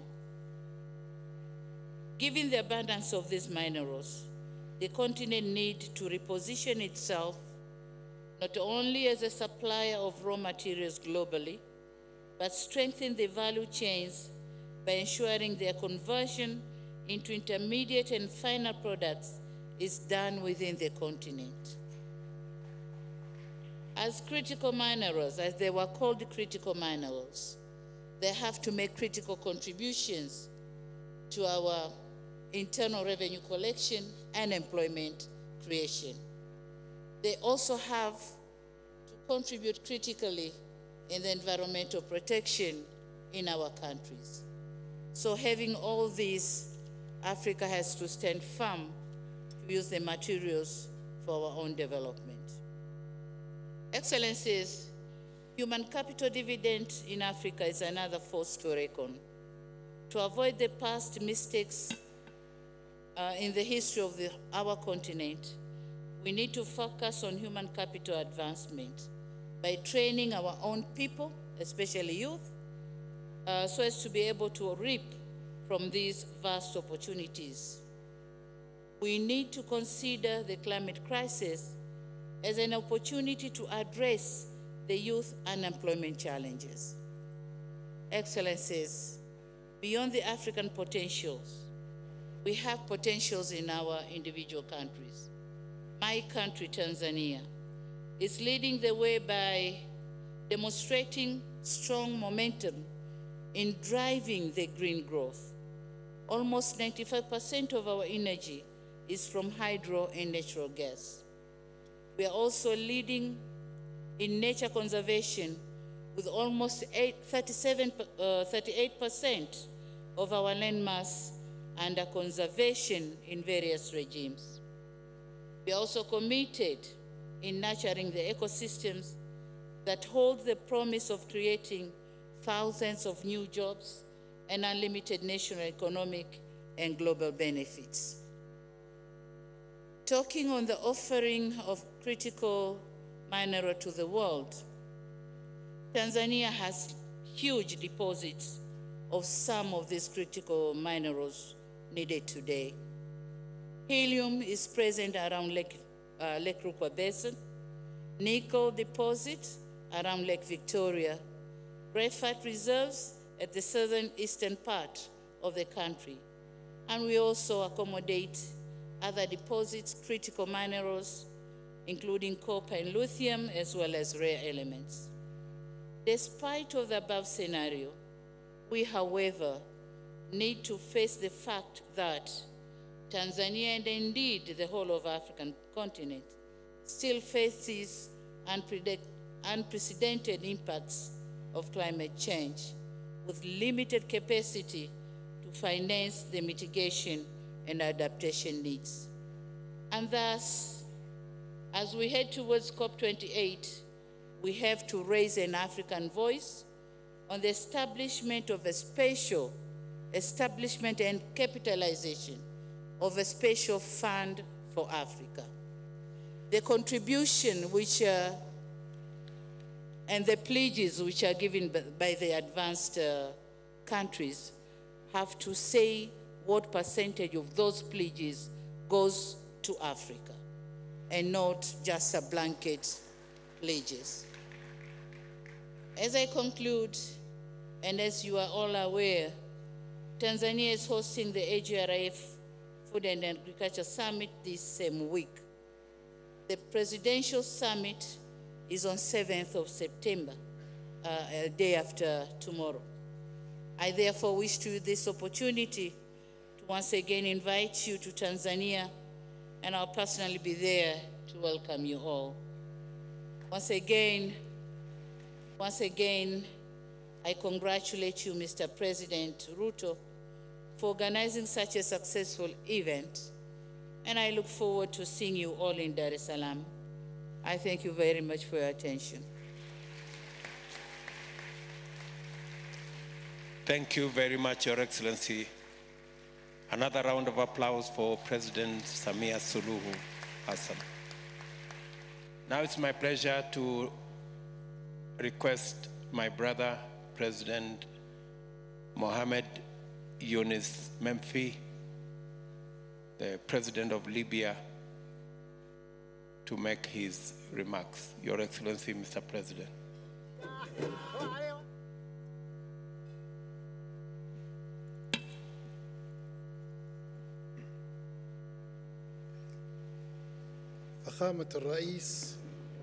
Your Excellency, President of Kenya, President William Ruto, and head of the Committee of African Heads of States concerned with climate change. heads of states, heads of governments, members of the African Union, Mr. Fouka Moussa Fiki, head of the African Commission. May I extend my wholeheartedly thanks to President Ruto and the Kenyan people for hosting this very important summit. It is important for Africa and it's important for the whole world. I'd like to congratulate President Ruto for his wise leadership for the African Committee on Climate Change. I value the efforts exerted by the Commission to have a uniformed African stance with regards all sorts of related matters and all sorts of mutual concerns. Since the inception of the African Union, Africa has always been saying that it should get rid of the historic injustice it's suffering from until now. But we're facing so many risks and challenges imposed by climate change, and it's affecting the whole world. The African Union called on us to work hands in hands, rich and poor, north and south, and to mobilize all our efforts and resources to mitigate those risks and to also adapt to those changes and to change and transform those risks and challenges to opportunities based on strategic partnership to bridge the financing and technical gap, to empower Africa and the South in general to move forward from the weakest link to the high level of being a partner. And this would give more opportunities for adaptation to the whole world. And that would help us to achieve a sustainable horizontal development. We should undertake quick and urgent measures to eliminate any kind of damages or risks that could be irreparable in the future or could threaten life on this planet Earth. We need more solutions. Africa has always been a promising continent. As you can see in this summit, Africa can provide to this planet a lot if our partners are committed to their pledges. This is a good opportunity to deal with the risks in an efficient way, starting with carbon emissions to green growth, green minerals. All those opportunities to provide sustainability and opportunities for energy sources that can be very well used in environment-friendly uses by bridging the technical and bridging the financing gap and the technical gap, and to have different renewables like, for instance, solar energy, wind, and all sorts of other sources. And also, we need to talk about fossil energy. We need to have some kind of harmonized climate initiatives to face climate change and to stand against the individual interests of some of the industrialized countries. The African continent requests are clear in the documents of this meeting and also in the decision of the African meeting that decided on holding this summit before COP28 in Abu Dhabi. And in the draft declaration of our summit, all these texts helps us to have concerted efforts and to stick to our stance and to call on bridging any kind of barriers between us and other industrialized countries, and to draw together the upcoming stage on basis of partnership, seeking one unified goal and according to partnership would like to greet our development partners attending today, the international organizations, the private sector, the scientific research centers, the academia, the civil society, women, youth, and also the participants in the Environment Expo.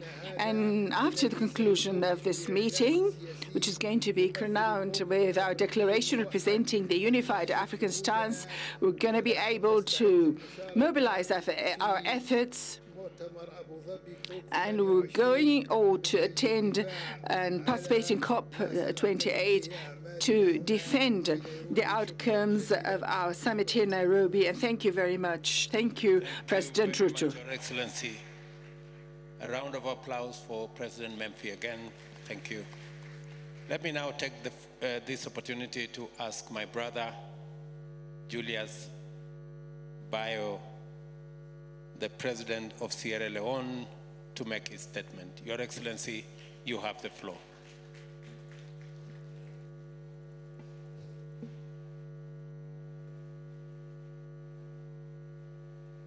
Thank you very much, Your Excellency, President Dr. William Ruto, President of the Republic of Kenya, Your Excellency Azali Assoumani, President of the Union of Comoros and Chairperson of the African Union, Excellencies, Heads of State and Government, Your Excellency Musa Faki Mahamat, Chairperson of the African Union Commission, Your Excellency Antonio Guterres, United Nations Secretary General, Your Excellency Patricia Scotland, the Secretary General for Commonwealth, Your Excellency First Ladies, distinguished ladies and gentlemen, good afternoon.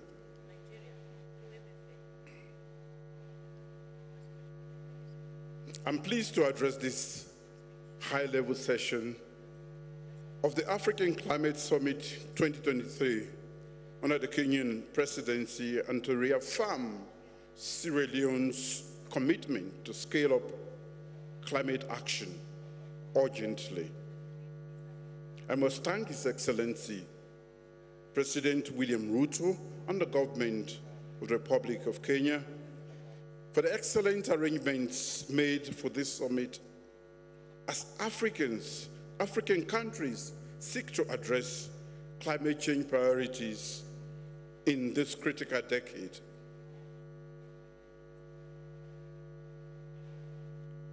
From coastal kisses with the Atlantic Ocean to the panoramic vista, from the towering cane of the mountains, the Loma Mountain, to our sprawling national parks, Sierra Leone is a canvas painted with nature's most vibrant hues.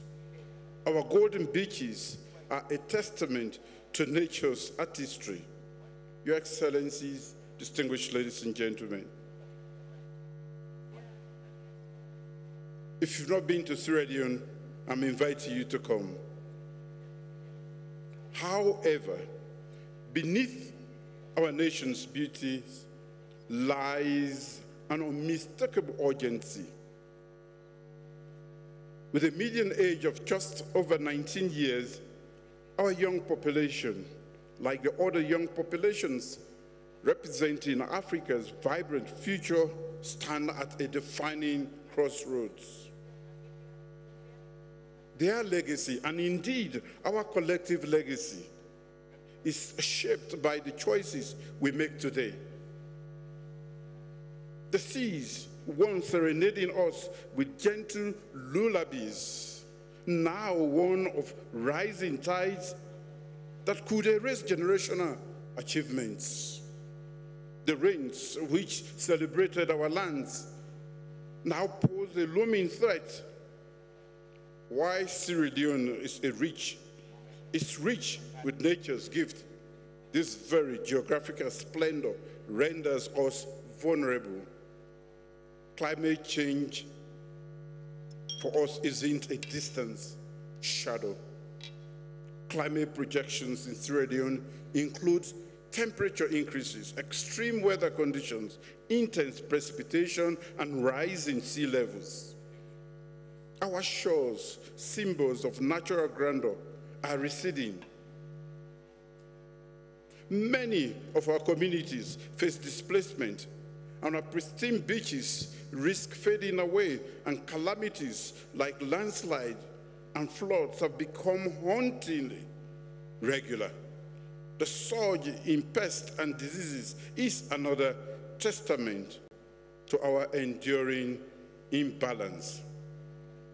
Without swift collective action, we risk witnessing the obliteration of Sierra Leone's invaluable ecosystems, leading to further dislocation of our communities and the devastation of their sources of sustenance. This is not just a Sierra Leone story. It is an African story. And I dare say it is a global story too. Your Excellencies, distinguished ladies and gentlemen, our world is in trouble. But our continent is even more so. The evidence is clear. The time for action is now, but we are running out of time.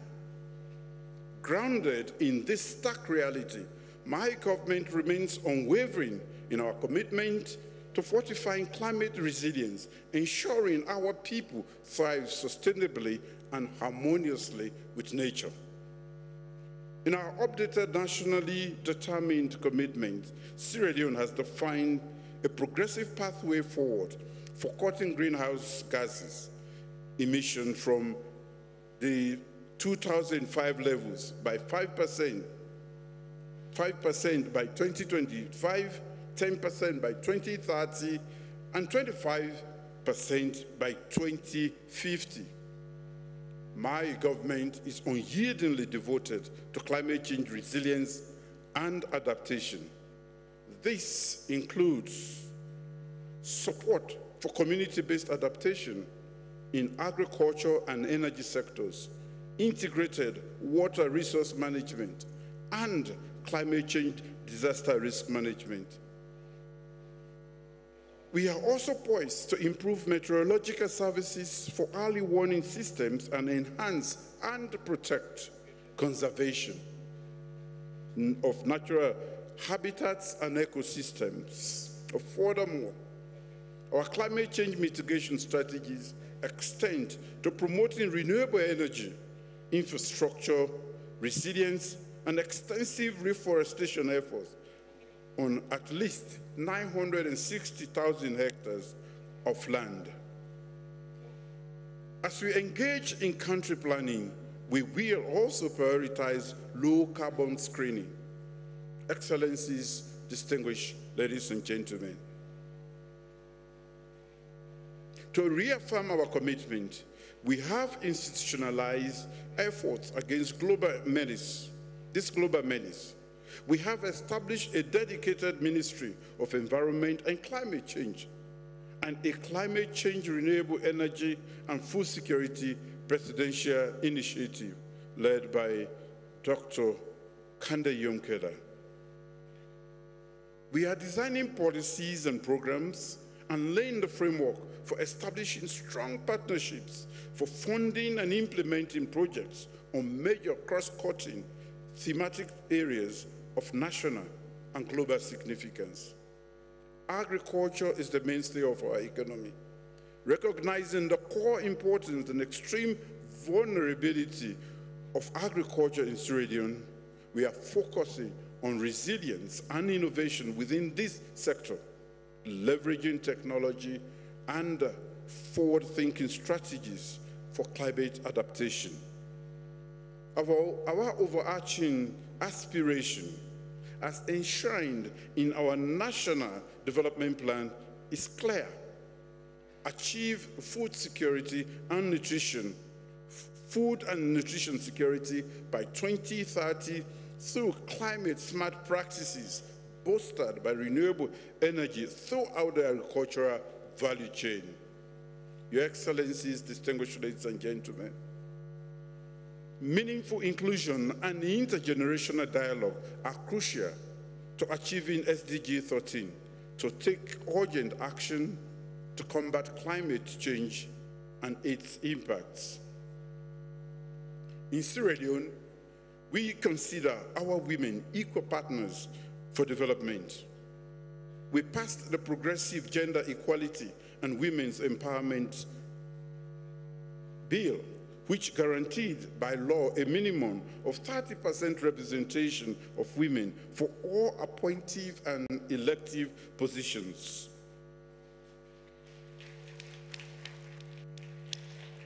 My government is committed to promoting the inclusion of women in climate resilience programs and the participation of women in decision-making for climate change adaptation and mitigation governance at all levels.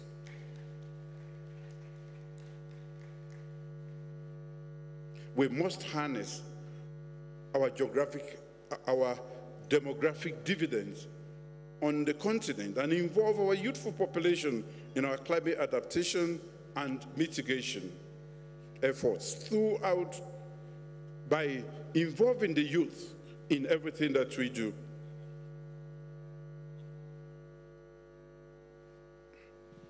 Sierra Leone's quest for environmental resilience hinges upon our capacity to address climate finance, build local competencies, and refine our legislative blueprints, and etc.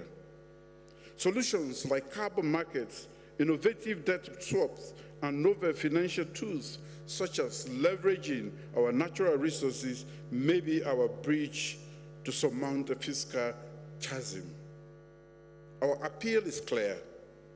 Sierra Leone seeks equitable, nimble, and timely access to climate financing. We ask for unbarred access to new climate change adaptation and mitigation technologies and shared knowledge.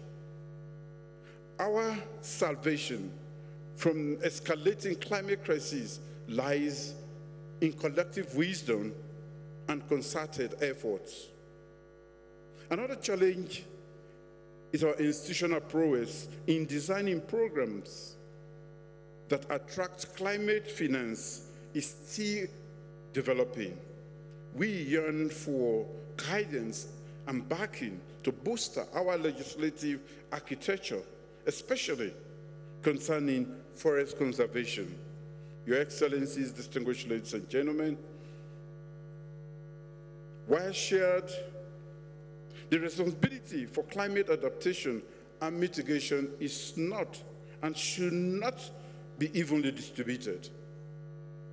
Expecting countries like Sierra Leone to bear the brunt of a crisis that scarcely contributed to without robust support from the primary emitters, the industrial giants, is fundamentally unjust. Our stance is unequivocal.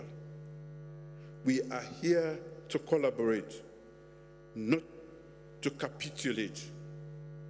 We seek cooperation, not charity.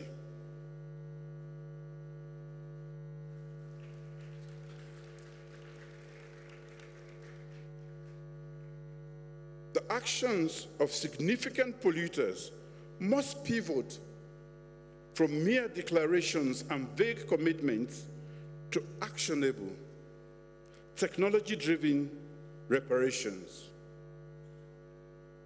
It is a demand grounded in the technical feasibility of climate justice, not just its moral imperative. A unified front against the existential crisis is not just desired, it is imperative. As I close, I implore all of us present, the hourglass of action is dwindling, and the sands of time wait for none. Let's come together not just in spirit, but in action, but in actionable solidarity. For in unity we find just strength, but not just strength, but salvation. Thank you.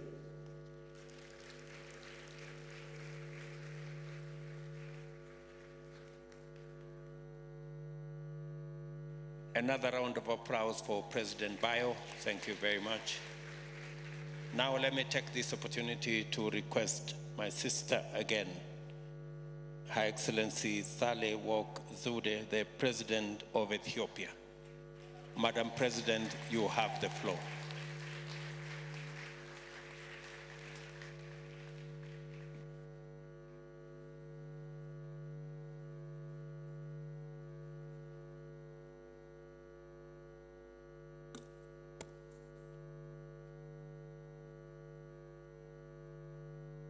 Your Excellency, President William Ruto, Excellencies, ladies and gentlemen. This is a very important summit. Congratulations to the African Union for organizing it, and for Kenya for being our gracious host, as it is in the tradition of this country. Africa has tried its best to make its voice heard. This is not the first time that we meet to do so. In fact, to speak with one voice and to alert partners of the disastrous consequences. Ethiopia has been on the forefront of this fight. A lot has been done to coordinate our efforts in order to have a strong common position. Common position is indeed always needed in our African Union Forum. Today, it's about climate, but the continent's major issues such as peace, stability, progress requires indeed our common position. It has been increasingly difficult to explain to our people, and particularly to our youth, this contradiction. Resource-rich continent and yet poor people.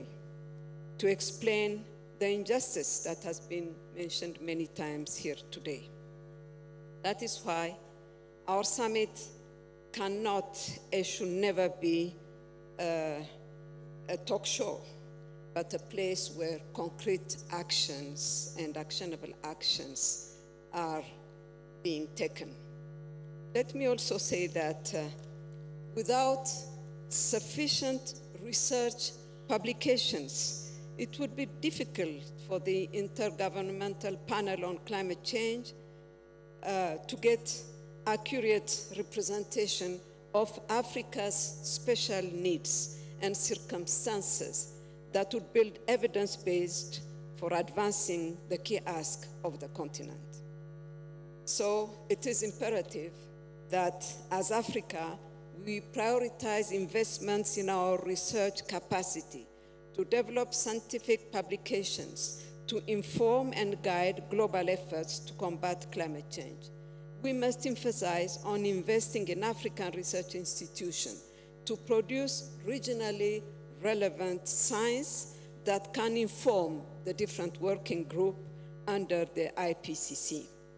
This endeavor requires a strong commitment from both African scientists and the international community, accompanied by the financial capacity necessary to deliver this research. Ethiopia has witnessed in the past decades, including the last consecutive years, persistent drought, flooding, locust invasion, where millions were severely affected. We've been carrying out different practical policy and action interventions as a step to contribute to emission removal and building adaptation capacity. Besides, we've also put in place national adaptation plan to build and boost resilience and adaptation capacity. Building climate resilient green economy is one of the pillars of our 10-year national development plan. As per our strategic consideration, we have launched the long-term low-emission and climate-resilient development strategy that has been submitted to the UNFCCC with the aspiration to achieve net zero emission and building climate-resilient development by 2050. The Ethiopian Green Legacy Initiative that has been mentioned again today, that was launched in 2019, has succeeded in planting 25 billion seedlings on the degraded landscapes by mobilizing volunteers throughout the nation. The initiative helped for the development of more than 120 nurseries and created more than 180,000 jobs throughout the country. More importantly, the initiative is intended to inculcate the green behavior in each of our citizens. The greening initiative has been scaled up into fruit-bearing perennial trees, thereby directly linking the initiative with our food system transformation strategy. In the agriculture sector, Ethiopia has achieved notable progress in enhancing its wheat production, effectively transforming a deficit of 15 million metric tons in 2019-2020 into a surplus of 65 million quintals in 2022-23. I think this achievement has enabled Ethiopia to meet not only its domestic need, and in fact commence with exports. This gives me a good opportunity to thank the African Development Bank, and most particularly its president, my young brother, for the support that was given to us. The plan is to cultivate 2 million hectares during the dry season alone in 2023. The success of wheat production is critical for the country's efforts to enhance food security and achieve food sovereignty. In terms of renewable energy production, Ethiopia is also investing on green energy projects such as hydroelectric, wind, solar, and geothermal energy sectors, as well as promoting modern rural cooking technologies. We have successfully run the hydro energy producing projects, including the Grand Ethiopian Renaissance Dam, with domestic resources which will significantly make difference in the country's status in terms of social, environmental, and economic needs. Ethiopia is striving to finance climate actions proactively and persistently as means systematically addressing the economic challenges of the country. Accordingly, the government has invested over $82 million from 2011 to 2019, mobilized from domestic, bilateral, multilateral sources, as well as from international climate finance institutions on climate change mitigation and adaptation projects and programs in agriculture, energy, transport, industry, forest, urban development, and health sectors. Despite this investment, Ethiopia still needs to attract and mobilize a significant finance to support its climate-compatible development agenda. We still count on our partners to fulfill their commitments to developing countries and committing themselves for the new challenge of setting new quantified finance goals in the coming years. We also strongly urge multilateral financial institutions to undergo a serious reform that fits for purpose for the needs and circumstances of developing countries, rather than fueling the historical debt accumulated on the shoulders of developing countries and mainly Africa. Our future depends on our decision now. Urgent action is needed in limiting global warming to 1.5 degrees Celsius to avoid worst impact. 8 years after its signature, ensuring the implementation of Paris Agreement is not an option again. As I conclude, I would like to assure you Ethiopia's unwavering commitment to work with our fellow Africans and other global partners to achieve our priorities and the long-term objective of making the planet comfortable for present and future generations. I thank you very much.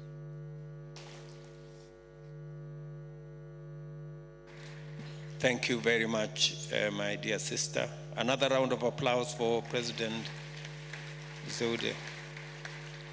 Let me now take this opportunity to request Brahim Ghali, the President of Sahrawi Arab Republic. Your Excellency, you have the floor.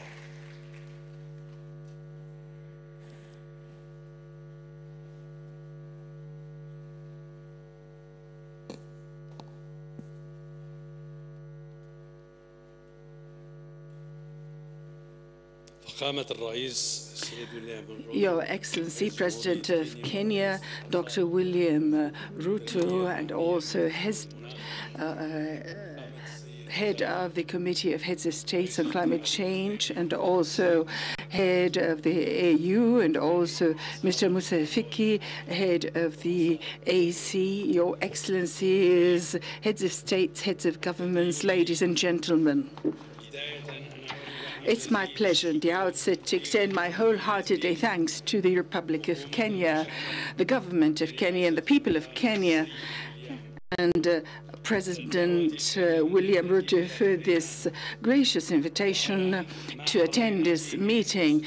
Would like to thank you for the excellent hospitality, and would like to thank you for all sorts of efforts and generosity for the sake of the success of this great event, which is the Climate Summit in Africa. And our Saharan Republic also is facing the climate change like so many other countries in the world. We're facing all these challenges related to climate change.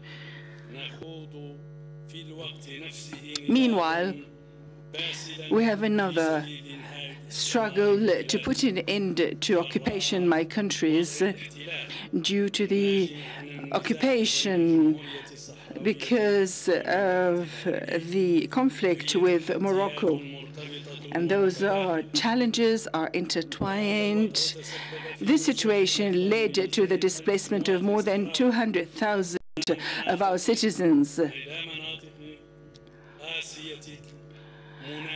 to some territories that are suffering from climate problems, and temperature in the refugees camps are immeasurable.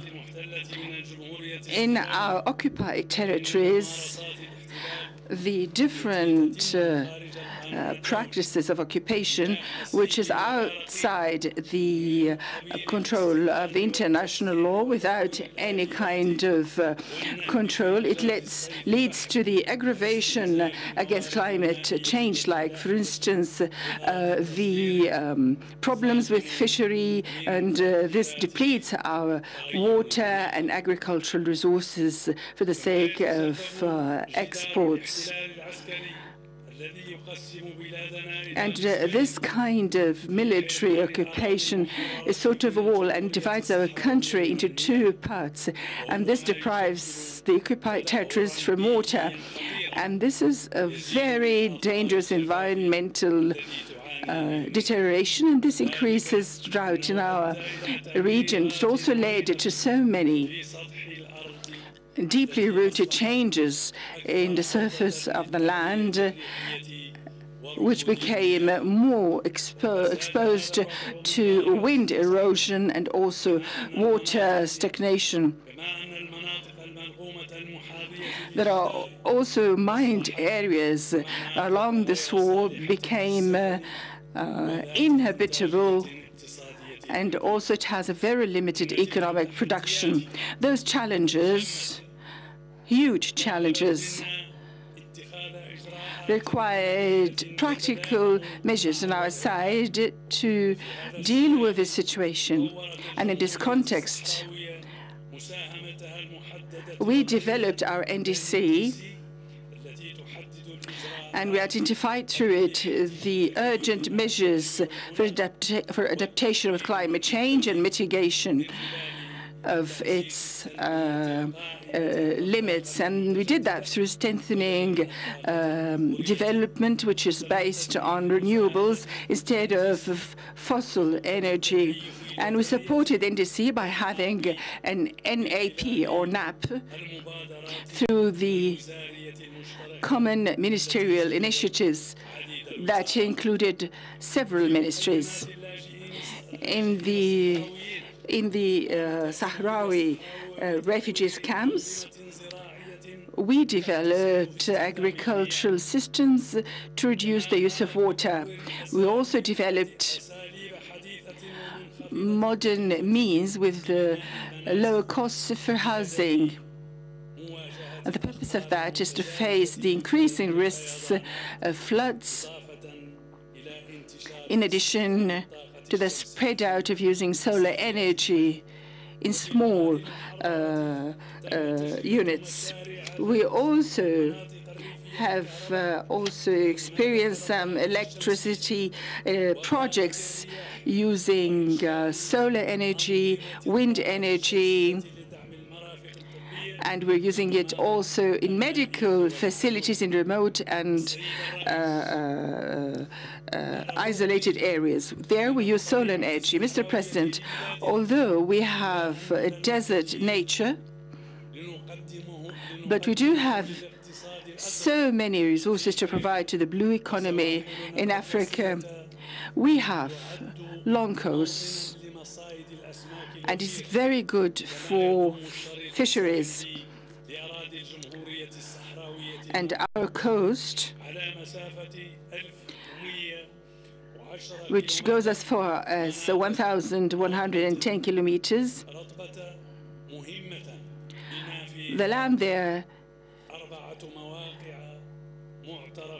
is known for its resources, and of course it's adopted by Ramsar Convention. Those areas are Wadi Saqiya, Bujdur, Dakhla Bay, and Sabkha Imlili. And although all those resources are exposed to climate change,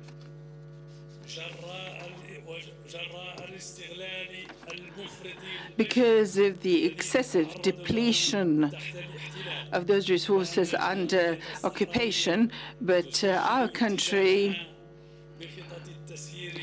emphasizes that it's committed to execute and implement cautious plans in this area. And this is in harmony with the African initiatives and its goals to protect the African coasts in Africa. In addition to our work or setting out administrative plans for the important environmental areas, and according to the climate change requirements, we're going to work with other countries and have partnerships and with those countries and African organizations to build our national capacities and to exchange experience in relation to the blue economy. The delay of the termination of the occupation by the United Nations, which is the last in Africa, that doesn't mean that we are fully participation in the international global efforts to face climate change and its detrimental impacts. It is illogical that we're deprived of getting the required and allocated financing to face climate change, and we're also deprived of the technical assistance through the climate change mechanism under the United Nations and other organizations. we cannot be deprived from our rights and duty to take part with Africa and the world in this kind of efforts against climate change. And also, we have been coexisting for years and years with those dire and difficult climate circumstances like other countries. We should be represented in the new FCCC and also in the COP. And also we should sign also the Paris agreement and take part in the negotiations, and to also adopt our NDC regularly to the UNFCCC. Our voice is and will be an African voice, and it's going to support the African voice and stance. Sustainable development and the management of blue economy in Africa is strongly related to the way we use to respond to climate change. And we are ready to contribute with our brothers and sisters in Africa and the whole world to achieve the best results and outcomes. I wish you all the best in this summit, and thank you very much.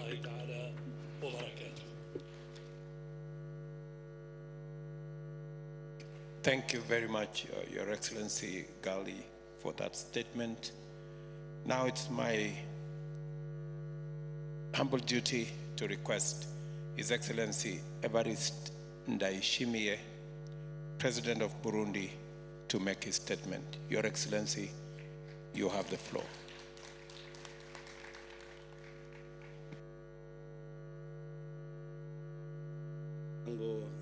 Mheshimiwa Ruto, na hongera sana kwa maandalizi mazuri ya mkutano huyo. I want to thank God for having given us this very beautiful continent and many opportunities for development. Excellency William Samuel Ruto, President of the Republic of Kenya, our host, Excellencies, heads of state and government present,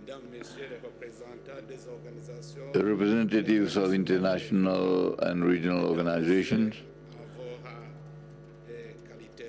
all protocols observed.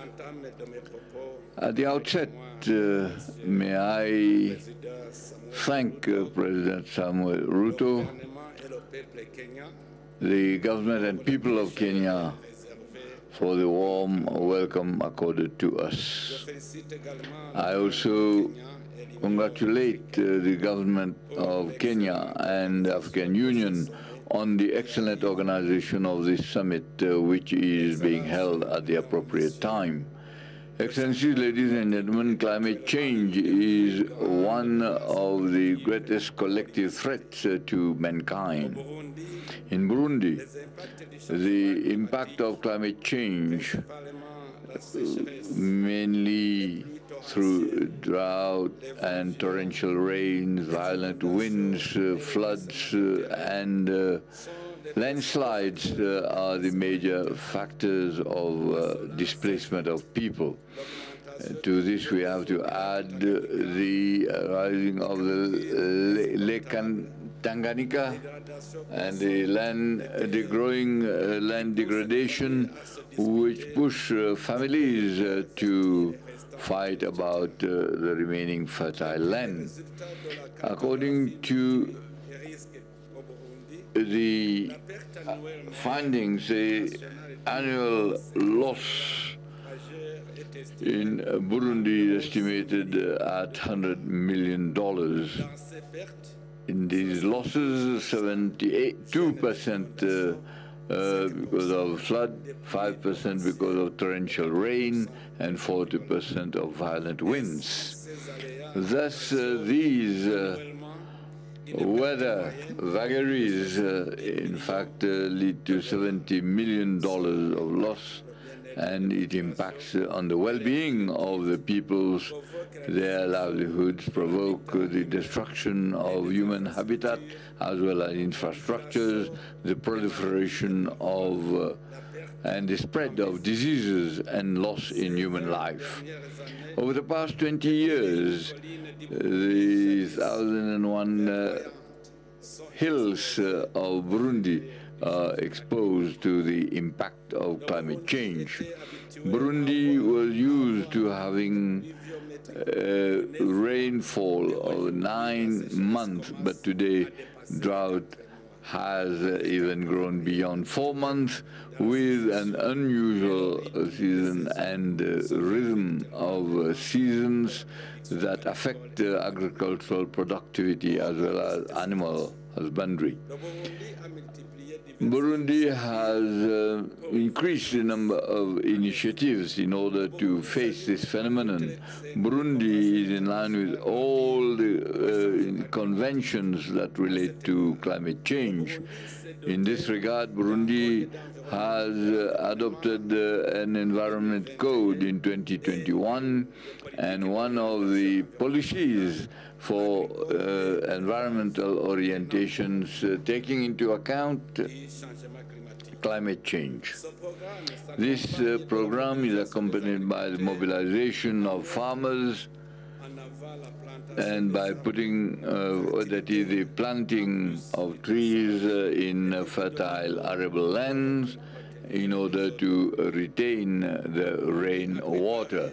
Burundi prepared in 2021 its nationally determined contribution, operational plans for adaptation plans also adopted, and according to Article 4, Paragraph 9 of Article 4 of the Paris Declaration. At the practical level, Burundi is mobilizing regularly youth on vacation in preparing the nurseries for agroforestry and forestry seedlings, and to plant them during the period of reforestation, and also to have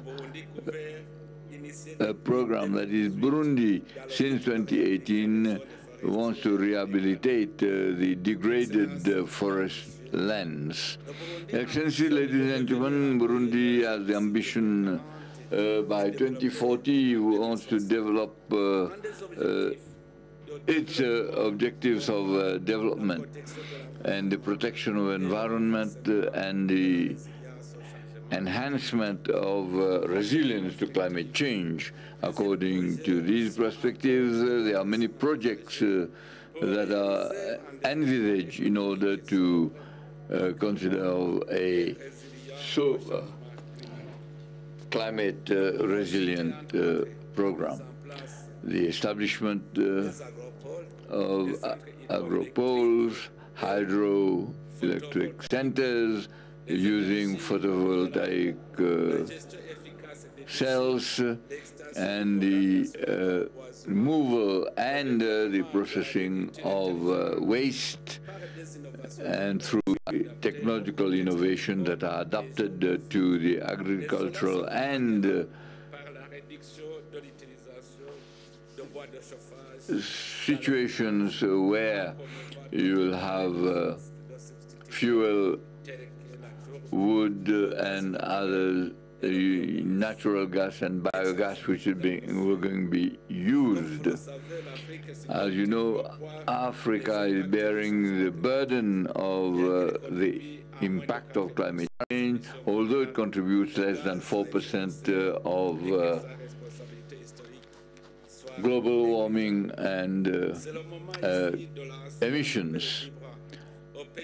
Therefore, there is an urgent appeal to the developed countries to honor their commitments in Paris, made in Paris, and to work in favor of the developing countries in order to mitigate the climate change and also ensure the transition towards a green climate.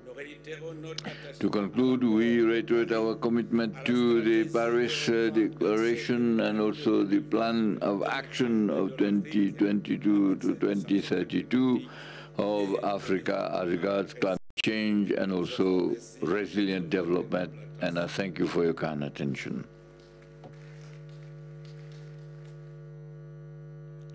Thank you very much, Mr. President, for your comments. Another round of applause for President Evariste Ndayishimiye. Let me now take this opportunity to request the Vice President of Angola, my dear sister, to come and make her statement. Your Excellency, you have the floor.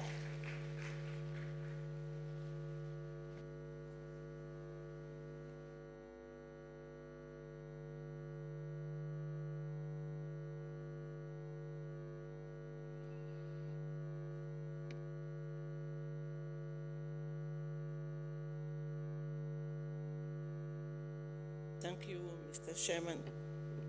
Excelência William Samoei, Your Excellency, the President of the Republic of Kenya, Mr. William Samuel Ruto, Your Excellency, Mr. Azali Assoumani, Chair of the African Union, Your Excellency, Mr. Moussa Faki, the Chair of the African Union Commission, Your Excellencies, First Ladies, distinguished guests, ladies and gentlemen, all protocols observed. Allow me, Your Excellencies, to present to you, first of all, the regard of His Excellency, Mr. João Lourenço, the President of the Republic of Angola, whom I have the honor of representing in this August summit, attended by member states with the aim of contributing to finding durable solutions to address global challenges related to the climate change on our continent. We would like to take advantage of this opportunity to applaud the government of Kenya for the warm welcome I received, as well as the warm welcome to the Angolan delegation. We would like to applaud the African Union for this important initiative.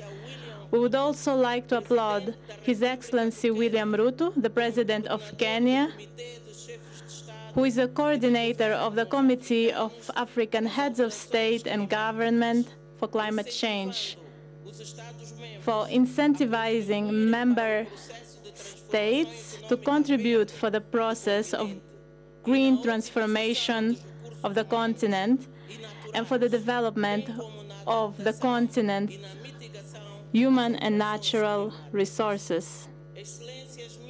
Your Excellencies, ladies and gentlemen, about half a century ago, the environment came to the center of the development of human development.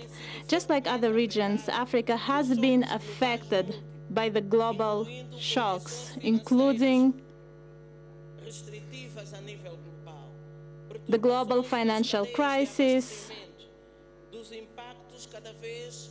the increasingly growing impact of climate change, and of extreme weather events such as floods and droughts, which amount to a threat to the African economies, which has had a negative impact on the implementation of the different national programs, and which has been preventing us from achieving our sustainable development goals. Ladies and gentlemen, Your Excellencies, the President of the Republic of Angola, João Manuel Gonçalves Lourenço, continues to prioritize issues of the program for sustainable development 2022 to 2027, which has defined as a priority food security, family agriculture, local development, and adaptation to climate change, the education, health, for greater development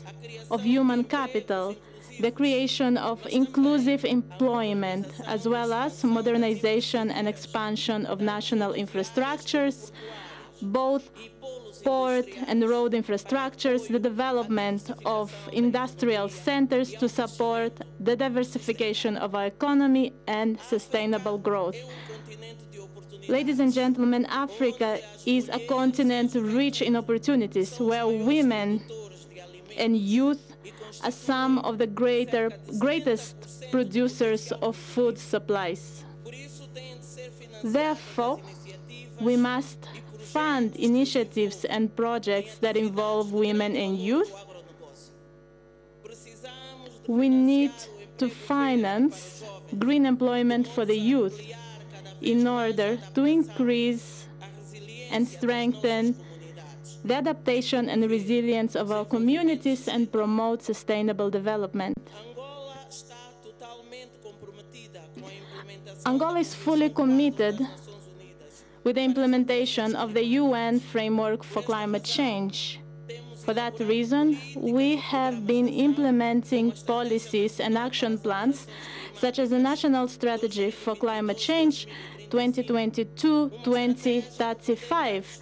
This strategy aims to address the challenges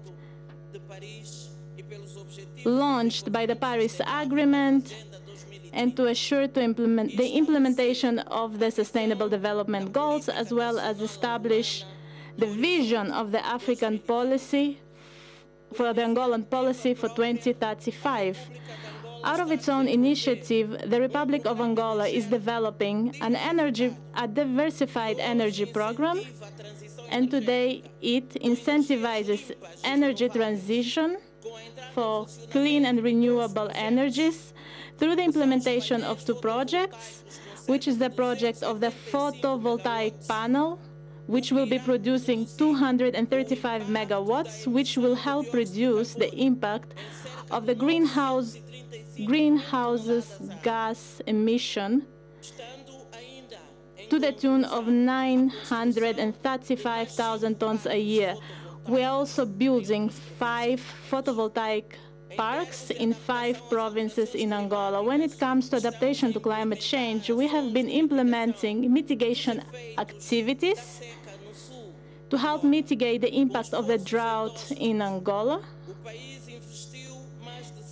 The country has invested more than $130 million for the construction of the Kafu Channel, an infrastructure that will bring water to the communities affected by the drought, as well as to support agricultural activities, in this way building the resilience of our rural communities. Your Excellencies, ladies and gentlemen, we acknowledge that the road is long.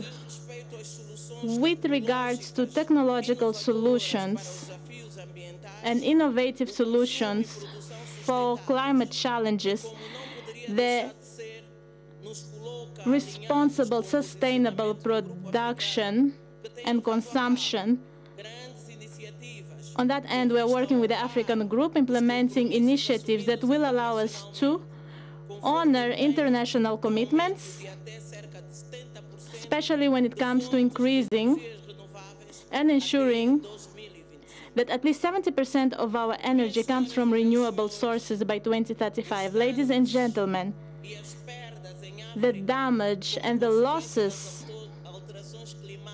Africa is suffering as a result of climate change are high. They have been contributing for social instability. They have been contributing to mass displacement and have been contributing to the existence of conflicts. Angola, therefore, calls for a fairer and more equitable global partnership. Angola believes that the investment in climate projects in Africa will not only benefit African nations, but will contribute for global climate stability. We must act fast. And to conclude, I would like to thank everyone who helped organize the summit, and I would like to reiterate the commitment of Angola with towards equality, resilience, and towards everything related to the progress of our beloved Africa. I would like to reiterate our trust in the African Union and in the international community so that together we can face challenges associated with climate change. Together we can overcome the obstacles and build a better future for our communities, for Africa, and for the world. Thank you very much. Merci beaucoup. Thank you very much. Thank you very much, Madam Vice President. Another round of applause for Angola. Thank you very much. Let me now take this opportunity with all humility to ask President Ismail Omar Guelleh, the President of Djibouti, to make his statement. Your Excellency.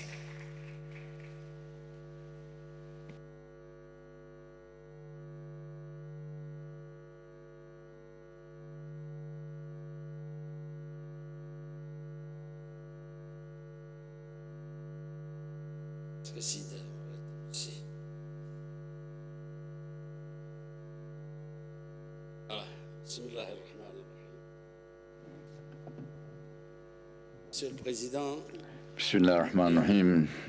Mr. President, President Ruto, President of the Republic of Kenya, Excellencies, Heads of State and Government, Mr. Secretary General of the United Nations, ladies and gentlemen.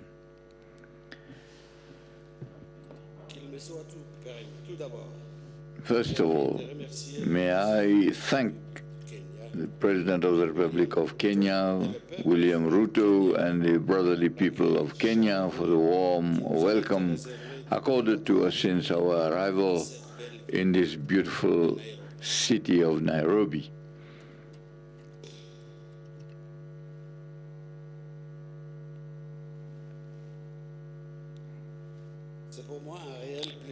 It is a real pleasure for me to take the floor at this forum, which is in line with our strategic thought and dialogue and exchange of views for the sustainable development of our continent through the potential which blue economy affords us. The Republic of Djibouti subscribes to the Moroni Declaration and the strategy of coordination for a mechanism of the coastal countries which alone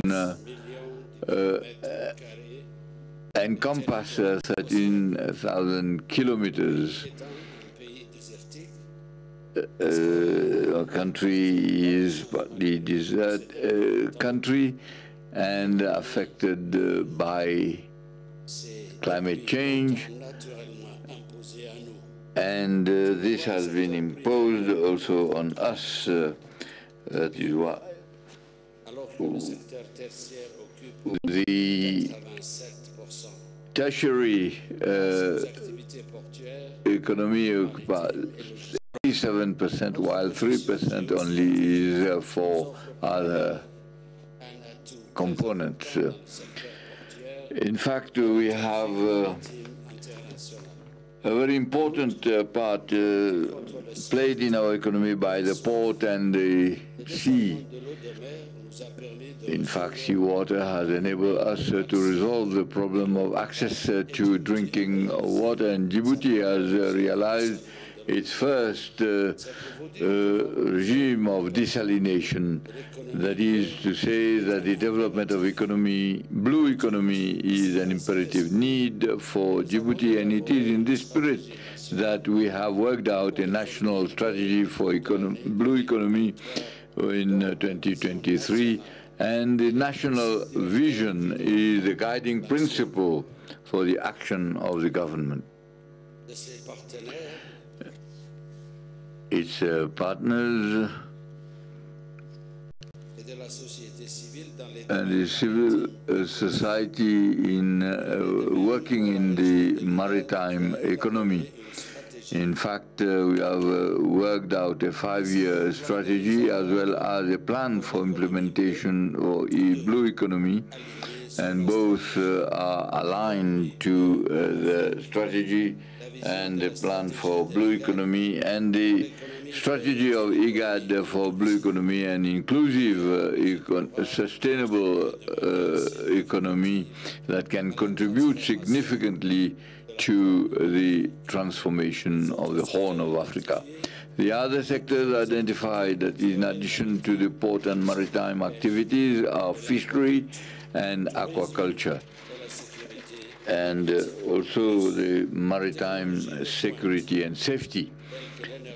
We have renewable energy and telecommunications through the submarine and the sea cables. Mr. President, the oceans transcend the states and they connect all of them. And we should harness this potential in order to create wealth. This is the essential of what it means to develop a blue economy, that is to establish partnerships that will enable us to make use and exploit our oceans, and also a paradigm for action leading to sustainable development. That is why the strategy of blue economy should depend on 3 principles: enhancement of economic activities and the maritime activities, the safeguard of natural resources and ecosystem services, and the establishment and the creation of sustainable jobs and growth. We have to ensure that oceans create opportunities for our peoples. More than 80% of the people of Djibouti live on the coast. That is why we think that inclusiveness, ownership, and the empowerment of the coastal people and communities are essential for the implementation of blue economy before we can think of other world supply chains. We need to guarantee the local capacity, legitimize, regulate, and establish opportunities. Mr. President, the awareness of the possibilities of the oceans by our societies, and also is associated to sensitization about the threats and also the threat to maritime and climate change, because this can unleash a dynamic for a better system of protection and sustainable use of marine resources. The preservation and protection of our oceans will guarantee the sustainability of our planet. And this preservation should be accompanied by action, that is, to fight against inequalities and the harmful practices that impede and affect the governance of oceans.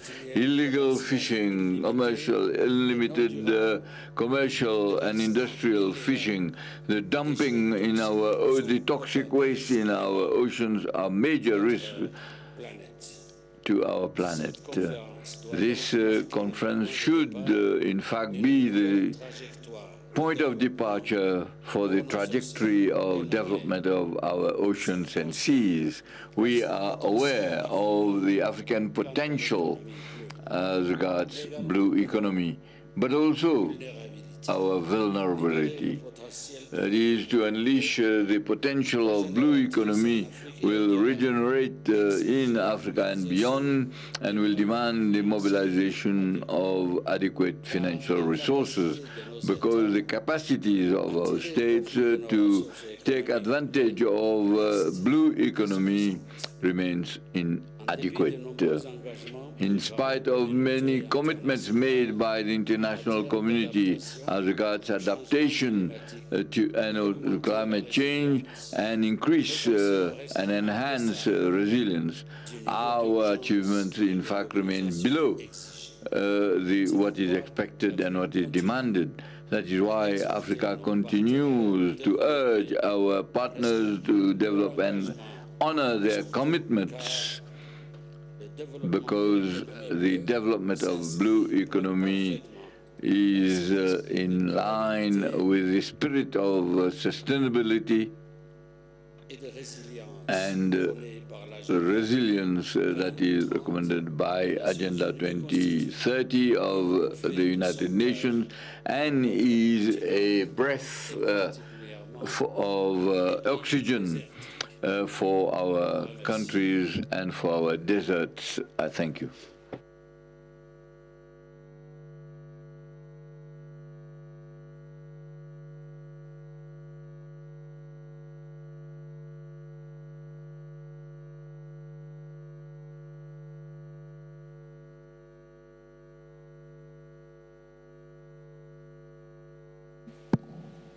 Another round of applause for President Ismail Omar of Djibouti. Let me now take this opportunity to invite the Vice President of Namibia. Your Excellency, you have the floor.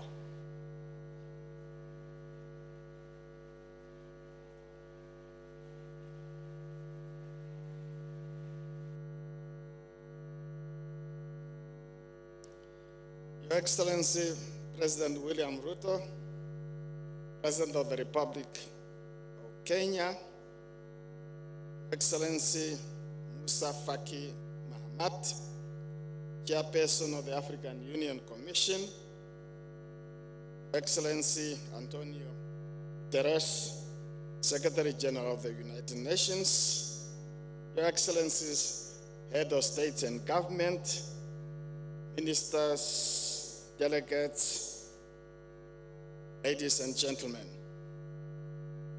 I wish to extend warm greetings from the Republic of Namibia, specifically from Dr. Hage Gottfried Geingob, President of the Republic of Namibia, to you,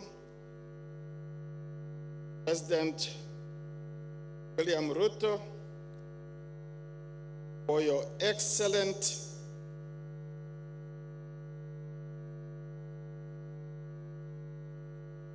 leadership in the fight against climate change, and for hosting this very important and timely summit on climate change. I further extend my gratitude to you and to the people of Kenya for the excellent way this summit has been organized and the warm hospitality extended to my delegation since our arrival in this beautiful city of Nairobi. As Your Excellency have said, I'm finally happy to have returned home to East Africa. Today, I wish to shed light on the effect and impact of climate change on Namibia and her people. Namibia's geographical location in southwest corner of Africa, with its vast desert landscape and arid climate, make it particularly vulnerable to the impact of climate change. Rising temperatures, erratic rainfall patterns, and prolonged droughts are becoming more frequent and tense, wreaking havoc on the country's economy, on our environments, and of course, affecting our people. Agriculture, a cornerstone of Namibia's economy, is significantly affected. Prolonged droughts and unpredictable rain patterns lead to the reduced crop yields, livestock losses, and increased vulnerability to food insecurity. As a result, farmers struggle to provide for their families and to contribute to the nation's food production. The impact on rural community is thus severe, exacerbating poverty and inequality. Moreover, climate change exacerbates the water scarcity challenges facing our country. With limited fresh water resources and a growing population, demand for water is increasingly high. However, as temperature rises and rainfall becomes erratic, rivers and water bodies dry up and groundwater reserves deplete. This scarcity not only affects drinking water availability, but will also impact on agriculture, industrial activities, and hydropower generation. The water crisis strains communities, hinders economic development, and threatens social and communal stabilities. Excellencies, these challenges are not unique only to Namibia, as the whole continent experience similar, if not worse, consequences of climate change. We need to be clear in our message to the international community as it relates to what some refer to as climate injustices or climate justice. The global response to the effect of climate change in Africa should be characterized by agency, collaboration, and support. Africa, as a continent, is particularly vulnerable to the impact of climate change, despite contributing minimally to global greenhouse gas emissions. Developed nations must fulfill their commitment to provide financial and technical assistance to African countries.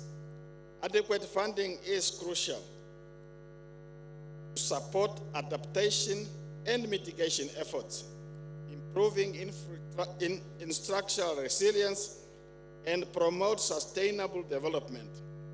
Technology transfer and capacity building initiatives can empower African nations to implement climate-friendly solutions and maximize their potential for clean energy generation and sustainable agriculture.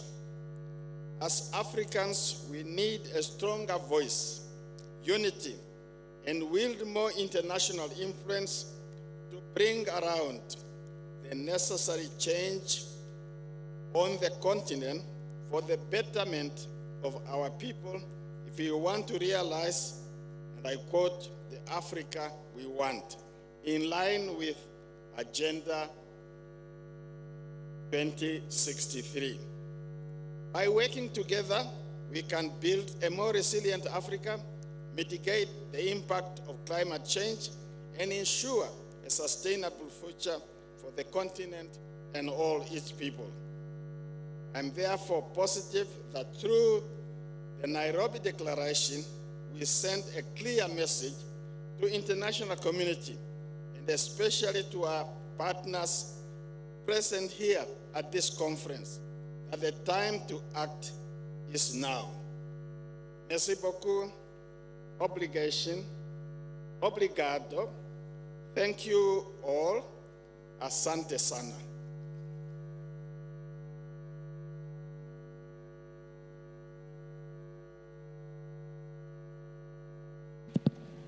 Thank you very much, Mr. Vice President. Now it's my opportunity to request the Vice President of Colombia, my sister, to come and make her remarks. Your Excellency, Madam Vice President. She is the first woman of color to be Vice President of Colombia. Welcome.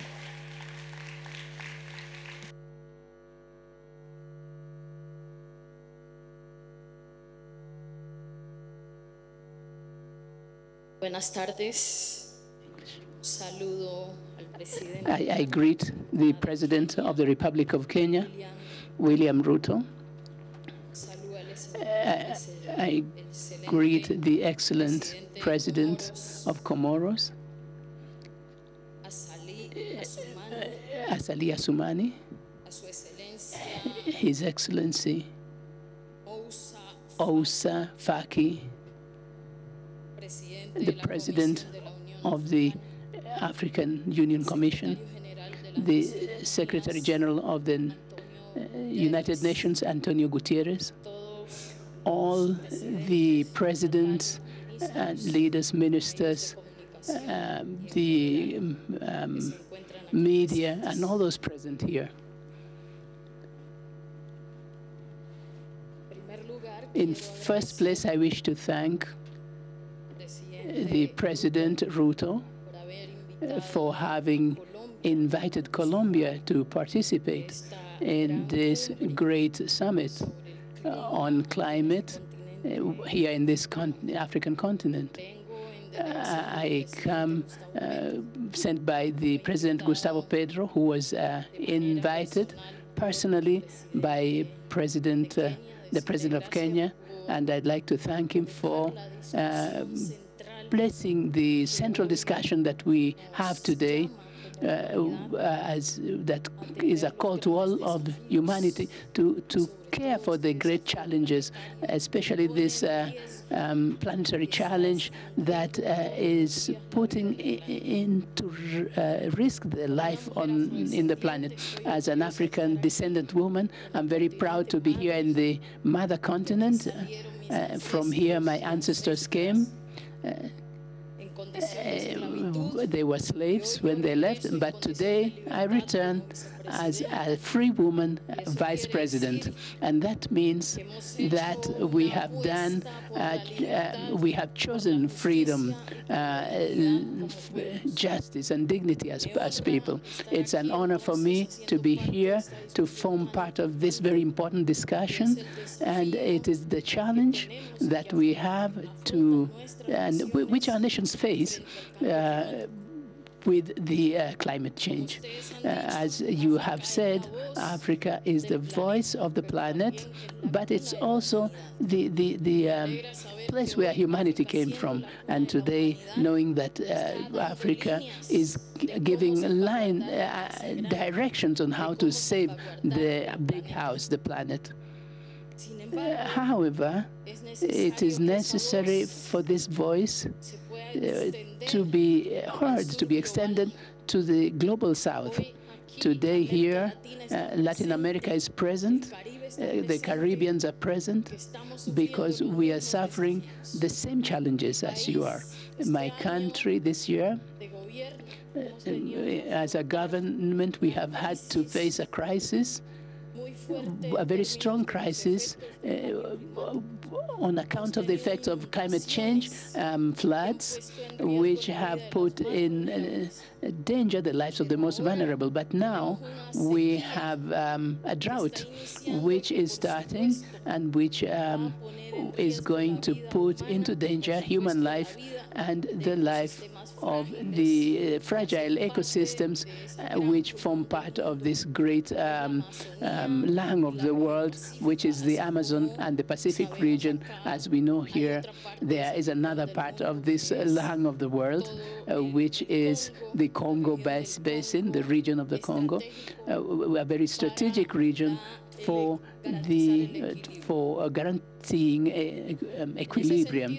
In this sense, President Gustavo Petro has made several proposals to the world in the United Nations, and today these propositions are placed before you. Whatever has been said today here about how to assume the polycrisis, the different crises that we're experiencing, the crisis of hunger, the crisis of migration, crisis of health, and the pandemic. This is a sign of this planetary crisis, and of the many crises that derive from the impact on the planet of the climate change. And in this sense, therefore, the countries of middle income or the vulnerable countries are the ones that suffer the greatest consequences, as has been said here several times by the speakers. We are not the people responsible for the emissions, but we suffer the greatest consequences of them. And here the problem is a problem of finances. How do we finance the actions that we are carrying out in our countries and in our regions? The real problem is a financial problem. It's not a lack of political will to do something. The real problem is that we don't have the resources, sufficient resources, to look after, to challenge these planetary challenges, to face them. And therefore, we support the proposal of the President of a new reform of the structure of the financial system. We cannot attend this crisis with the same rules and norms of the international financial system, which certainly has a colonial view, colonialist view, where the rich people sustain themselves in the economy by exploiting the poorer ones. And this colonialist vision will not allow us to challenge the situation that we are experiencing. Therefore, we propose the exchange of debt for climate action. This exchange of debt obviously cannot be in the traditional way as has been done before, because there would not be any just situation. We would not have the sufficient conditions to do properly these exchanges. These exchanges obviously imply special conditions, and one of these proposals is that we should reach agreements, multilateral agreements, to work on this transformation and on the financial system. And in addition, we should together build within this agreement, this multilateral agreement, a plan, an urgent action plan. The planet doesn't have much time. We do not have much time to continue speaking. We have to go into action. And this happens because of political will. The political will of the countries of the North, the G20, who continue emitting gases, but it is not sufficient for us to act in the South. If the global North does not take up the challenge of limiting its emission of the gases, as we were saying, as the General Secretary of the United Nations said a few minutes ago. In this sense, therefore, we propose that we should do the same, that what was done in the case of the pandemic. The International Monetary Fund should issue special bonds so that these can contribute to create a global fund to allow the middle-income and vulnerable countries to have the economic conditions to be able to face these challenges. Without this, it would not be possible to advance. Without this commitment to reform the financial system, our countries will continue being drowned in debt, and worse, without getting real responses, solutions to our populations that are dying. As a woman, I celebrate that in this space, in this summit, we are considering the role of women in the policy of life, in this the policy of using our instinct, our maternal instinct to save our mother, the earth, the bigger uterus. Thank you for this invitation, and I repeat, Colombia expresses its commitment in climate change and its commitment to strengthen South-South relations with Africa and with the Caribbean, which will allow us to give concrete, specific responses and to this planetary challenge. Thank you very much. Thank you very much, my sister Francia, for that candid statement. And by the way, Francia has a Kenyan name. She's called Nyawira. And when she came to Kenya, we traced her origin to a place called Meru. So thank you very much, Nyawira. Okay. Okay, thank you very much. A round of applause for Nyawira, Francia. Thank you very much. Now, let me take this opportunity to request my brother, the Prime Minister from DRC, to make his comments briefly, because we've really overshot the runway. Your Excellency, please.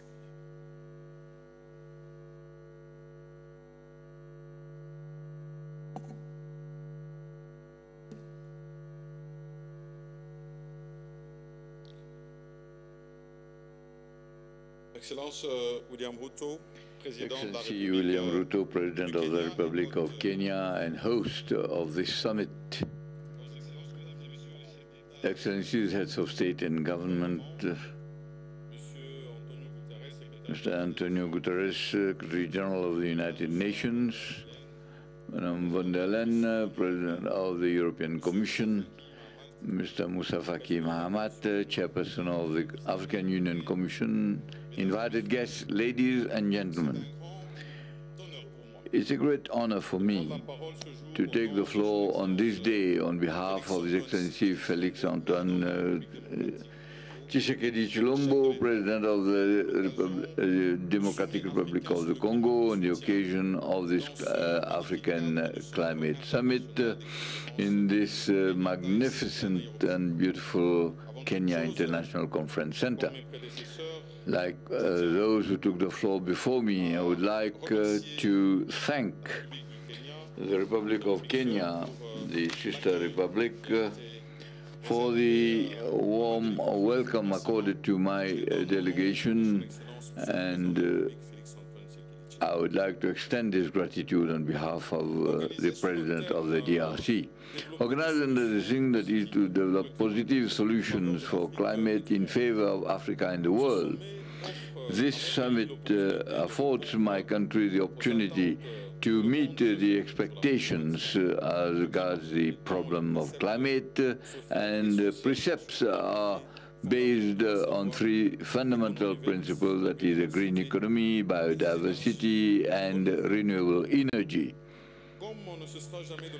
As we can not overemphasize that the DRC is a kind of solution country which imposes on the world because of its potential and innumerable assets, which is an undeniable contribution that is there for the conservation of nature. A favorable ecosystem, our country in fact has huge forest resources, and 155.5 million hectares, which is more than 10% of the forests of the Congo Basin, an important reserve and a well of more than 30 gigaton of carbon, and also its potential of the solar energy, which represents 37.7% of Africa and the world. The Democratic Republic of the Congo can, through its hydro electric power, can provide and supply Africa with this energy, and also its young population, its labor force, and which is a great potential. And as President Ruto has said earlier on, the African potential is known. Here, it is a question of transforming this potential and harness this potential in responding to the issues of climate. We, last year, had the crisis, the fact of the deregulation of the wells and the dry season, which in fact had a lean corn season in East Africa, in Central Africa, as well as Southern Africa. And this has destabilized our economies. This has made us more aware of the response that we should give to this climate problem. For me, and the response of the Democratic Republic of the Congo, there are three indispensable ingredients. One is the will, solidarity, and determination. The will is through the honoring of commitments that we make, particularly the countries that pollute, and as regards the carbon tax, as agreed at the COP15, will on financing, innovative financing, and financing green economy, as agreed at the last summit in Paris.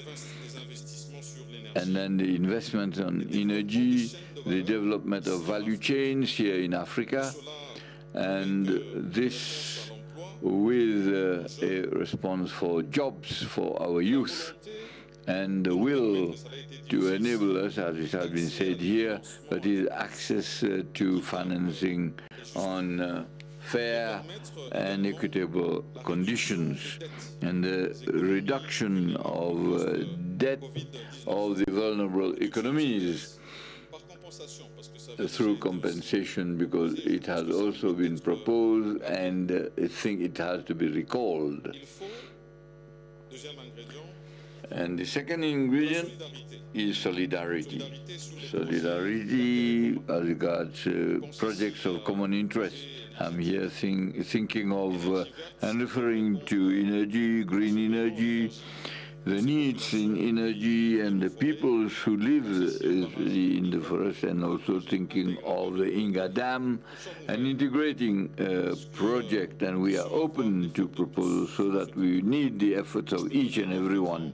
I can give another example, the agreement between the DRC and Zambia on the development of value chains,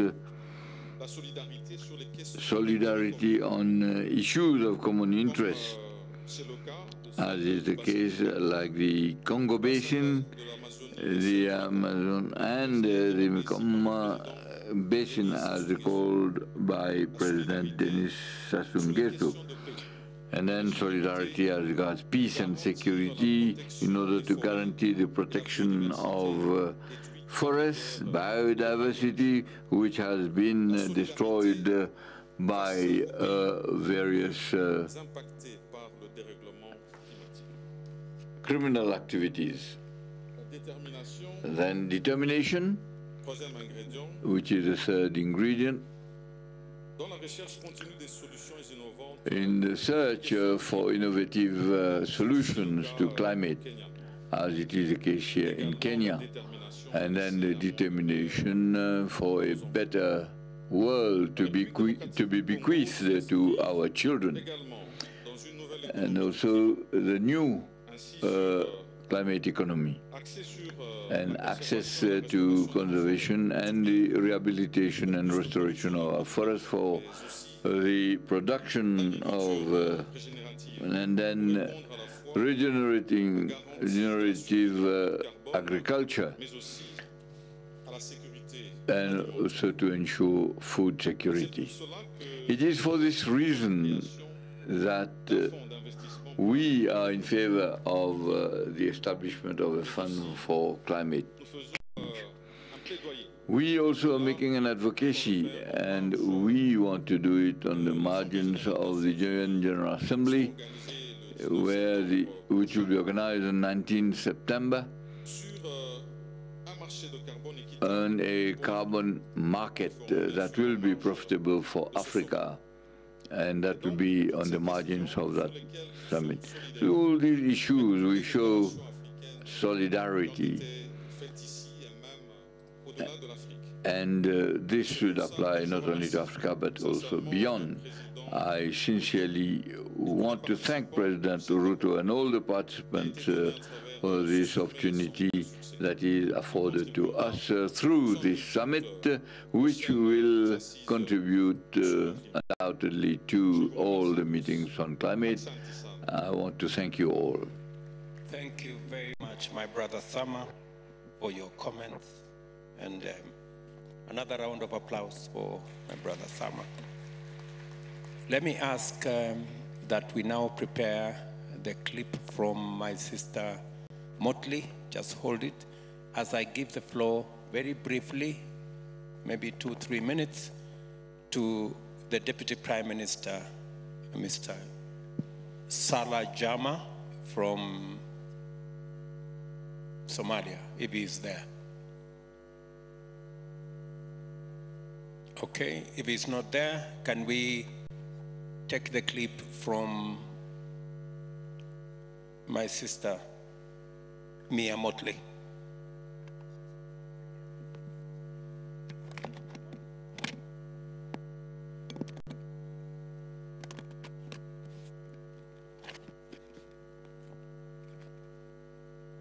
Your Excellency President Ruto of Kenya, Your Excellency Azal Assoumani, President of Comoros and Chairperson of the African Union, I'd like to thank you for co-hosting such an important summit. Thank you also to Your Excellency UN Secretary General, my dear friend and brother, Antonio Guterres, and to Presidents, Honorable Ministers, and everyone present for contributing to this remarkable occasion. We are gathered here today for what is truly an important summit, not just for Africa, but for the entire world. And while I do wish I could join you in person today, please accept my participation by way of this message as I bring this from you, from my own shores here in Barbados. President Ruto, you know that Kenya is one of my favorite places, and if I could be there, I would be there. My friends, so many people across the globe are now imperiled and impacted by the climate crisis and the interconnected impacts that take place, such as pollution and deforestation. The world has discussed and debated all of this. But the fact is that for too long, we have done far too little. And as I said in Paris, we're not moving at the pace or with the scope that is necessary to tackle the environmental decline if we are to safeguard our people and our planet. The climate crisis affects everybody, but particularly it has devastating consequences, life and death consequences, for the very poorest and most vulnerable. And they come from countries who didn't help cause it. But my friends, we still have a choice. We can continue to talk amongst each other, seeking perfection or even casting blame, while the world literally burns. Or we can choose to transform our future. We can choose to shape it. To do so, we've said all along, we need to take action now, and at the pace and the scope that matters. And why with such urgency? We now live in a world of superlatives. I call it the season of superlatives, the hottest, the rainiest, the warmest. Everything is breaking new barriers and new records for the Guinness Book of World Records. And yet every day we continue to do nothing or enough as we see the impacts of the climate crisis. We need to stop talking and we need to do. The Bridgetown Initiative is an action plan that we've identified to make the world a better place, only because we live in a world where capitalism and money dominate so much that unless we unlock the financing mechanisms, we're not going to be able to take the necessary action at scale and with speed. At its core, the Bridgetown Initiative sets out how we can rebuild the international financial architecture to be fit for purpose, so that countries like ours and yours are no longer disadvantaged by systems that were not built with us in mind when they were established. Now is the time to do what needs to be done. There's no other word. N-O-W, a simple three-letter word, now. We are at the crossroads for humanity. And this, my friends, is a time when political will, matched by the recognition of our reality, will make all the difference in the world. I know that many of us recognize this who are there today at this Africa Summit. Your countries and your people continue, like mine and ours in the Caribbean and across SIDS, to face the brutal effects of this climate crisis. And we also face, of course, that climate financing gap that is limiting your ability to respond effectively. This cannot and this should not be. Brothers and sisters, I say to you today that it is up to everyone to do all they can to ensure the continued health of our nations.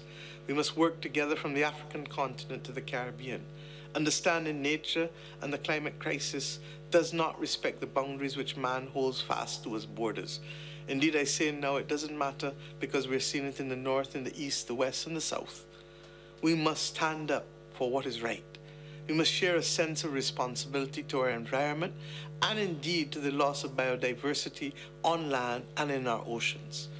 We must share a sense of responsibility to each and every generation. We, my friends, are capable of achieving common goals, but we can only do so when we share that sense of responsibility to one another. We must be our brothers and sisters' keepers, and we must look to treat others as we would wish to be treated. If we apply these simple precepts that our children live by daily, then I believe that we can begin to see success.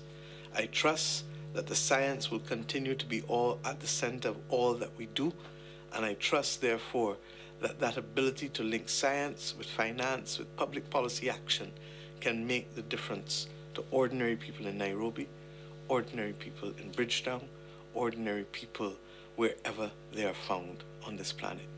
Thank you, and I wish you all the very best. Thank you very much, my sister Motley, wherever you are, and for your very kind comments. Let me now take this opportunity to ask the Deputy Prime Minister from Somalia, Mr. Jama, to make your statement, and I request my brother to make it brief. Thank you. Thank you for understanding. President.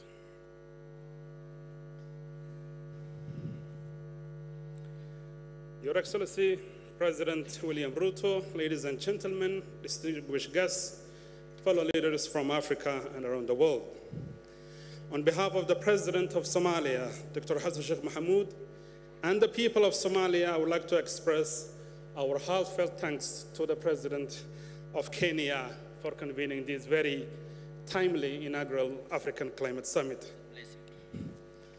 Ladies and gentlemen, across the African continent, from the southern tip to the northern edge of the Sahara, from the Sahel to the Horn, the impact of climate change manifests itself in some very similar, cyclical, and destructive patterns. And it's this common thread that brings us all together to form a unified voice championed by President Ruto. Ladies and gentlemen, Somalia, located in the Horn of Africa, is acutely aware of the profound weight of climate change vulnerabilities. Rising temperatures are very common in Somalia, and the predictions state that by 2040, 2060, the temperature will increase by 1 to 1.7 degrees Celsius. Ladies and gentlemen, I want to highlight a set of variables that interact together and render the African states extremely vulnerable and their communities. The era of climate change has become synonymous with the nexus of food insecurity, forced migration, and displacement, coupled with conflict. It has been widely stated here today that over 150 million Africans are subject to food insecurity and hunger. Around 60 million of those are in the Eastern Africa and the Horn region, and 5 million in Somalia. Since much of the African countries are not industrial states,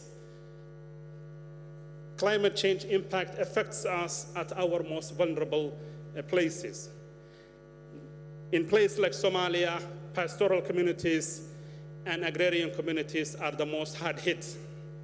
So today's very proud livestock herder or a farmer could overnight find themselves in an IDP camp outside the big cities, becoming another added number to climate change vulnerabilities.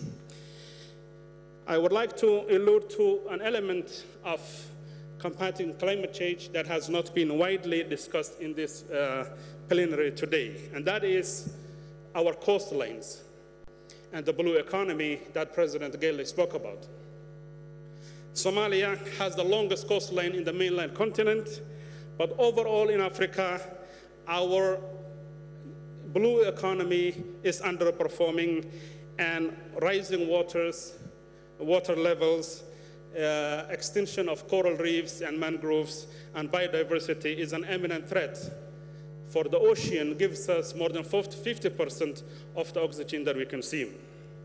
Ladies and gentlemen, Somalia annually loses a revenue worth of 300 million to illegal fishing. And I think investment in the sector would allow us to enhance our potential to cope with climate change.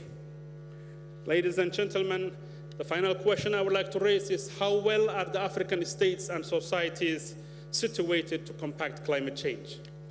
I think that point has been very well articulated by the previous speakers. The African states have a unique set of challenges that puts them in a precarious situation. Limited fiscal space, changing global markets and volatility, lack of access to finance at a reasonable rate, all these elements compounded, and the climate change divert the African states from investing in development and sustainable development goals, and on a regular basis focus on humanitarian interventions. Such an approach should be abandoned, and we must look for more meaningful engagement. Ladies and gentlemen, when droughts hit California, you do not see the death of people. But when droughts hit the Horn of Africa, you see both the death of people and the loss of livestock.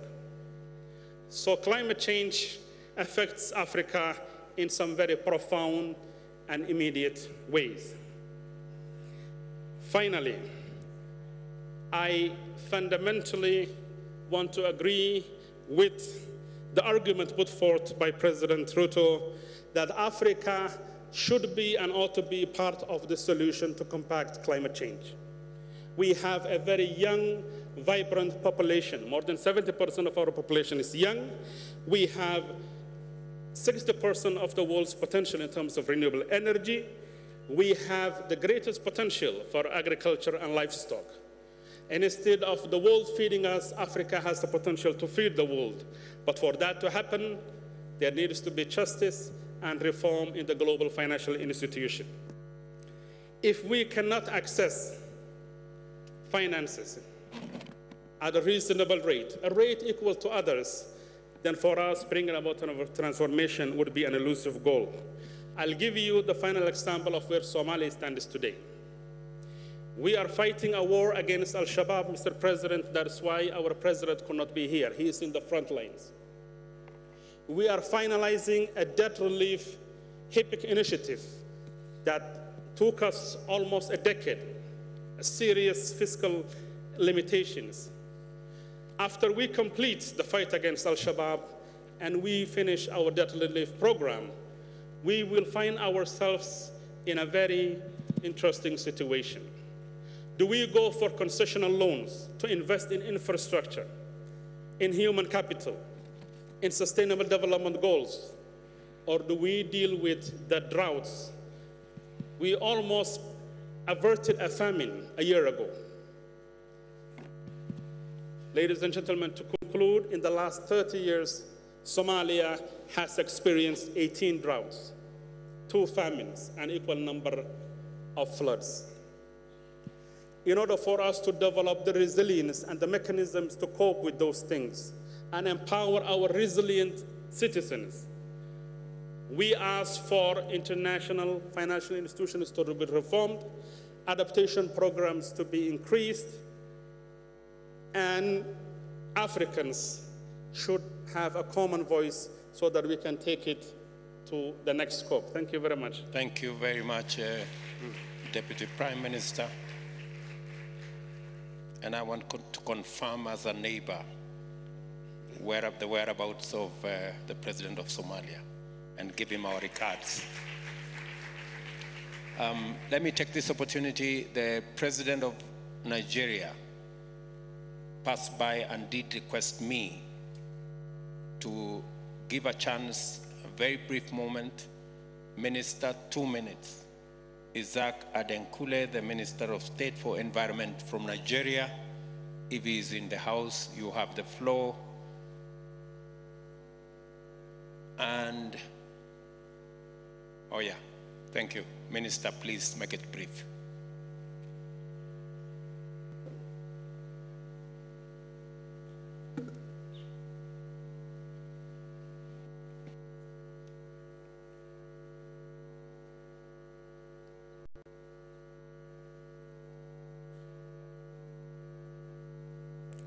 Thank you, Your Excellency. I am here to deliver the Nigerian statement on behalf of my President, the President of the Federal Republic of Nigeria, President Bola Ahmed Tinubu, who is unable to be here because he has to be in New Delhi, India, to be part of the summit of G20 leaders. Your Excellencies, President of the African Union, my brother, the President of Kenya, fellow African presidents, distinguished participants, ladies and gentlemen. Excellencies, speaking on behalf of Nigeria, I extend my heartfelt congratulations for the landmark occasion that marks the inaugural AU African Summit. This event, as well as our recent efforts and advocacy on the topic of climate change, boldly demonstrates to the global community that Africa is rising to the challenge and taking decisive steps to deliver a sustainable economic future for our people. The African Climate Summit occurs at a pivotal juncture, offering us an exclusive stage to spotlight our priorities, solutions, and needs regarding climate action to the global community. As a continent, it is critical that climate action spurs socio-economic development for us. We know that with robust planning and increased investment in the region, this is achievable. Africa is already bearing the brunt of a climate crisis that it did not cause.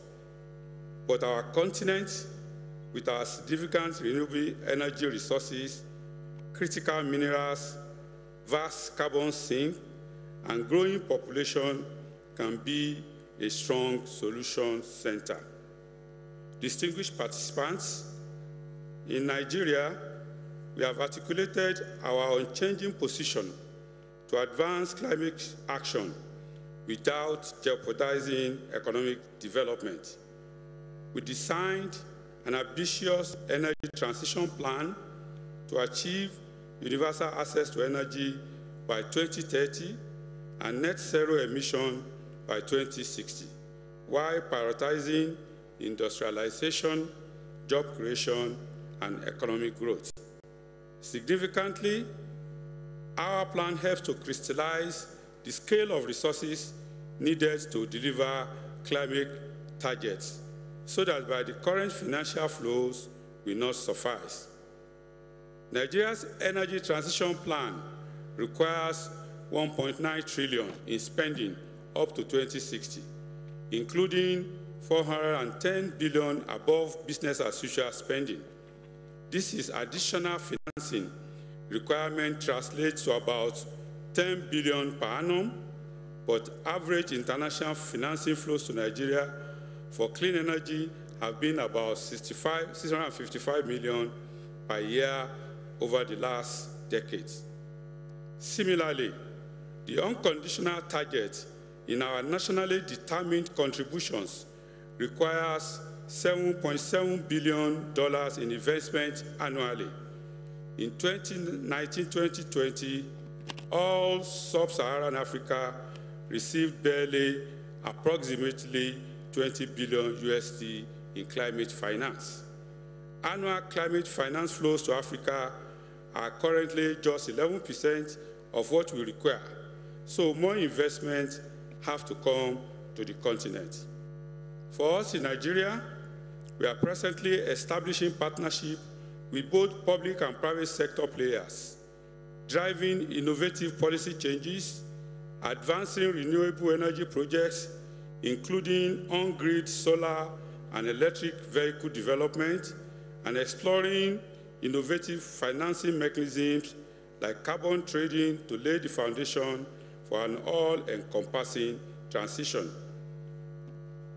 I recently made public the key focus of my government, captured as an 8-point agenda. Climate action and environmental sustainability is central to achieving 4 of those agendas, which are food security, poverty eradication, sustainable job creation, and security. We recognize that just energy transition partnerships are emerging as an important source of capital for climate-sensitive energy efforts in developing regions, and Nigeria wants to be considered for one. My team is currently working on a proposal to the G7 for the JETP for Nigeria. It is encouraging that South Africa and Senegal have secured JETPs, but they must be scaled up across Africa in addition to other strategic financing opportunities. This summit is essential for highlighting such requests, sharing ongoing efforts, and establishing inter-country collaboration. Mr. President, I assure you and fellow leaders of Nigerian unwavering support as we embark on this journey to clearly communicate Africa's position on climate action and expedite an equitable, sustainable future for all of us. God bless Africa. Thank you. Thank you very much, Minister.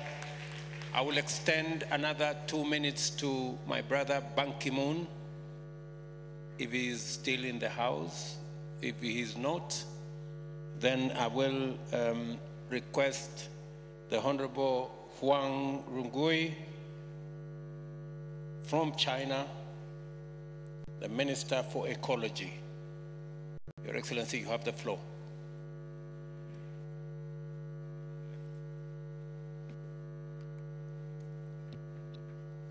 Okay.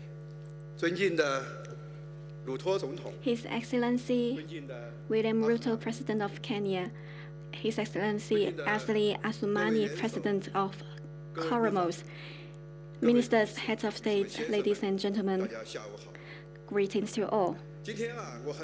I am very honored on behalf of the Chinese government to be invited to join the Africa Climate Summit to discuss with African leaders, friends, and colleagues on climate change and sustainable development. First of all, I would like to extend my gratitude to the Government of Kenya and President Ruto Williams to successfully convene this summit. I would like to also thank President Ruto to invite the Chinese government to attend this event. Since the beginning of this year, extreme weather events have occurred frequently around the world. Forest fires in Canada, heat waves and floods in many parts of China, and floods and mudslides in Malawi, among other African states, have caused serious loss of life and property, as well as ecological crisis. Climate change is a global challenge that can only be effectively addressed through solidarity and cooperation. The UNFCCC and its Paris Agreement are hard-won gains, which reflect the greatest global consensus. We should always adhere to the principles of common but differentiated responsibilities, equity, and respective capabilities, so as to build a solid political foundation for global climate cooperation. Africa is one of the regions in the world most vulnerable to climate change.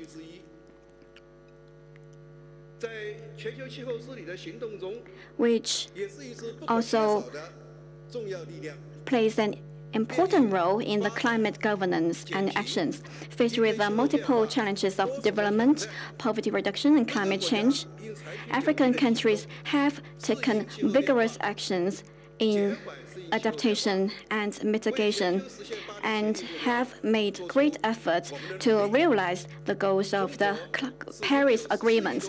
China, as the largest developing country with over 1.4 billion population, can totally relate to what Africa is experiencing in face of all the challenges. President Xi Jinping has pointed out that addressing climate change is not something that others want us to do, but something we must do.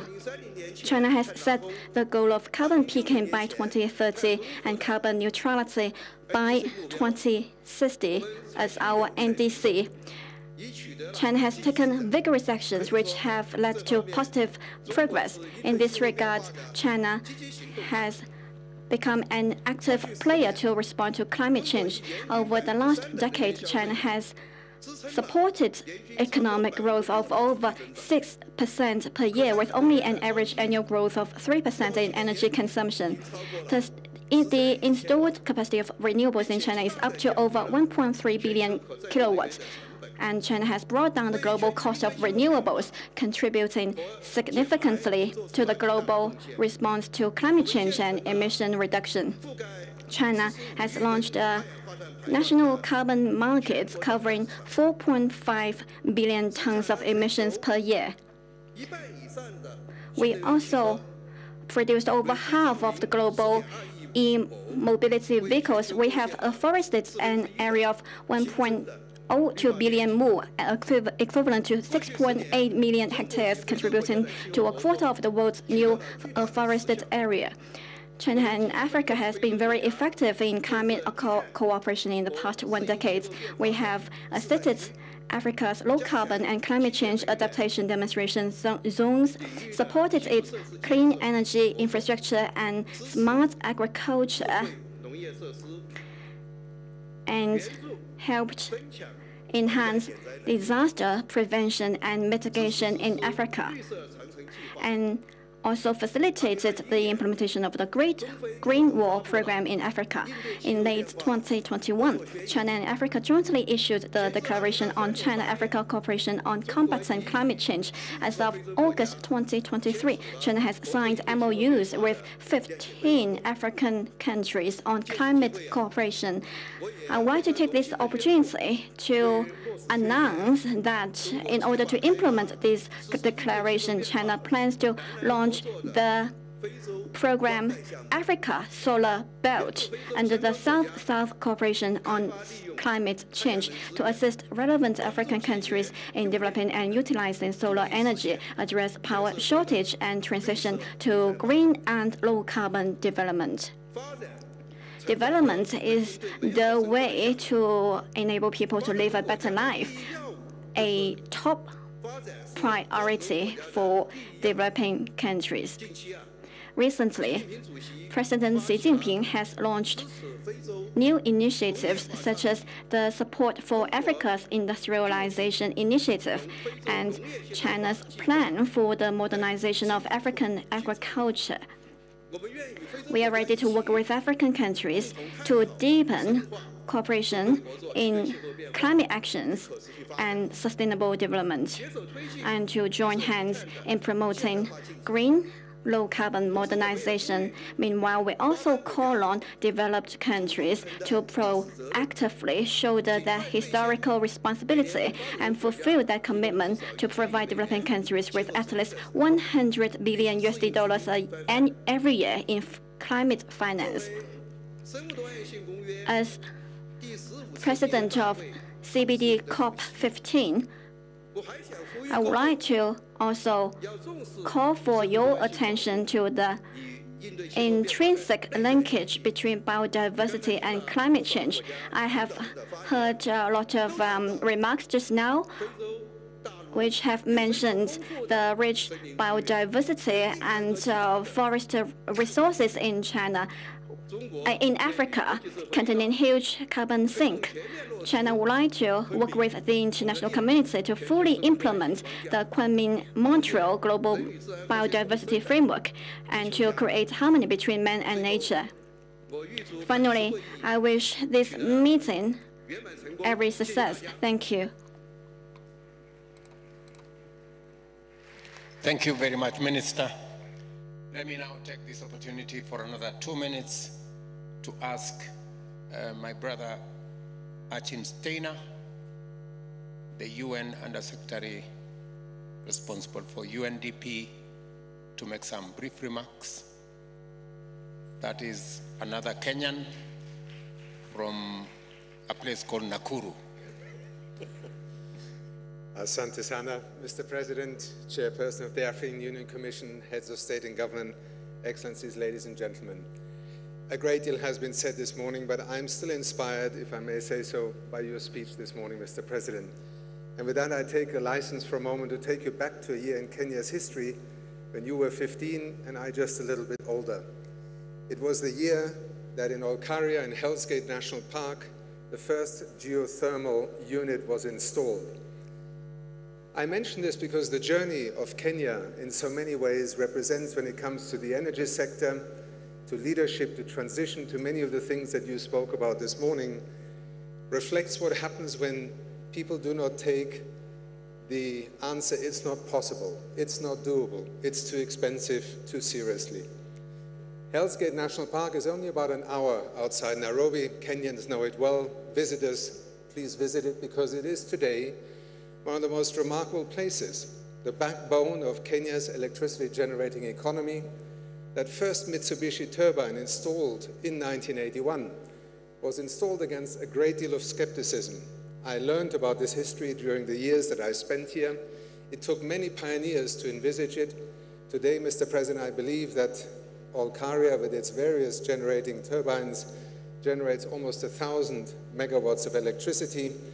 And ladies and gentlemen, you are in a country that may very well become the first country in modern history to actually generate its entire electricity supply with clean energy sources.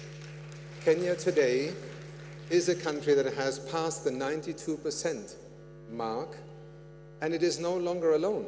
In fact, Mr. President, there is another country in South America I visited and I did not know. Uruguay today, well over 90% of its electricity supply with renewables. This is not to say that every country can follow the same path.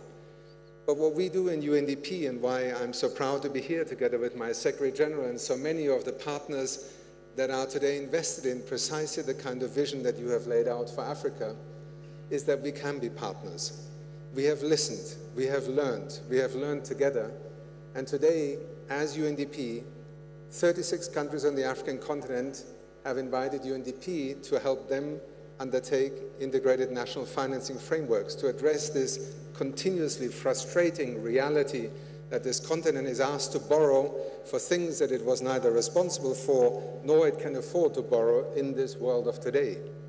That is why looking at finance with the kind of lens that you have both spoken to this morning is so important. Secondly, also pioneering projects such as solar mini-grids, another major enterprise of UNDP. For the first time in history, we are supporting 21 African countries to try and connect over the next few years 260 million people to electricity supplies. A $65 billion investment opportunity, but it needs hard work, both to prepare the ground, to find the investors, and to then roll it out. And finally, Mr. President, let me just commit to you, in the presence of so many leaders from across the continent, the United Nations Development Programme, as part of the United Nations family, as you heard from the Secretary General this morning, is deeply committed to Africa's future transitions, coming out of the reality of today, but investing every day across the continent.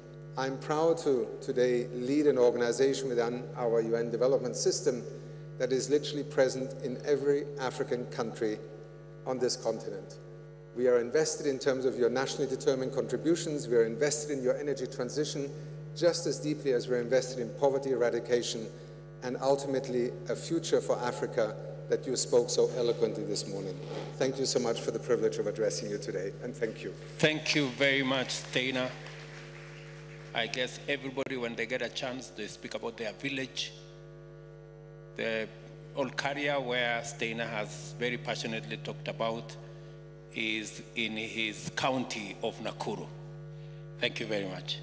Now, let me give another 2 minutes. Finally, this is the final one, to Bill Gates on video for 2 minutes, and then we will move the program to the next stage.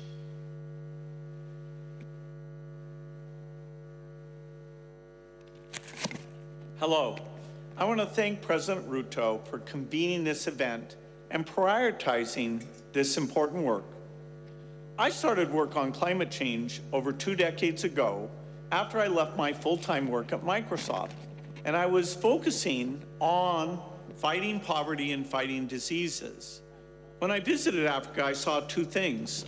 First was how climate is already affecting agricultural output, although they've contributed almost nothing to these greenhouse gas emissions because they're dependent on farming, they're near the equator, they're already experiencing more damages than other countries. But I also saw the energy shortage, and we need Africa to have lots and lots of energy to develop their economies. It's fantastic that the African researchers and companies are now thinking about how they can reduce their emissions and continue to grow their economies. Breakthrough Energy is the organization I created to help with climate mitigation. The goal is to innovate, to make the cost of being clean far, far less. And that means we can reduce the emissions and avoid this temperature increase that has such a negative impact. Late last year, I was in a farm in eastern Kenya, and they were experiencing drought. And so I talked through with Mary, who was the farmer, how the new seeds and new approaches were helping her. She had drought-tolerant seeds that made a very big difference. She also had chickens that were bred so they could be more heat tolerant. And because of those new tools that were empowering her, she was expecting to do well despite the tough climate challenge that she faces. And so this is just one example, but by helping with better tools, allowing farmers like her, who are very innovative, to do new things, we can minimize these damages. I've seen there's African researchers work on innovations in fertilizer, making sure these new crops fit their ecosystems and getting those seeds out, getting them approved, and making sure they're low cost. So we do need to invest, whether it's in the innovation or the deployment, getting resources against those, including the promised support from rich countries, will be very, very important. The global goal on adaptation, which will be finalized at COP, should lead to more investment to help Africa deal with these challenges. And so we need partnerships. We need government, philanthropists, businesses to come together to focus on climate adaptation. Yes, we need mitigation, but adaptation doesn't get the energy it deserves. And so I'm excited that you've come together. I'm excited to work with all of you to solve this problem. So thank you for your efforts.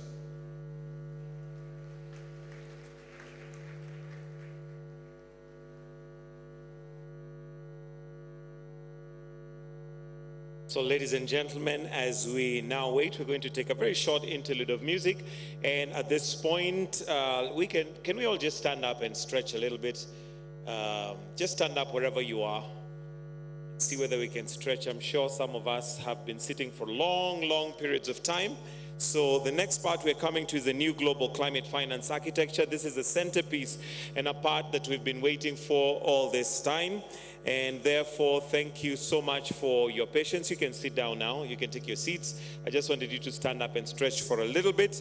And this is definitely going to be one of the highlights of this whole conference. So we request that we just remain patient, and this is where we are heading from here. So I request that we have a short interlude of music just to get us ready for the next session. As mentioned, it's a new global climate finance architecture that is coming up right here. So for now, let's have the interlude of music as we get ourselves ready.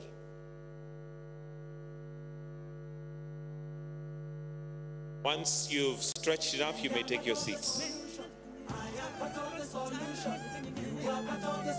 Africa, rise, rise, Pambazuka. Let us all rise, rise, Pambazuka. Africa, rise, rise, Pambazuka. PPMC. Let us all rise, rise, Pambazuka. We are part of the solution. I am part of the solution. We are part of the solution. You are part of the solution. We are part of the solution. I am part of the solution.